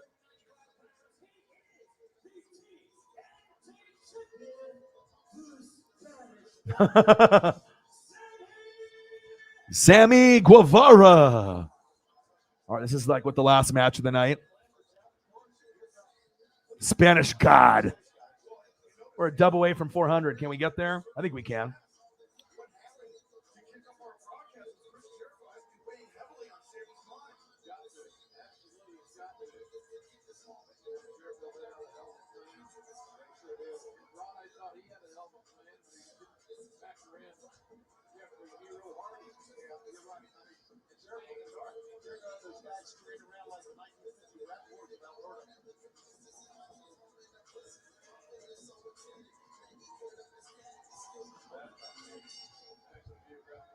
All right, Mr. Nguyen, get some sleep, brother.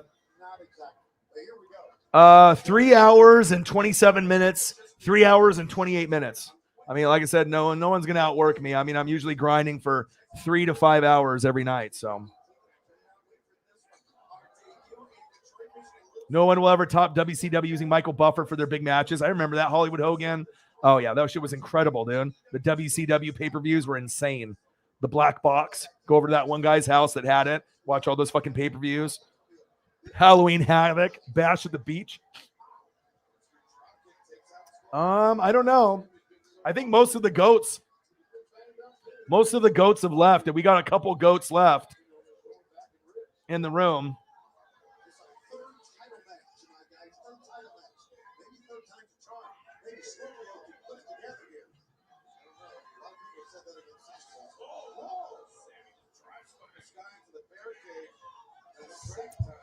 No, nothing new.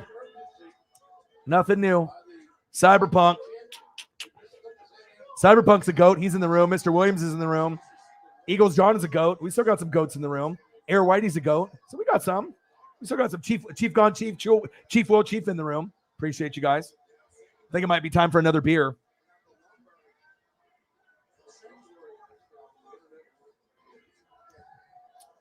$9.49. This is the last match of the night. I'll probably end up streaming for another 30 minutes or so. Probably go 4 hours to give that nice clean number. Unless we start getting a bunch of donos and a lot more people coming in the room, then I might go for a little bit longer. But I mean, to grind it out for more than an hour, it takes a lot of skill and a lot of perseverance. Then you do 2 hours, 3 hours. I mean, it's a grind, you know what I mean? But even if you're getting donos and you're having good conversation, I mean, after a while, you know, it takes something, you know, not necessarily you have to be drunk or high or whatever, but I mean, you have to be able to grind it out. That's facts. Cyber wants an ale. Yeah, me too. And she always would hate on Tampa Bay. She would always be pro Saints. You know what I mean? Saying how Tampa is garbage and, always going for the Saints, Saints this, Saints that. And I don't mind if you want to pull for the Saints, but it was almost like you were the Saints, like bad luck charm. Like every time you wanted to root for them, they fucked up when you rooted for them. You know what I mean? So, oh, shit. Sammy Guevara. Oh, man. He did a 450 on the outside through a table. Holy shit. Oh, my God. That was insane. That was insane. Chief Gone Chief for the YouTube Dono Grind. 20. Chief Gone Chief, thank you so much, brother. Thank you. Mom is out of the hospital. I got to wake up and take care of her tomorrow morning. Friday, I leave for the Northeast. Well, fuck, man. Prayers up for your mom. I hope that everything is okay. I know how it is to have, like, family members or, certain people in your life that are not doing too well. Prayers up. I hope everything is okay. I don't know if you're going to be able to be in the streams for the next few days or not, but I definitely will hold it down when you're not here, and I'll look forward to having you come back in the room. But obviously, I'll be online pretty much every day from around 6, 7 p.m. Pacific time, Monday through Friday, sometimes on Saturday as well, and then Sunday. I just got to be able to grind it out. Like I said, if I had my choice, I would work every day. You know what I mean? Because I have a lot of bills and I got a lot of people that I'm trying to help out. But if the girlfriend's going to get mad at me for grinding my dream and trying to work. I mean, think about this. Like, how many people actually, would grind it out for 7 days a week?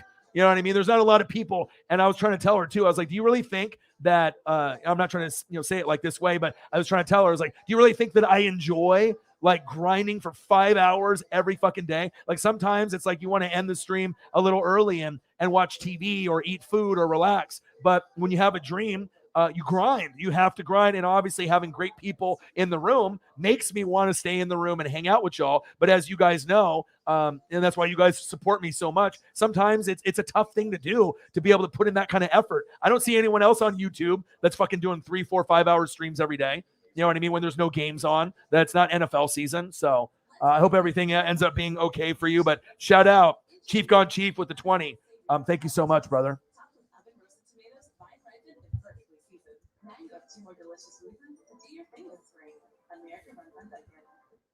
But I haven't even come yet.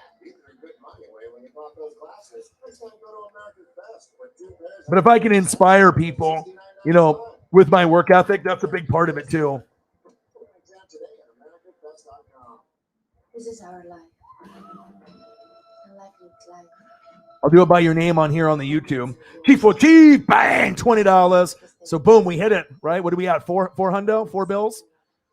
Like I said, I gotta help out with my friend with the dog, and shout out, man. We hit 442 yesterday, and it's like I feel so blessed to have so many goats in the room, because like I said, with less than 20 people in the room, to be able to hit 200 to 1,000 every night. Each person kind of takes turns on when they end up donating. Sometimes you guys are the same ones donating every night, and I can't tell you guys how much you guys mean to me, because like I don't want to have to work a 9-to-5 job or a part-time job if I don't have to. I've been doing that for the last 20 years of my life, so I'm finally at the point where, as long as I keep working hard and showing the work ethic and having good content, I should be able to hopefully, do this, for quite some time, and I won't have to do a part-time job. I want to be able to focus on you guys and grind it out. And then it just feels good. All those blood, those sweats, the tears, my partner quitting on me, getting depression, anxiety, just not being mentally right. And then finally, after 10 years that I predicted it would take to get to this point, we're here. We're finally fucking here. My 6th year on YouTube, 10 years recording, 9 people in the room. It doesn't fucking matter. You know what I mean? It's like I can get the same amount of donos with someone that has 900 people in the room. And that's fucking special. Thank you guys so much, man. You guys are amazing fucking people, man. Yeah, absolutely. And yeah, Eagles John, and like I said, not that you need it, but if you ever need someone to reach out to and talk to on the Twitter, you can message me at any point if you need someone to talk to, or just someone to talk Mike Schmidt and Greenies or whatever. I'm always interested to hear what you have to say, because obviously you have some sport knowledge that I don't have, and I'm always willing to learn a little more. I don't feel like I know everything. I grind it out. I know a lot. You know what I mean? I'm always reading and watching film, but there's a lot of stuff that I don't know, especially if it's regional or something different that maybe you are a professional at. So I appreciate you very much, man. Mr. Williams, $400 Hilltop Achieve, baby.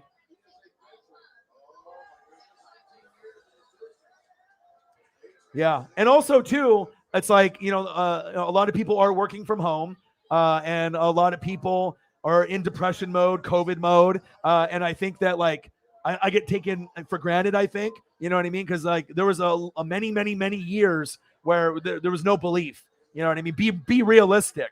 You know what I mean? Well, just because you can't see yourself doing it doesn't mean that I can't do it. I'm a different breed. I'm a different fucking animal. You know what I mean? But if you're not a sport fan, which she isn't, and if you don't watch my show, and if you don't know what I'm about, it's like kind of bold just to make these opinions about who I am. I've always believed in myself. I don't need, support, necessarily from like my mom or my dad or the girlfriend or other people. Obviously it would be nice, to have that belief, but I don't think my dad believes. I don't think my mom believes. The GF, I don't think she believes. And then even now, it's like, I'm making like $200 to $1,000, and I think with my dad thinks, oh, it's gonna run out or whatever. It's like, you don't even watch my show, so you don't even know. You know what I mean? So you don't even understand the fans that I have, the hard work that I put in. So on that regard, it's kind of sad, because if these people actually cared and watched, even if you don't like sports or just wanted to support me, you could like at least know what I'm about. But I don't think they realize that I am one of the best sports personalities that's in America today, that I could work for any podcast, TV show tomorrow.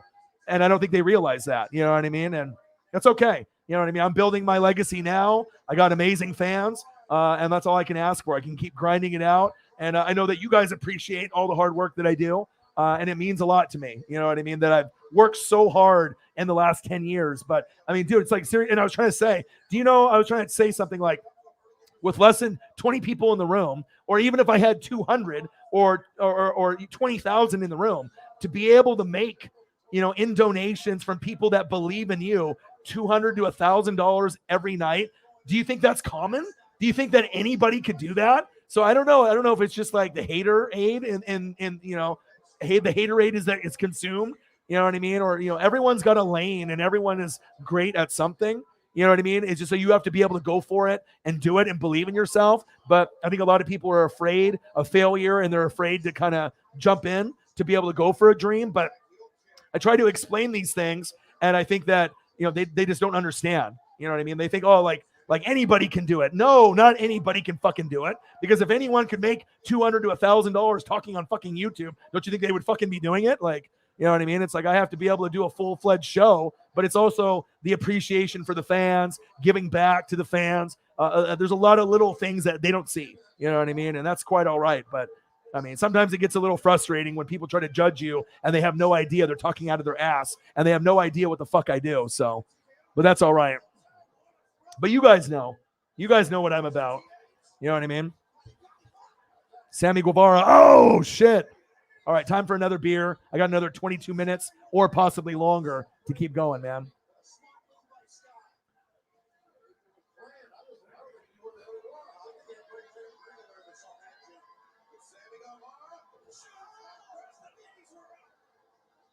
I appreciate you, Eagles, John.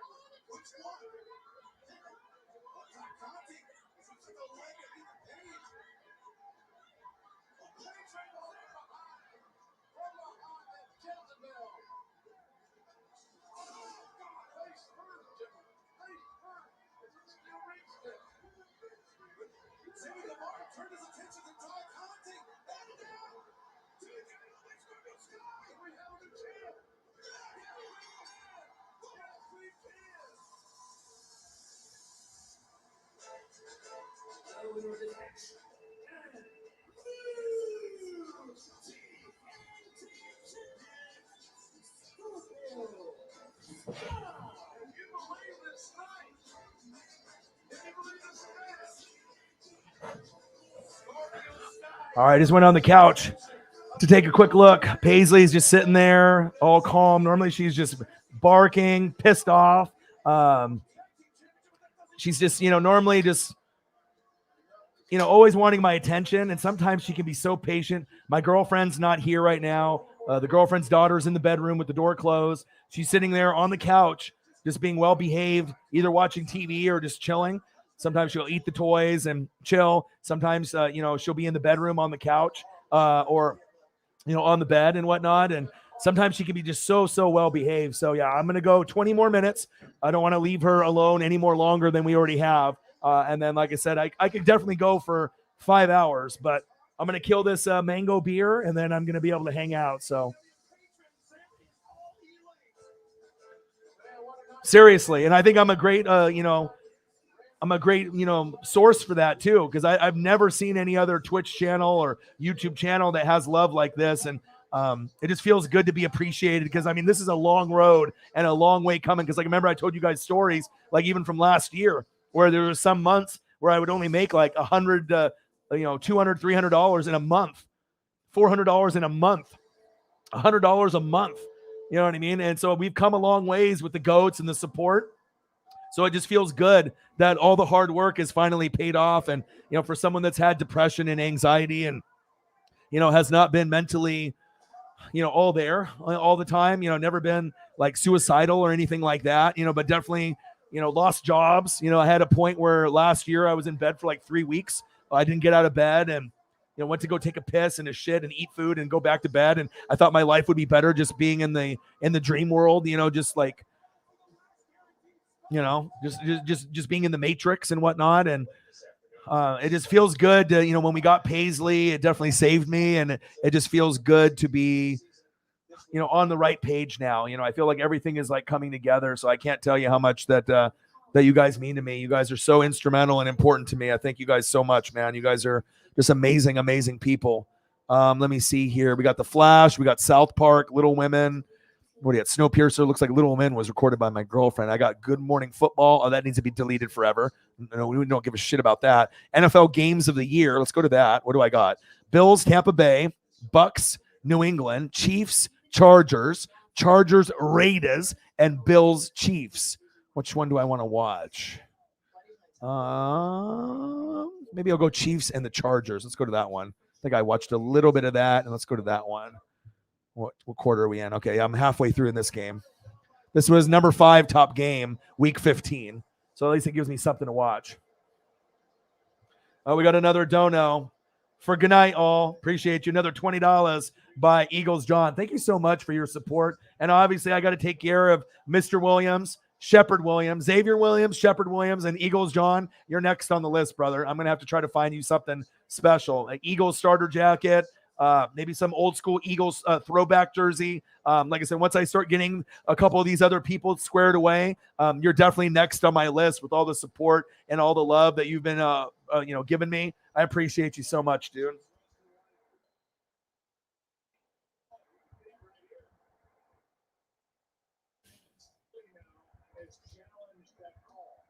Eagles John, let's go. Bang, $20, baby. Eagles John is a goat. I mean, he used to start off with like 10, and then he would do 10 and 10. Then it was like 20s, and then he even did one that was like $100 that he donated even before I started the show. I remember one show we were at like 125 in donos before I even started the show. I've never had that many donos sitting there prior to a show starting. That's amazing. My phone, I've been getting so many donos that my phone is about to die. I got to plug it in. One sec.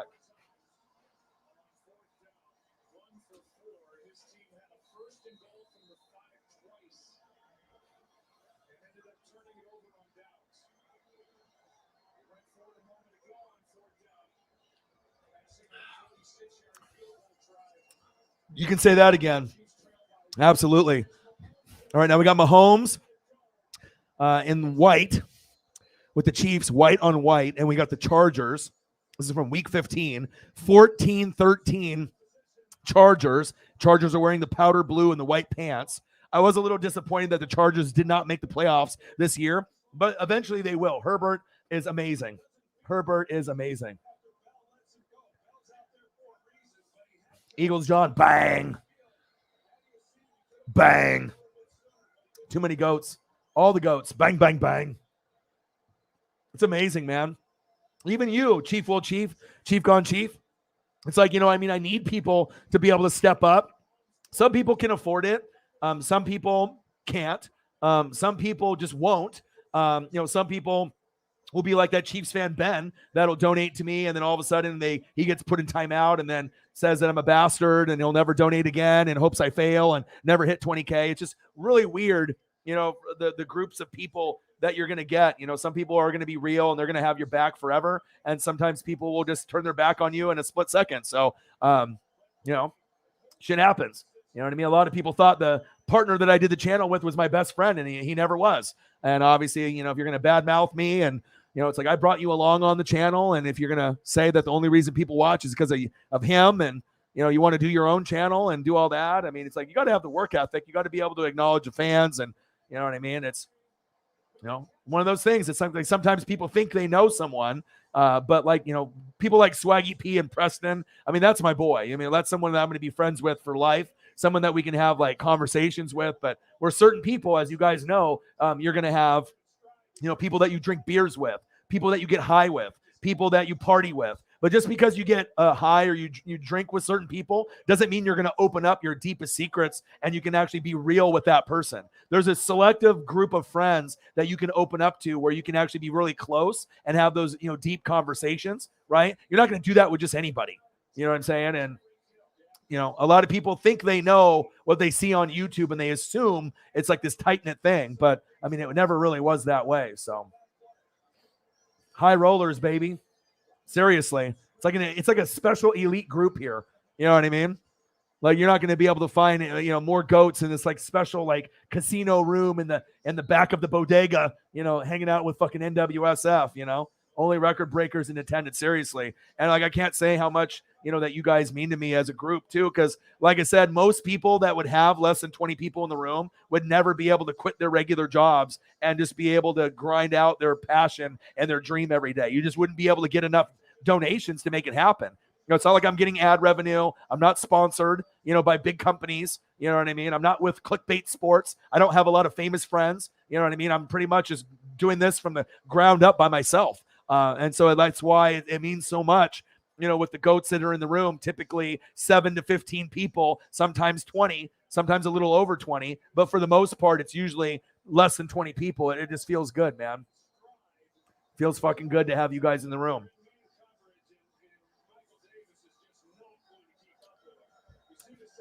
And obviously for the goats, I've already, went over the kind of the show, but we already know with the money, right? We ain't talking about the donos tonight.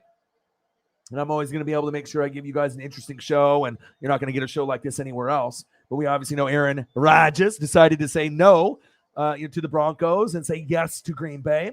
Russell says, okay, I'll go there. No problem. Easy peasy lemon squeezy. Aaron decided to get the money, get the bag, but we don't really know the details of it just yet. Devontae Adams got franchise tagged. So now with the Packers, I mean, they are the best team in the NFC with the Rams and the Niners. And then who else is going to be in that mix? We have no idea. But we do know the AFC is definitely stacked. Mahomes, Russell Wilson, Justin Herbert, Carr, Lamar Jackson, Josh Allen, Burrow, Mac Jones with the Patriots, the Steelers, if they get a quarterback. I mean, there could be like 8, 9, 10 teams just battling it out. With maybe we have 3 or 4 in the NFC with Brady not being there, Breeze not being there, and then Russell Wilson leaving to go to the Broncos. Okay. Chris Godwin, franchise tag, baby. So at least I'm going to have him and Mike Evans. I'm confident we're going to be able to get him re-signed long-term, and I need it. So that way it can at least draw some people. But I need running backs. No more Rojo. No more Leonard Fournette. No more Lombardi Lenny. So I know I need to get Ryan Jensen re-signed, but he'll probably go to the Bengals. He's my center, one of my favorite players besides Tristan Wirfs. So I got some holes on the line. Ali Marpet retired. That's not good. So I might lose my 2 best linemen besides Tristan Wirfs, lose my 2 running backs. And obviously losing Gronk, losing Brady. It looks like the time is over for me, but at least I had a good 2-year run. And we won a Super Bowl, so you can't be mad at me for that, for being with Jameis Winston and a bunch of bullshit, teams and players over the years. Mike Williams, 3 years, about $60 million. He'll be playing with Justin Herbert. I think they can make an AFC championship game in the next 5 to 6 years as long as Herbert keeps progressing. They get a better coach than Staley, and hopefully they don't have the injury bug because it seems like they're cursed with injuries every single year. Landry got an extension, well-deserved. He is a beast. Dalton Schultz, franchise tag. Mike Gesicki, franchise tag. And also Cam Robinson for the Jags, franchise tag. And then we obviously know with Stone Cold Steve Austin going to be going against Kevin Owens. I can't wait to see that at WrestleMania. Carson Wentz, traded today. Should have probably gave him 1 more year. Washington, you got fleeced. I don't think anyone really believes in Carson Wentz, but you do have good options. Scary Terry McLaurin, Antonio Gibson, Logan Thomas. You got a pretty good defense with Chase Young and Payne. So I think most Redskin fans, Washington football team fans, Commando fans, they can say that they like this, but they're lying. I think if you look at the options that you had, Heineke for Meineke, Heineke wasn't that bad. I would have rolled with him. He already made the playoffs for you a couple years ago, but I guess this is the route that you're going to go. I think you gave up too much. Obviously, the Eagles don't believe in him. The Colts don't believe in him. And I don't know if Washington is going to believe in him after this 1 year, but we'll find out. And I hate to say it. Jimmy G to Tampa. I was really thinking, no. And then now I'm like, Daniel Bryan, yes, because, who else am I going to get? I don't want Mitchell Trubisky. My number 1 choice is Gardner Minshew, but his name has not been circulated. Marcus Mariota's out there, but he always gets hurt, and he's my Ducks guy, right? But I don't think he can stay healthy. So really the only logical guy is going to be Jimmy G, so I better get him before the Colts do. I know if Carr is available, of course I want him, but I don't think that's a viable option. So Jimmy G to Tampa for 1 year, I'm on board. If it's going to be long-term, I'm not on board unless Jimmy can help me win games. But maybe he can overachieve, and maybe Jimmy can get me to an NFC championship game in a couple years. I don't know. I doubt it, but I guess it could be worse. Jameis Winston being blind. Obviously going from Tom Brady, anything after him is going to suck, but maybe this wouldn't suck as much. He does look good in the Tampa uniform. I'll give him that. You do look good in the uniform, so I guess it is what it is. Jimmy G to Tampa? Maybe.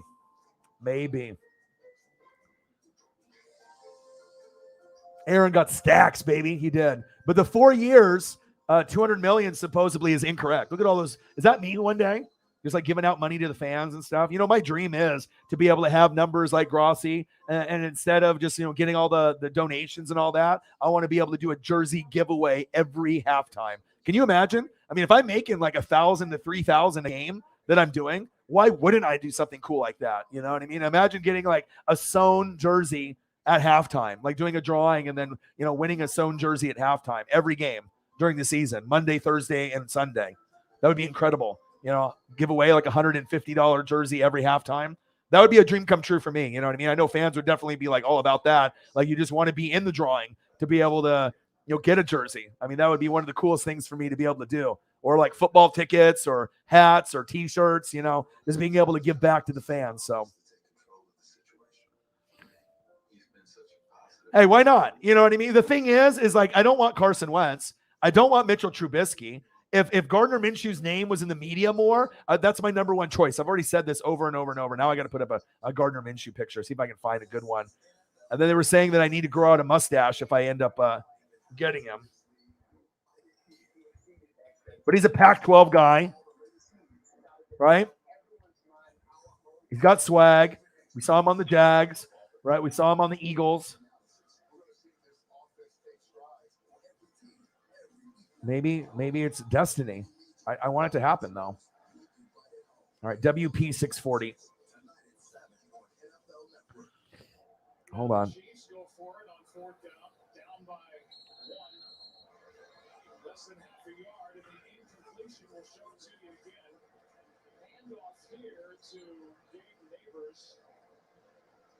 Like, dude, why not Gardner Minshew? Jimmy G or Gardner Minshew? Like, hook me up, dude. Give me some Gardner Minshew, baby. You know what I'm saying? Give me some Gardner Minshew.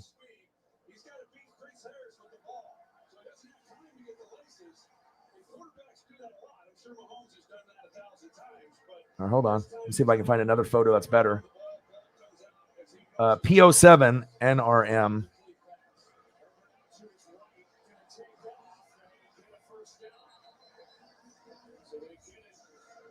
P07 NRM.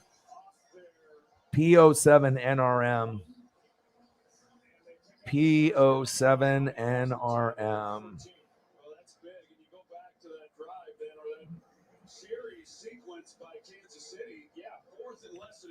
There we go. That's HD.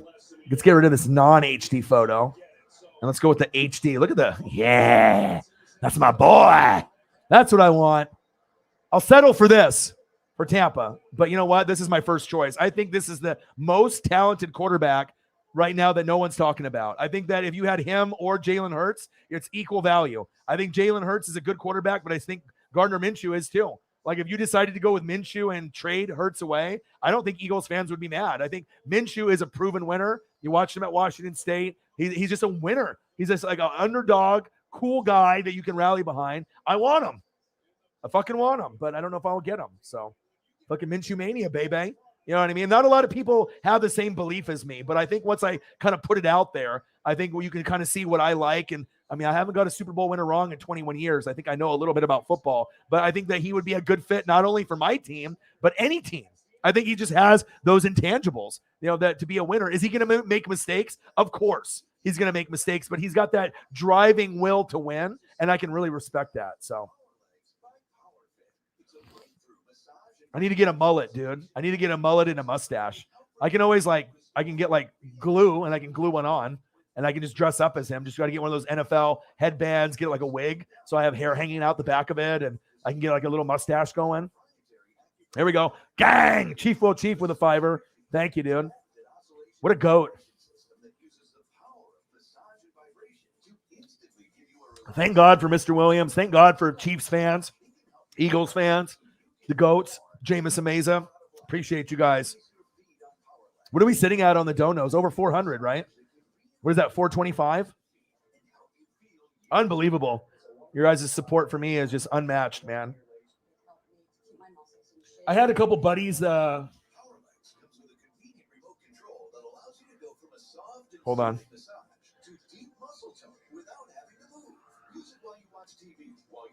I had a couple buddies reach out to me that I used to do phone sales with 20 years ago. And they're like, oh, I saw your stream. You drink beer and you talk sports and that's all you do? I'm like, yeah. I mean, obviously I do a show and I do, HD photos and I interact with the fans and everything. But they're like, how do I do that? I'm like, well, 100,000 hours of blood, sweat, and tears, 10 hours or 10 years of hard work. And, I think we just cracked 3.5 million views. I just looked at the channel. I wasn't going to make an announcement until I hit 4.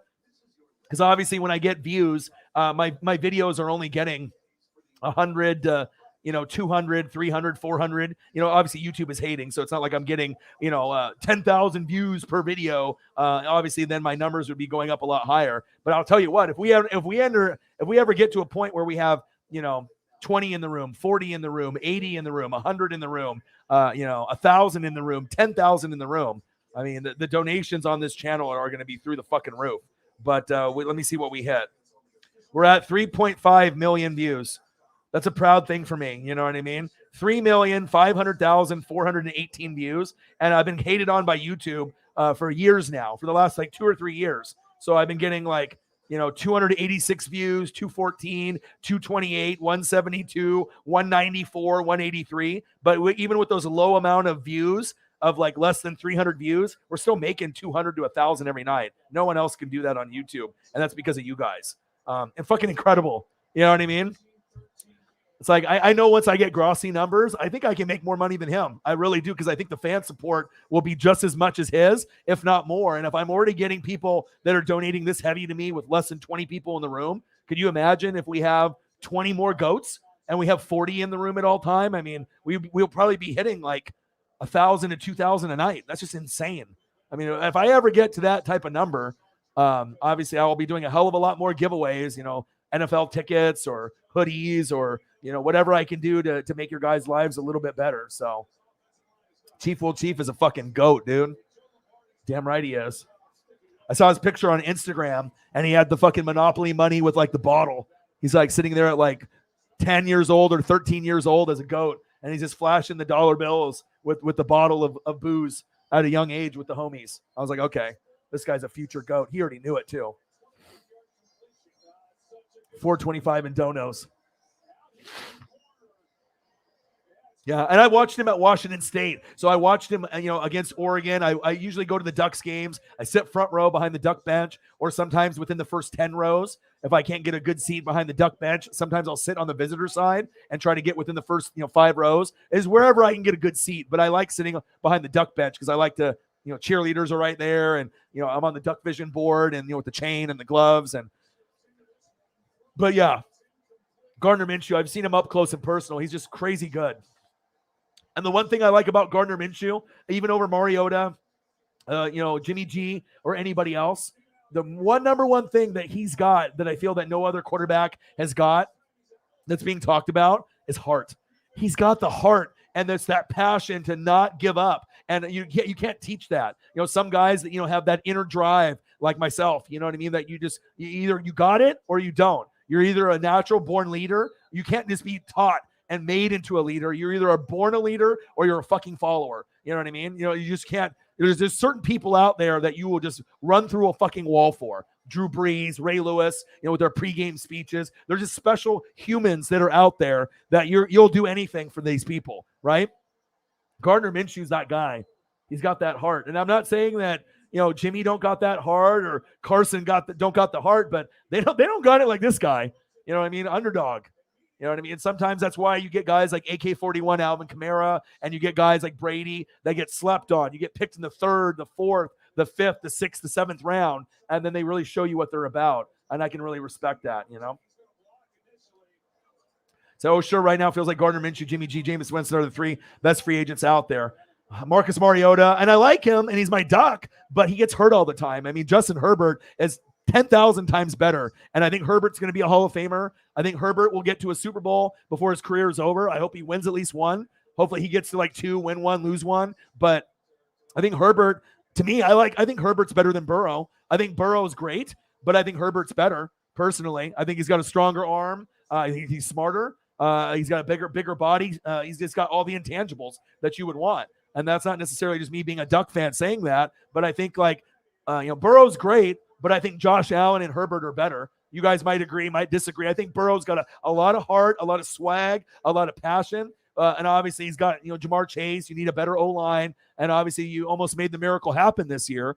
But I think that overall, as talent-wise, those are the 3 best young guys that are going to take over Mahomes, Rodgers, and Wilson once they get older. It's going to be a Josh Allen, Burrow, Herbert league. I think those guys are well better off than Dak, Lamar, or Kyler. You know what I mean? So they might not be Russell Wilson, Patrick Mahomes, and Aaron Rodgers, but they will be once those guys are gone, or when they get a little bit older. That's my opinion. So.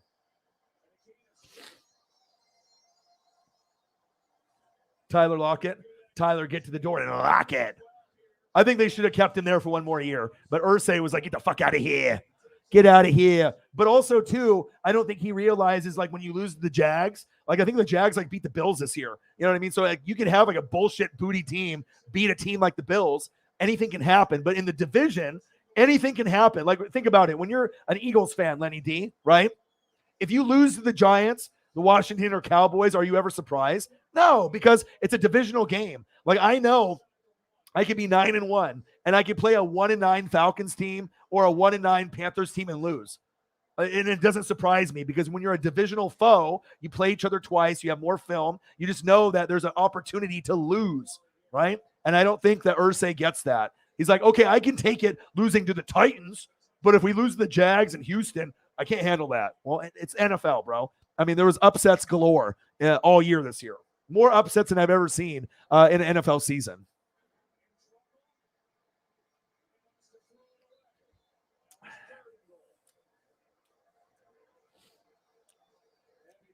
Thank you. And then you got to think that I would be probably at 4 million, 5 million views by now or higher if I wasn't getting hated on. You know what I mean? I'm just getting like 200 views per video. You don't really gain a lot of ground, when you're only getting 200 views at a time. It's not like I'm like, Tom Grossi, where I'm getting 10,000, 50,000, 80,000, 120,000. I mean, that would be great. You know what I mean? But obviously my subs, aren't getting the notifications. Some of them might be dead accounts. Some people maybe have turned their back on me. Obviously YouTube ain't doing me any favors, but I am really blessed. It's more about the quality than the quantity. And I know that, it's only going to go up from here. But once we collab with Grossi, I know that's when the channel will take off, because then you're going to get a lot of Grossi's fans to be like, wow, look at this guy.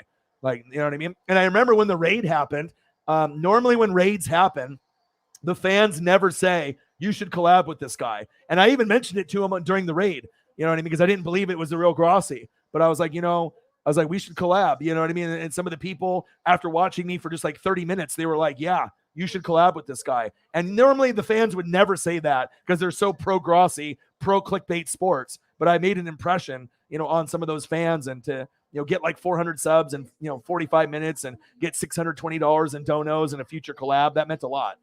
But even though some of those fans took their subs away, and I still need to regain some subs to get back to 20K, but I'm not really worried about it. But yeah, 3.5 million views, is a big accomplishment. I mean, I think I should already be sitting at, 5 or 6, but like I said, I got pushed really hard the first couple years, and the last 4, I've been pretty much shit on. And then obviously having the partner quit didn't help either. But I think it did kind of help with the progression, because obviously some people maybe he thought that I couldn't do it without him. And obviously, after the Niners and the Chiefs Super Bowl, if you didn't show up for 6 or 7 months, I think I proved that I could do it on my own. And sometimes shit happens for a reason. You know what I mean?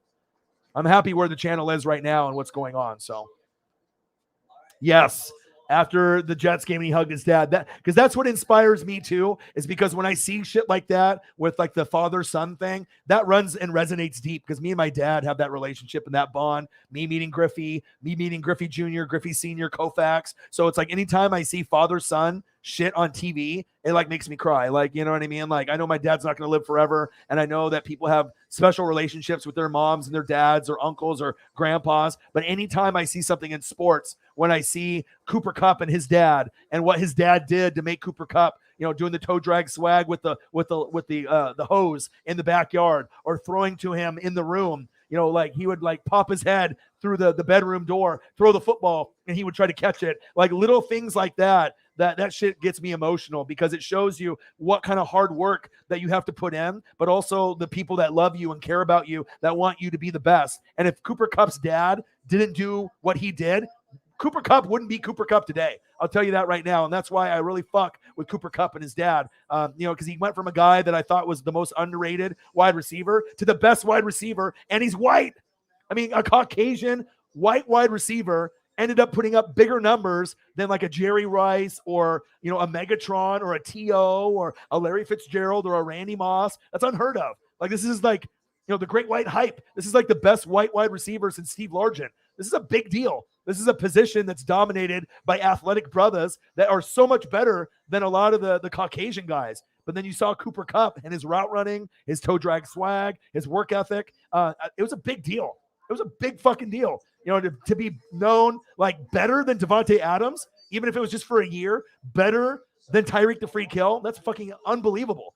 And let alone, he ended up doing something that Jerry Rice didn't even do. Like this season was one of the most memorable, arguably the best wide receiver season ever.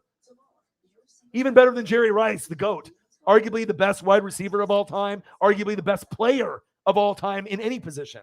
Jerry Rice. It's debatable.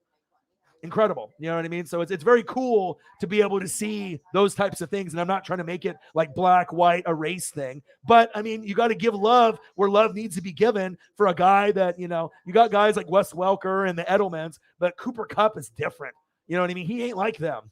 You know what I'm saying? Like Cooper Kupp has a chance to be like a Hall of Fame, like wide receiver. And it's a position that's dominated usually by the brothers. And that's what makes it so incredible. You know what I mean? At least to me. You know what I'm saying? It's like Larry Bird. You know, if you go back and watch Larry Bird, you know, do the things that he did against like Magic and Jordan and a game that's dominated by the brothers, Larry Bird played like a brother. Like Larry Bird looked like this awkward 6'9", 10, 11 white dude. But if you actually watched him play, some of the passes and the things that he would do on the court are like unbelievable. Or like Eminem in the rap game. Like sometimes you get that special freak. And you know what I mean? They just surprise the hell out of everyone. And it's just cool to be able to be a part of history. You know, whether it be Eminem, whether it be Larry Bird, or like a Cooper Kupp, just to name those like three examples. But whenever I see like those three, they blow me away. And I'm a big fan of all three. You know what I mean? I love the brothers and everything that they do. But when you get those special situations where people are slept on or doubted, or they can't be as good as the other guys, and then they prove everyone wrong, it's an amazing story, you know, and it really comes from the work ethic, I think, from a lot of those guys, the time that they put in behind the scenes to make them great. And that's what I can really respect. That's facts.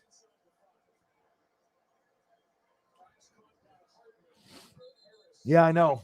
And the thing is, you can lose during the regular season to like divisional foes. I think Irsay just kind of pulled the gun too soon, but I don't think he liked him overall. You know, I think it was more of a Frank Reich thing. I don't think he wanted him to begin with. It was just a test trial. And then with Jonathan Taylor being the number one running back and still not making the playoffs, I think that was the last straw. You got the best linebacker in Darius Leonard, right? You got the best running back in the league this year in Jonathan Taylor, and you didn't make it. But he did have 26 touchdowns, 7 picks. Like he had a good season, but you had no one to throw to, but he didn't care. He's like, get the fuck out of here. You know what I mean? Yeah. Father-son shit always makes me cry. It gives me the waterworks. I don't give a shit what it is. But when I end up finding out that story of like all that hard work that was put in, you know, and that's a lot of times there's a reason why, you know, you get guys like Steph Curry, and obviously you've seen his brother Seth, and obviously, you know, Del Curry. When I watched him, the dad, as a kid, you know, as like that mid-level basketball player, and, you know, him teaching all this, Michael Thompson, you know, for the Blazers and the Lakers, Klay Thompson. You know, there is a reason why a lot of these guys are incredible players because of their dads. That's facts. Ken Griffey Sr., Ken Griffey Jr.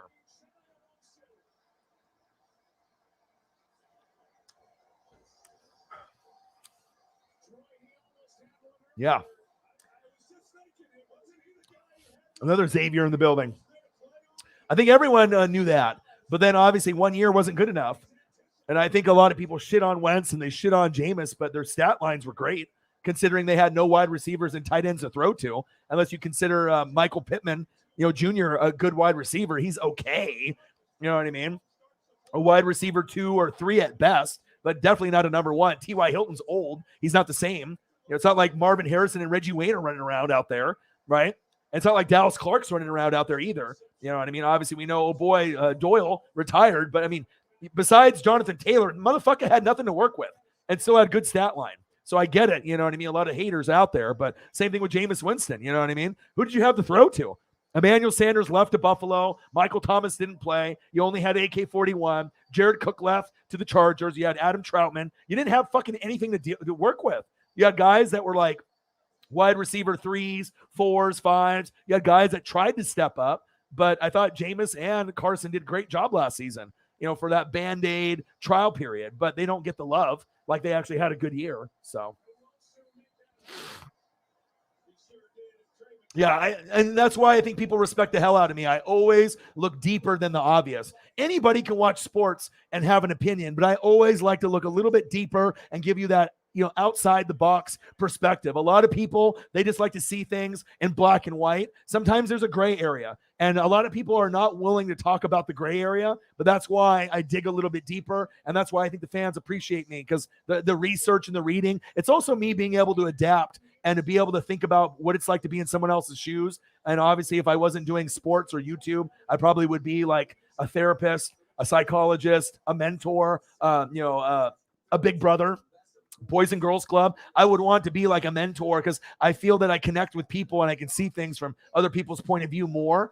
You know what I mean? And a lot of people, they don't have that ability to be able to have empathy and sympathy and think what it's like to be someone else, even if it's male or female or whatever. So that's facts. And I appreciate that. That means a lot because I think some people, know that about me. But to say that and put that on the screen, that definitely means a lot. I appreciate you.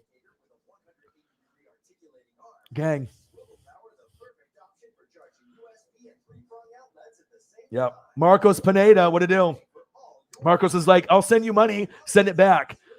This is the guy right here, the number one guy, my only friend that actually watches out of like 500 friends on Facebook. The only one that believed in me before I started the channel. The only one that believed in me after the channel. The only one that watches all my videos. The only one that shares my content on Facebook. The only one that shares my shit. You know what I mean? Literally. You know what I mean? Out of like 500 friends, I get a lot of people that say they watch and this and that, but it's all lies. You know what I mean? I know who's watching and who's not watching. You're the man. You know what I mean? Like I said, it feels good, and I have that ESP and I have that famous story about when Russell Wilson, when he was on Wisconsin and it was in that Rose Bowl. And I told you, you're going to draft Russell Wilson. And this is before the Russell Wilson talk even started. I was like, you're going to draft Russell Wilson. You're going to go to 2 Super Bowls. You're going to win one. You're going to lose one. You already got Marshawn Lynch. You got Legion of Boom. It's going to happen. And then literally months passed and then years passed and it literally happened. So I don't know what it is about the ESP, but I know Marcos Pineda is a fucking believer. I know it's like, he's like, mine was like he already knew that I had the ESP, but he didn't know like to call it to that kind of T, or like the Eagles fans when I said the Eagles were going to win the Super Bowl big by like 9 or 10 or more. And everyone laughed at me besides Eagles fans. And they're like, what does this guy know that I don't know? I said, O-line better, D-line better, 4 horsemen, Jay Ajayi. If they play a clean game, they can win. And I said, they're going to win big. And everyone laughed at me. You know what I mean? Everyone picked the Patriots. Everyone was like, you're an idiot, Orion. And then when the Eagles ended up winning and winning big, exactly like I said, Eagles fans have been riding or dying for me ever since. So, I'm not going to be right all the time, right? But it feels good to be right most of the time. I'll tell you that right now.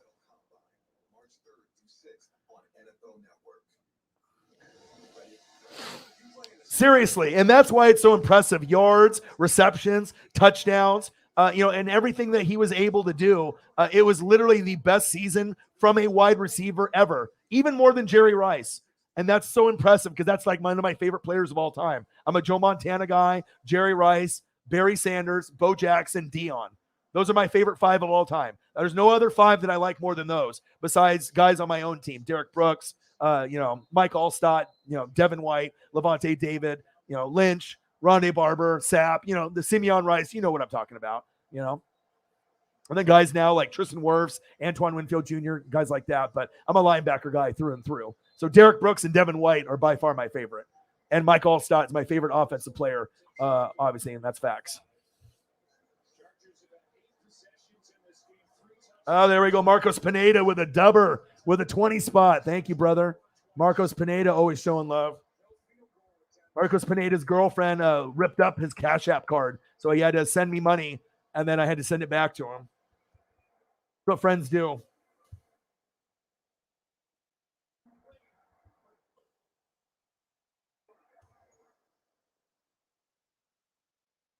Bang! $20. Thank you so much, dude.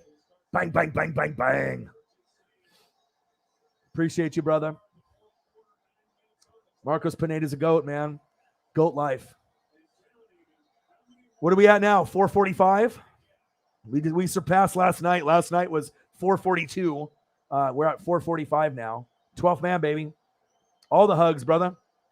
It feels good to have like at least one person. Like I thought Joey Gomez, he watches some of the videos. I tried to have him be like one of the new members of the NWSF, and I know he's got a newborn kid and job and everything, but he never made an effort to come out and record with me. So he's not part of the channel. I mean, he can watch the channel as a fan, but I'm not going to ask him to come do videos with me. Like I gave you a whole year to be able to do videos with me, Chargers, or to come through. I would have even picked you up. So, I mean, I don't ask too many people to be a part of this channel. So, I was hoping that he would put out some effort, but no one can really match my work ethic. So I can't, expect anyone to be on my level.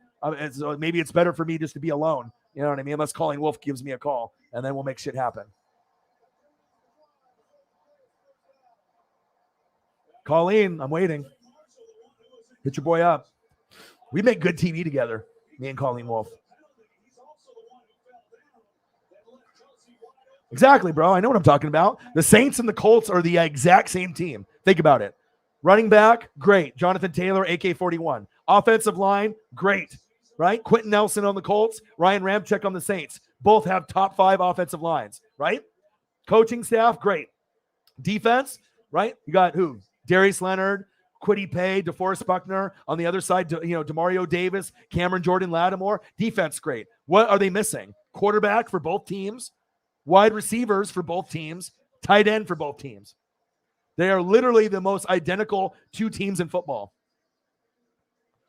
Once they get those positions filled, both teams can be very dangerous. That's facts. Appreciate you, Marcos. MVP, Marcos Pineda. I used to work with this guy back like in the Woodburn Outlet. Gap, Tommy Hilfiger Polo. It's just crazy how we met and we're still friends to this day from like 20 some years ago. It's nice to be able to have friends that, you still have from a long, long time ago. That's facts. Bird Gang 114 in the building. What to do? 21-20. I'm watching week 15, top 10 games. This is number 5, Chargers and the Chiefs. Lenny D. Stone Cold Steve Austin, baby. It's confirmed. KO. Stone Cold. He can still do a promo. Did you see it when him on his little Raptor or his little 4-wheeler? And he's out there in like the desert in his property and he's talking about KO. And I can't wait for WrestleMania. I mean, I still need to go back and watch AEW. I still need to go out and watch that, but I need that link though. I need either that or I'll pay to be able to get that going.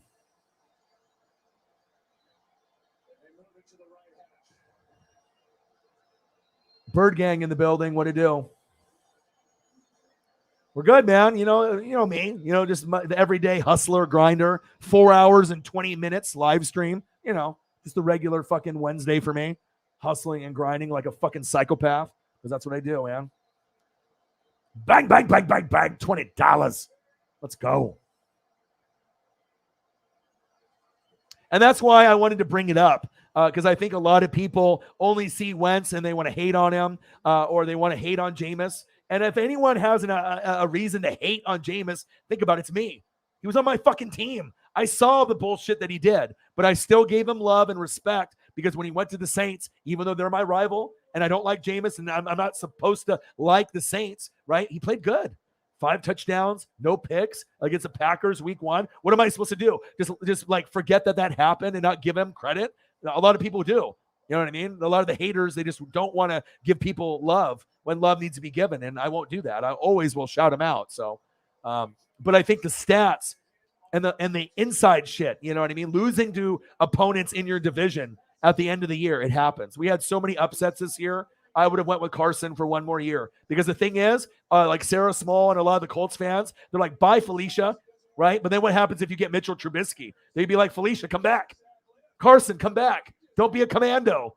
Don't be a Carson Commander. Come back to the Colts. Because if you go Mitchell Trubisky, do you think you're going to get 27 touchdowns, 6 picks? No.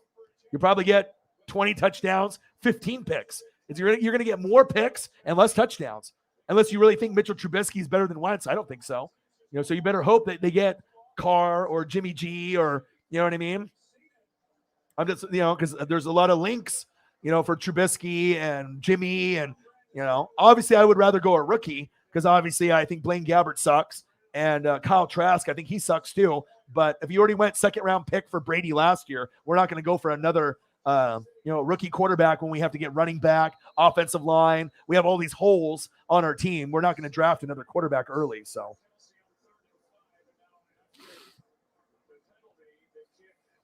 But this is the last chance. If you don't succeed with Scary Terry McLaurin, if you don't succeed with Antonio Gibson, if you don't succeed with Logan Thomas, that defense, right? And I mean, they're a dysfunctional organization, but if you don't succeed, he probably will never be a starter ever again. He'll be a backup. So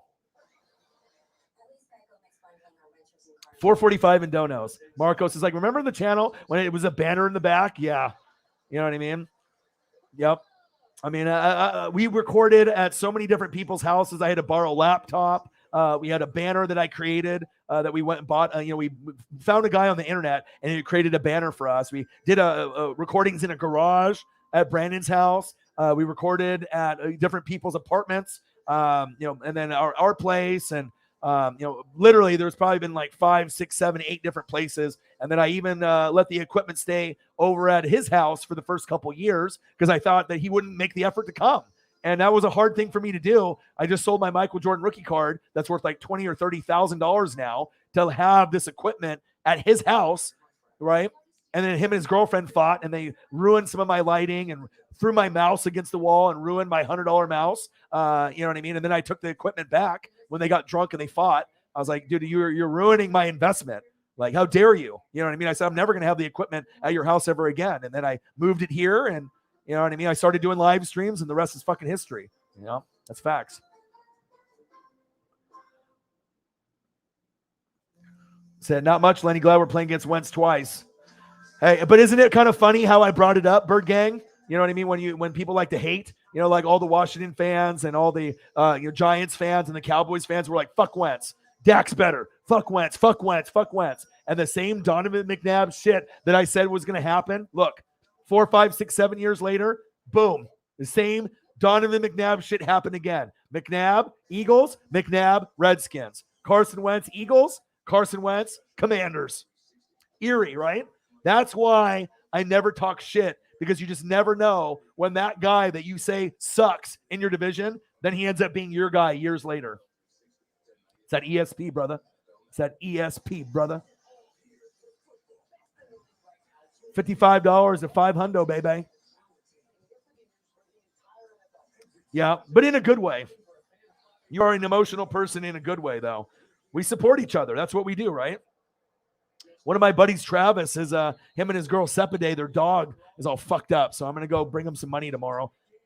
So it's like, yeah, I work really hard for the money, but I don't mind helping out my friends. And you know what I mean? It's kind of funny too, because now everyone knows I'm making, good donations, but I'm working really hard. But it's like a lot of people are coming out of the woodworks, like asking me for loans and money. And I don't mind, as long as you're going to pay me back in a reasonable amount of time. Because trust me, I've been broke. There's been times where I've eaten peanut butter out of a jar for dinner. I've eaten top ramen. I've eaten, cereal with no milk, cereal with juice. Have you guys ever done that? Probably. You know what I mean? Like there's been tough times, you know what I mean? Where you had to do whatever it took to just survive. You know what I mean? Just to be able to wake up the next morning and pray that things get better. You know what I mean? And let me tell you, cereal with juice is not good. It's okay. It's better than water. I mean, plain is, you can eat it plain like a granola, but sometimes it's having the liquid in there. But it's not horrible with juice, but I wouldn't recommend it. Milk is so much better. That's facts. Happens, Xavier. It happens. Playoffs, man. Playoffs on the line, regular season. I've never seen more upsets this year than in the last 20 years. Especially in October, November, and December. It was wild. It was fucking wild.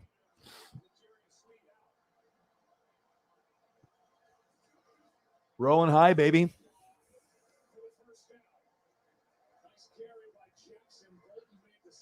Yeah, but maybe Wentz turns it around. Maybe this is an opportunity, that maybe Carson Wentz, maybe this is the guy that, maybe he revitalizes his career.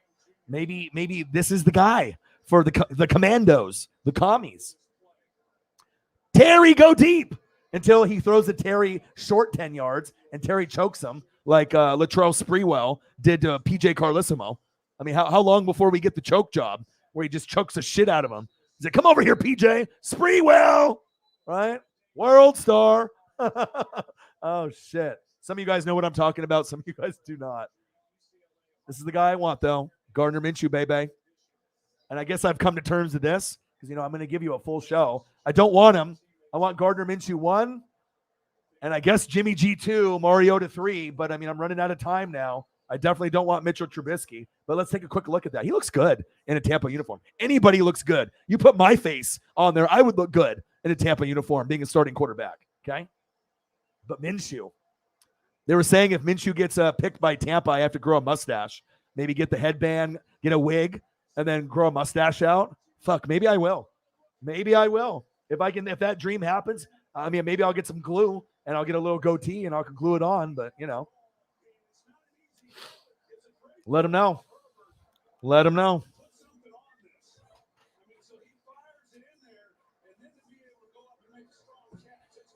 Hey, I appreciate you, Mr. Williams, for stepping up after Sarah stepped out. It's always nice to be able to have people step up for the role that I need them to, to be like that lead mod or that lead boss man, boss lady. I appreciate you very much, man. You want Josh Allen to the Chiefs? The Jags, Josh Allen. Shit. That would be huge.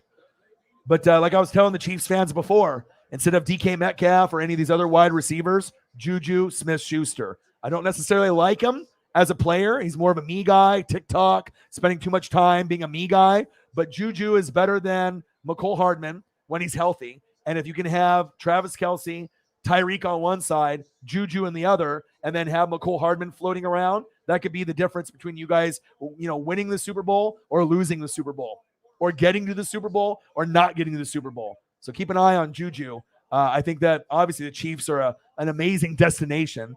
And obviously you got Juan Thornhill, L'Jarius Sneed. Looks like Honey Badger's gone. So I'm interested to see what you guys do there. But at least you got Creed Humphrey. That kind of came out of nowhere. And you got Nick Bolton, and I love him too. So I do my research, you know what I mean? But Nick Bolton and Creed Humphrey, wow. You know what I mean? I would love to have those guys on my team. Incredible.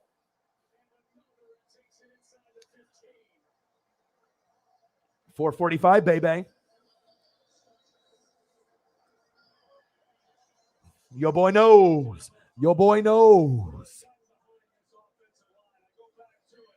Well, technically he is. The thing is the other program that I used, I used to use, what did I use? OBS Studio. And it let me to the wrench thing right on here. But when I'm using this program, I just can't put the wrench on people the same way. The layout is different when I stream on this program rather than on Streamlabs, which Grossi uses, which I was going to try to use, but then I couldn't get the text feature to work to be able to do the scoreboard, which kind of sucked, right? So then I paid $20 a month and I couldn't even get the scoreboard that Johnny made for me to work. And then the OBS Studio, I was using it and it was working good for a couple streams, and then it was lagging, not because of my internet, because the program was dying. It was like just being fucked up, and it was just like not working properly. So I have a better idea if I can actually open up those other programs. Obviously, Mr. Williams is a mod. He's taking over the mod thing. I can only have so many. Now, if I can go into my settings and then put the wrench on that way, but when I was able to do it before, it was a lot easier, but I don't think I have the ability on here to do it. So all I can do is put a user in timeout and block them. I can't make him a mod from this particular page. So, but he is, my dude. You know what I mean? He is one of the top dogs, one of the GOATs. So I think he already knows it too. Chief will Chief, bang, $5. What are we at now? $4.50? Let's go. $50 to $500. Can we get there? Maybe.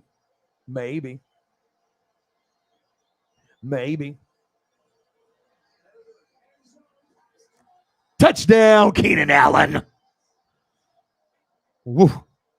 I'm glad I have these football games saved on my DVR, because for nights like this, when I'm like want something to watch and I watch AEW Dynamite and sometimes they don't have like games on, I have like 5 or 6 games saved on my DVR from just like a week ago when they were doing these marathons of the top 10 games of 2021. Your boy saves them, and they were doing like game after game after game, and I saved all the Tampa ones, but I made sure to save some of these Chargers Chiefs ones and some of these other matchups. Thank God I did. She was in the room early. I don't know if she was getting tired or she wasn't feeling well. So Mr. Williams decided to take over the the boss man role, the big boss man. All right, because she's my boss lady, so resting. You know what I mean? Not a lot of people can keep up with O-Dog, grinding it out for 3, 4, 5 hours a night. I mean, that's insane, right? You know what I mean? Not a lot of people can do it. I mean, I want to make sure that people that have jobs that have to wake up in the morning, you got to think right now it's 10:53 here. Most people that are watching right now, it's 12:53 or 1:53. You know what I mean? Your boy is the king of the late night streams, baby. Let's go. Let's go, baby. No. You want the Bullet Club? All right, let me get you. I got you. I can't guarantee what Bullet Club picture I'll pull up, though.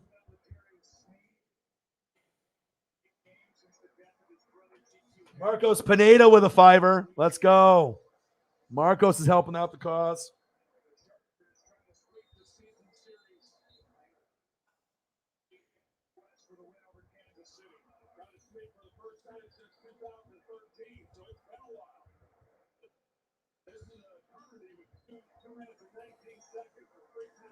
Bang, Marcos Pineda. It's funny too, because like when you have friends and you need help, like his girlfriend cut up his Cash App card, so he has like money, but he didn't have a way to spend it, so he had to send me money, like $100 on the Cash App, like on the app part, because he doesn't have the card to use it. Then I had to send him back money to his bank account through like Facebook app, and then we did it again for a bigger amount. So that's what you do for friends. You know what I mean? Sometimes they don't have the money to do it, but when you're a friend, that's what you do. Appreciate you. Marcos is my boy. All right, let me get this Bullet Club up here.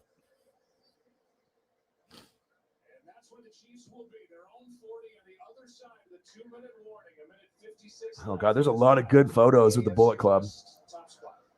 Everyone loves the benefits of compression socks, but they're just so hard to get on.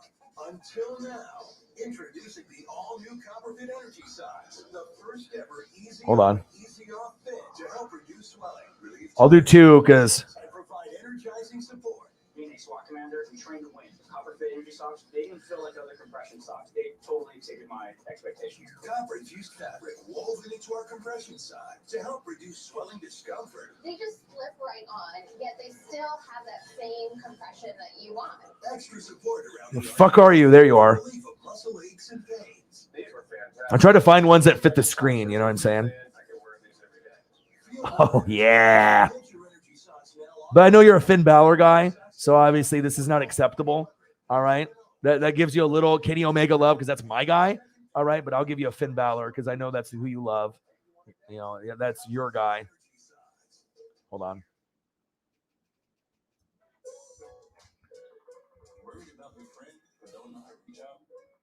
You could say how are you will get a fake tattoo.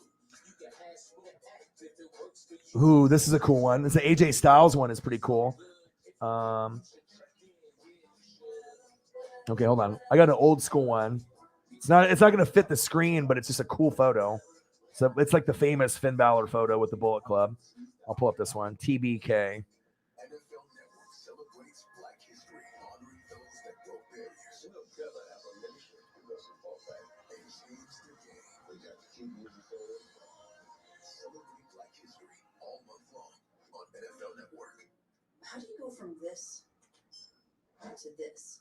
With zero Oh, baby. Bullet Club, baby. Gosh. I know that makes you happy, dude. That's a cool faction, let me tell you.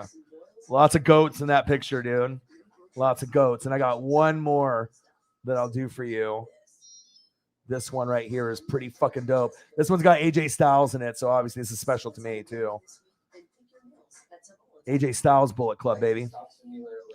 You like Finn Balor Bullet Club the best. I like Kenny Omega, but this AJ Styles one is fucking pretty sick too, my brother. Buying stocks and trading stocks, it was kind of always about what do I believe in, what do I use, what do I want to be a part of. I want to give my money to a company and invest in it. Let's go. What do you know about that? Like Nick and Matt Jackson, AJ Styles. Fuck. Bullet motherfucking Club. I mean, if you're not familiar with wrestling, you have no idea what the fuck the Bullet Club is, but it's like the NWO. So it's like, after the NWO ended, they needed something to be like as cool as the NWO, and it's the Bullet Club. But obviously, like the Washington Bullets, they took the name away, obviously, because, it promotes violence right now, and the Wizards and all the other bullshit. I kind of wish the Washington Bullets were still around when they had the bullet on the jersey. That was actually kind of a cool thing. The Wes Unseld, the Rasheed Wallace, back in the day, the Calbert Chaney, the George Murasan. You like that? You like that shit, don't you? I'll save that on my computer for you. Yeah, Kenny's my favorite. I'm getting a Kenny Omega shirt with his big ass face on it. Odin's son. I got him, for all the donations he's done for me. We got the starter jackets for Cyberpunk 53 and Holly Hundo that I got. So for Chiefs ones. Then what else did we do? Then Odin's son, Odin's child. I got 4 t-shirts, 3 abandoned AEW t-shirts that he wanted, and then I got the Undertaker Hall of Fame shirt, which is very cool, double-sided. And then he always wanted to get me a shirt back in the day. I was like, dude, give me a Kenny Omega, bro. I don't even own one. The only shirts that I own from like any AEW are original logo shirt, t-shirt, and hoodie from year 1, 3 years ago. So I haven't, been able to do that. So can't beat the originator, baby. Finn, Kenny, AJ, Adam Cole, baby. Bloodline. Yeah. I mean, everyone's got their favorites. DX, NWO, Wolfpack, Black and White, Bullet Club. Everyone's got their favorites, but let's go. What are we at? 45 to hit the hilltop? $45. I'm 4 hours and 40 minutes in. So maybe we can hit $45, have a 5-hour stream to hit five hundo.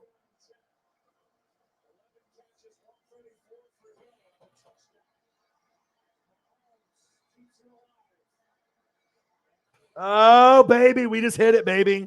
We just hit it, baby. We got it. What were we at? Where we were at? $4.55 because we got $5 we got $5, right, from Marcos Pineda. And obviously, it's the GOAT. Who is it? Cyberpunk 53. $45. We hit 5 bills tonight and under 5 hours. That's what I'm fucking talking about. Thank you so much, dude. What a fucking stud. And like I said, I got a friend that's got a dog that's sick. So a lot of this money that's going through the Cash App is going to go towards them. I'm going to help them out tomorrow. Cyber Chiefs. Thank you so much, brother.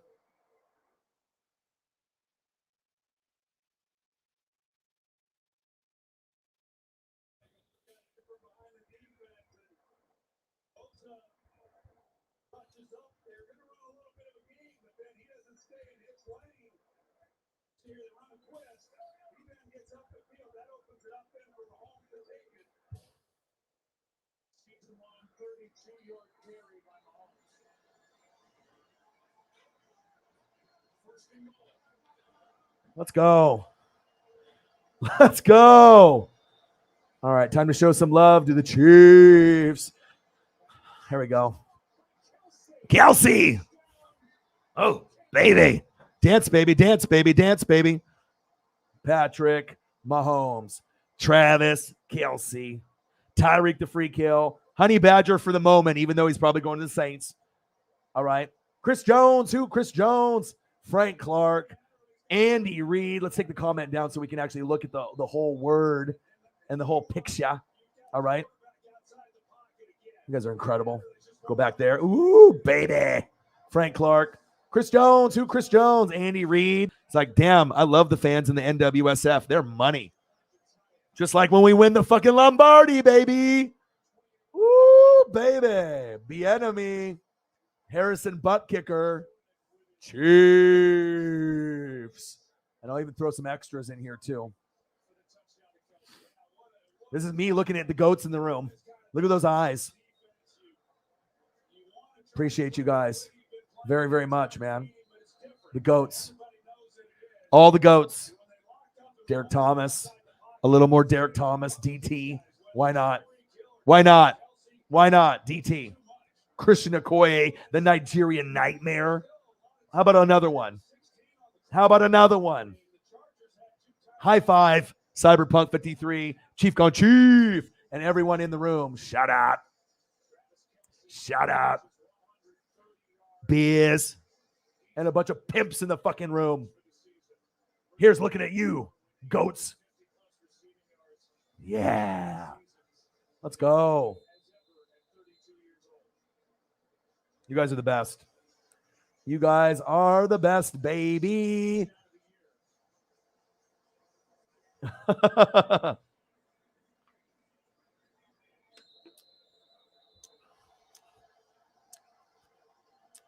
So much love. So much appreciation. All right, so we got 17 minutes. We're going to go for a full, I'm not going to end the stream now. We'll go for an even 5 hours. I mean, I like to show that work ethic. I like to be able to hang out with you guys.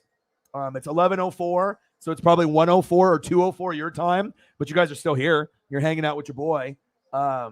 Chiefs Kingdom, baby.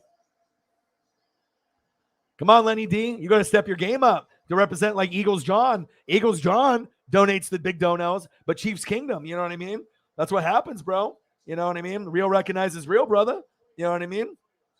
Sarah Small, $5. Holly Hundo, Chiefs Kingdom, $100. Eagles John, $50. Cyberpunk 53, Chiefs Kingdom, $50. Holly Hundo, Chiefs Kingdom, $50. Air Whitey, $3. Eagles John, $20. Chief Gone Chief, $20. Eagles John, $20.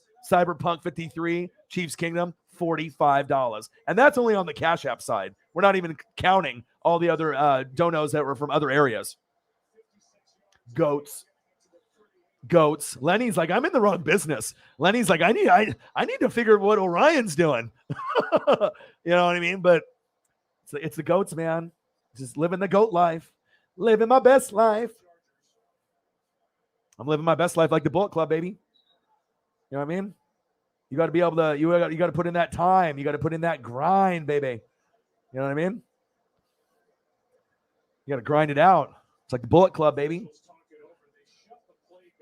We're a gang. Gang. That's us, dude. You know what I mean? You like the Bullet Club. I'm more NWO. Okay? Because when you're NWO, you're NWO for life. You feel me? Just like the NWSF. New world order. For life, brother. Oh, yeah. For life. Miss Elizabeth. Let's go. So many goats. Appreciate you guys so much, man. Appreciate you guys so much. Tommy want wingy. Oh, baby. Love you. Eagles get Amari Cooper. Yeah, Amari Cooper's great. He's probably the most boring wide receiver in the league, like Marvin Harrison was. Just hands the ball off to the ref, doesn't dance, but very underrated. Top 10 wide receiver every year. Never really gets talked about. Great route runner, great hands. Obviously, they believe in Michael Gallup and CeeDee Lamb can take over. They franchise tag Dalton Schultz. Amari Cooper, whatever team he goes to, is going to be an amazing player. Herbert going long, going deep. Tripped up. Keenan Allen, no flags.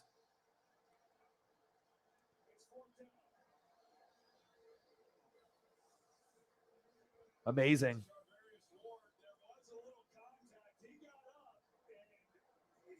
All right, we're going to go for some more calmer vibes. We're in the studio, baby. We don't need to look at Carson Wentz anymore. I could have changed that, hours ago, but this is the background. I mean, I got a lot of other backgrounds that I like, but this one's very nice. It kind of makes you feel like at home. You know what I mean? Like when I end up getting my own NWSF studio, YouTube studio, a music studio to help people's dreams come true, I want it to look like this. You got the exit door right there. You got the couches for the homies. You got the equipment. You got the TVs. I mean, this is exactly what I would want. Just like this, but obviously a few more rooms than this. Green screens and everything. Couldn't have done it without you, Mr. Williams. You know what I mean? Sometimes it's like you need that person, to be that guy. You know what I mean? So that way I don't have to say certain things. They can see it on the ticker, but it's nice to have the manager, the boss man, the boss lady. You are the big boss man. And without the big boss man or the big boss lady, you know, with you and Sarah, these type of nights don't happen. You know what I mean? And I really appreciate you, dude. Very, very much. You have no idea, man. The GOAT's got stacks on stacks. You know what I mean? 7 people in the room, 500 in donos. Lenny D, $0. Lenny D broke. It's all good, man. I know you're a hard worker, man. Fly, Eagles, fly. All day, every day. He said, Lenny D, $0. Lenny D broke. It's all good, brother. But Orion, you already know Bullet Club better than NWO. No, NWO is better, but I'll give you this. Bullet Club would not exist without NWO. But if you want to go person for person, NWO, and you look at the Bullet Club members, Bullet Club, you know, guy for guy, wrestler for wrestler is very impressive. I mean, they got all my favorites in there. Why wouldn't I like that clique? I mean, I like the Bullet Club more than DX, but you're a Shawn Michaels guy. You know what I mean? Obviously you got X-Pac and you got China and Road Dogg, Badass Billy Gunn. You know what I mean? Shawn Michaels, Triple H. I thought DX was great, but I've always been NWO. I've always been Wolfpack. I've always been black and white.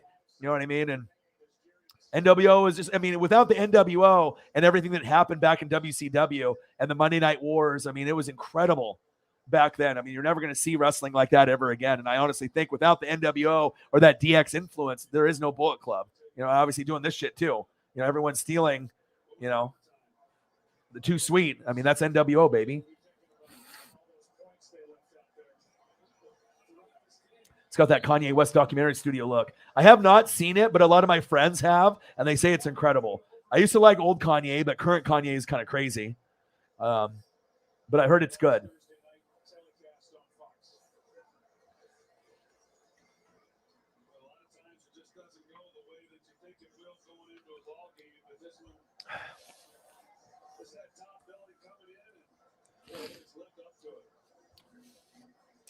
Who should the Eagles get at wide receiver? Cooper, Olave, trade for Lockett. Well, Lockett can be just as effective as Cooper. You know what I mean? Like, Lockett doesn't drop red zone passes ever. I mean, he's so reliable. I mean, Olave kind of is out of the question because you want to get defense, linebacker, you know, a pass rusher, and like a corner, right? So, I mean, Eagles fans have their opinions, and you're opinionated, and we're not always going to be correct and agree with each other, right? But I mean, obviously, if it was me, based on how much I love your guys' team, and I think that you guys can run that division, you know, over the Cowboys and the Giants and the Commandos, you know what I mean? But if Olave's there and you guys decide to go defense, linebacker, pass rusher, wide receiver, and Olave's there and that's what you want, that would be great. I mean, obviously, a lot of these guys' stocks have, you know, jumped through the roof, you know, during the combine and whatnot. But for me, with the guys getting older, Big Play Slay, Fletcher Cox, it just kind of makes sense to go defense. Offense, you know, obviously can use a little bit of work, but you can get other guys. You got Goddard, you know, you got Hurts, you know, you got Devontae Smith. I mean, you got guys that are good players. You know, you need to beef up that O-line as well. Some of those guys aren't getting any younger either. You know, we know Jason Kelsey ain't getting any younger, and we got to see the development of some of the younger guys that they're plugging in and whatnot. So Andre Dillard and some of these others. So we'll see. Yeah. But any of those guys, you know, would be a good fit, but we'll see. We'll see. I mean, I can't wait for the NFL draft. It's going to be an exciting time. $500 in donos.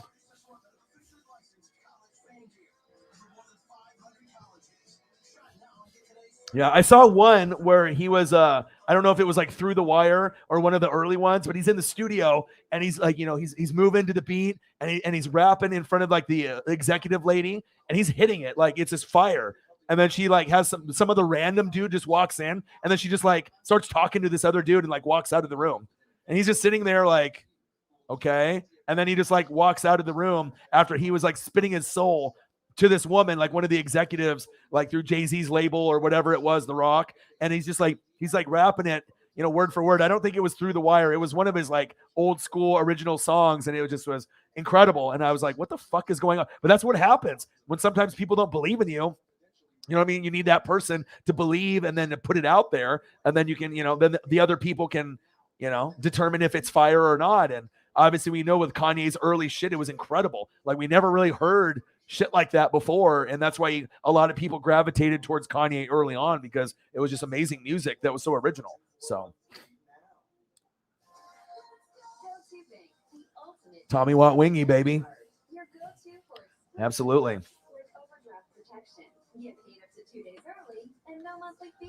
7 minutes to go. We hit 500. Incredible. 442 last night with like 4 hours. And that's what happens, when you have goats in the room. You have people that real recognize as real. And it's just like a nice thing to hang out. It's crazy that all my big streams with the donos have happened after football season.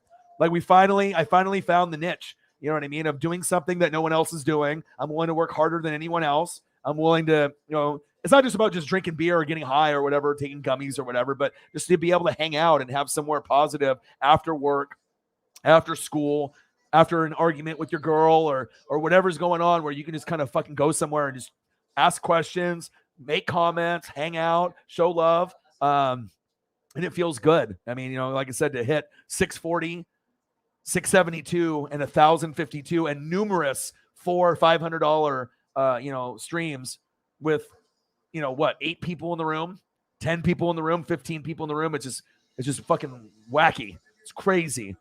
But I feel so blessed. I've been grinding on this bitch for 10 years, and I couldn't ask for a better family than this. Quality over quantity every fucking single time.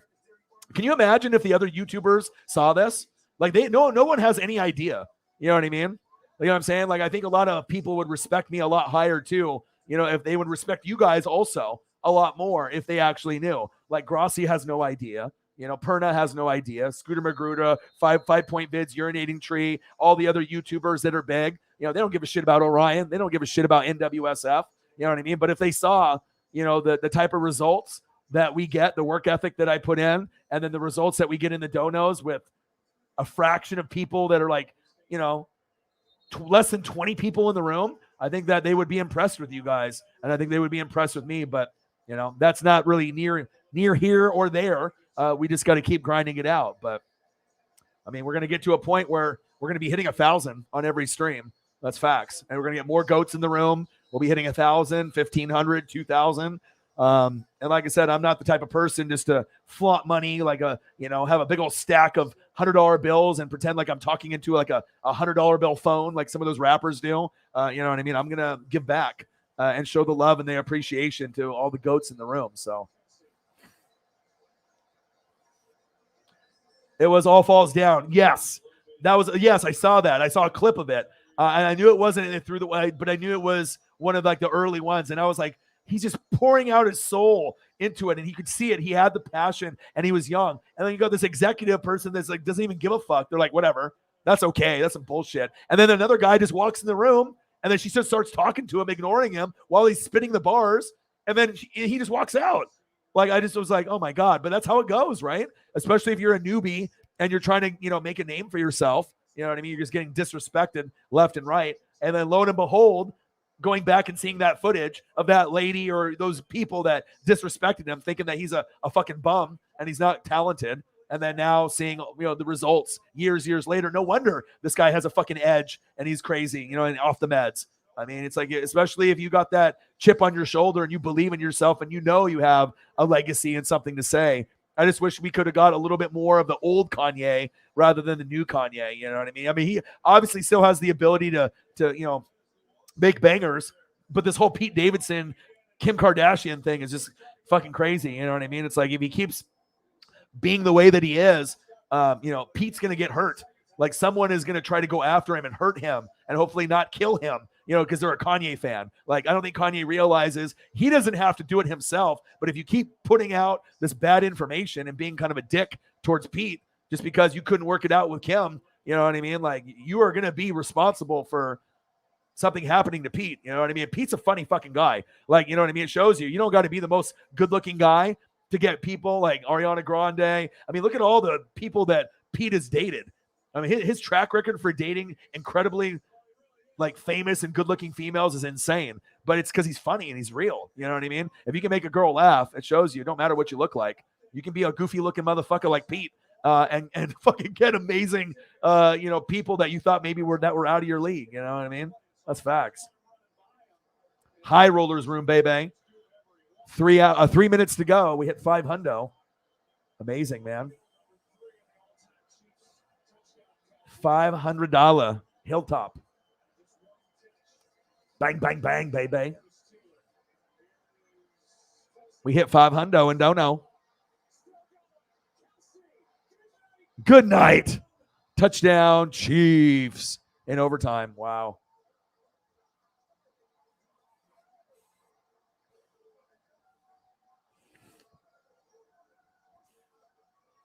Hoping Eagles sign Bobby Wagner, Cooper. Now, you just want everyone, Bird Gang, huh? You just want to just take over the league. You just want to take everyone else's losses, and you just want to just get a super team over there, huh? I'm hoping for you guys. And like I told you, out of all the teams that are out there, I root for the Chiefs and I root for the Eagles. I mean, you know what I mean? It's not just because you guys support me so heavy, but I've always liked your guys' organizations from back in the day and even to now. From the Randall Cunningham to the Reggie White to the Jerome Brown to the Keith Jackson, you know, from all the old school days, and obviously from the new school as well. And then the Christian Okoye, Nigerian Nightmare, you know, the Derek Thomas, the Steve DeBergs. I mean, you know, I can go back, you know, and obviously Joe Montana playing on the Chiefs. That gives me a little bit of that love because I'm a Niner kid. So listen to Easy with Kanye in the game. It's kind of dope. All right, I will.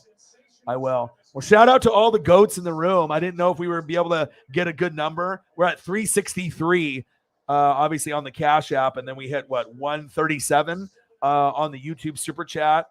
Amazing. You know what I mean? And like I said, I got a friend that their dog is like fucking dying. It's like needs surgery. They've already dropped over $2,000 on the dog. And Cyber, yeah, you know what Cyber does? He works graveyard. Cyber works from like 7 p.m. until like 6 a.m. So he's always working. He's at his desk or he's on his phone or on the computer. So sometimes you don't even know he's in there. But then I'll make a comment about him or we'll say, hey, we're at this number. And then all of a sudden he's like, bang. He just like flexes on everybody. You know, and then he ends up saving the day. Just like you normally do too. Like, you know what I mean? We were sitting at under $100, you know, yesterday. Right. And then you drop like a $50 donation on the Super Chat, $78, you know, like on the Cash App. And then all of a sudden 8 more people donate after you. So sometimes you need those goats to kind of start it off or hit us on that big number. So it feels really good. Well, we're at 5 hours on the stream. And I don't know, like I said, it's either 120, 220 or 1120 if you're on the West Coast with me. Still got the same amount of people in the room hanging out with your boy. Normally I wouldn't be streaming this late because the girlfriend's daughter needs to go to school. So I don't want to be a dickhead and keep going. Otherwise I would stream for another hour and make it a 6-hour stream. I would do that. But I'm going to hang out with Paisley. She misses me. I want to give her some love and some attention. So I'm going to do that. Cyberpunk 53, a goat, Lenny D, Mr. Williams, all you guys. I love you and I appreciate you. The money is going to go to good use. I'm definitely going to be able to take care of my friend's dog. I'll go over there. I'll take a picture and put it on Instagram so you guys can see the dog and obviously see the reaction. I imagine they're going to cry. I imagine he'll be at the funeral home probably tomorrow working. Hopefully he's home. And then I'm going to go over there and show some love. So Bird Gang 114, Cyberpunk, Mr. Williams, Lenny D, all the goats in the room, JT, 500, 5-hour live stream, $500 in donos, baby. 442 yesterday. I mean, we've been averaging about 200 to 1,000 every night. And we're not even doing games. We're just doing hangouts. Drink beer, talk sports, talk life, maybe eat some gummies once in a while. Just chill, watch some AEW wrestling, whatever it is. Shows you. And hopefully I'm an inspiration to some of y'all that have dreams and goals to show you how hard you have to work to be able to make your dreams come true. You just can't put in minimal effort. You just can't leave at halftime. Right? You know, like I had my partner with me before. You can't do that. You know, if you want to make your dreams come true, you got to be able to put in the fucking work. All right? You got to be able to let everyone know how hard you're willing to work to make your dreams come true. Gang, gang. You guys are the best fans on planet Earth. Chief, gang, gang, and everyone else in the room. I love you guys and I appreciate you guys. Like I said, Chief, JT, Mr. Williams, Lenny D, all you guys, Bird Gang, Cyberpunk 53, everyone that's in the room. I love you. And then let's just quickly go through the Cash App one last time just to say thank you and show the love. Okay. Sarah Small, $5. Holly Hundo, $100. Eagles John, $50. Cyberpunk 53, $50. Holly Hundo, $50. Air Whitey, $3. Eagles John, $20. Chief Gone Chief, $20. Eagles John, $20. And as well as Cyberpunk 53, $45. And then Marcos Pineda did a great job donating as well. Shout out to the goats in the room. Love you and appreciate you. And I got one question for you. Jameis Amaze, I won't forget about you either. I didn't know you were still in the room. Love you and I appreciate you. Got one question for you. Who you know talk sports like us? Your boy Ryan, Northwest Sports Fanatics. I'll be back tomorrow around 6 p.m., 7 p.m. Pacific time, grinding it out. I'll be watching Pat McAfee show, The Herd, everything that I need to know. Fuck Peter Schrager. He's a fucking weasel. All right, fuck that show. I'll be back giving you guys some good material, and we'll drink some beers, and we'll hang out again. Love you guys. You guys are the best fans on planet Earth. I couldn't ask for a better bunch. Quality over quantity. I love you. Thank you so much. And obviously, a lot of these donos are going to go towards that dog and trying to help save that dog's fucking life. So love you guys. I'll be back. Marcos Pineda, gang, gang, gang. Anyone has any questions or anything, you guys can hit me up tomorrow morning. Love you. Appreciate you. Gang.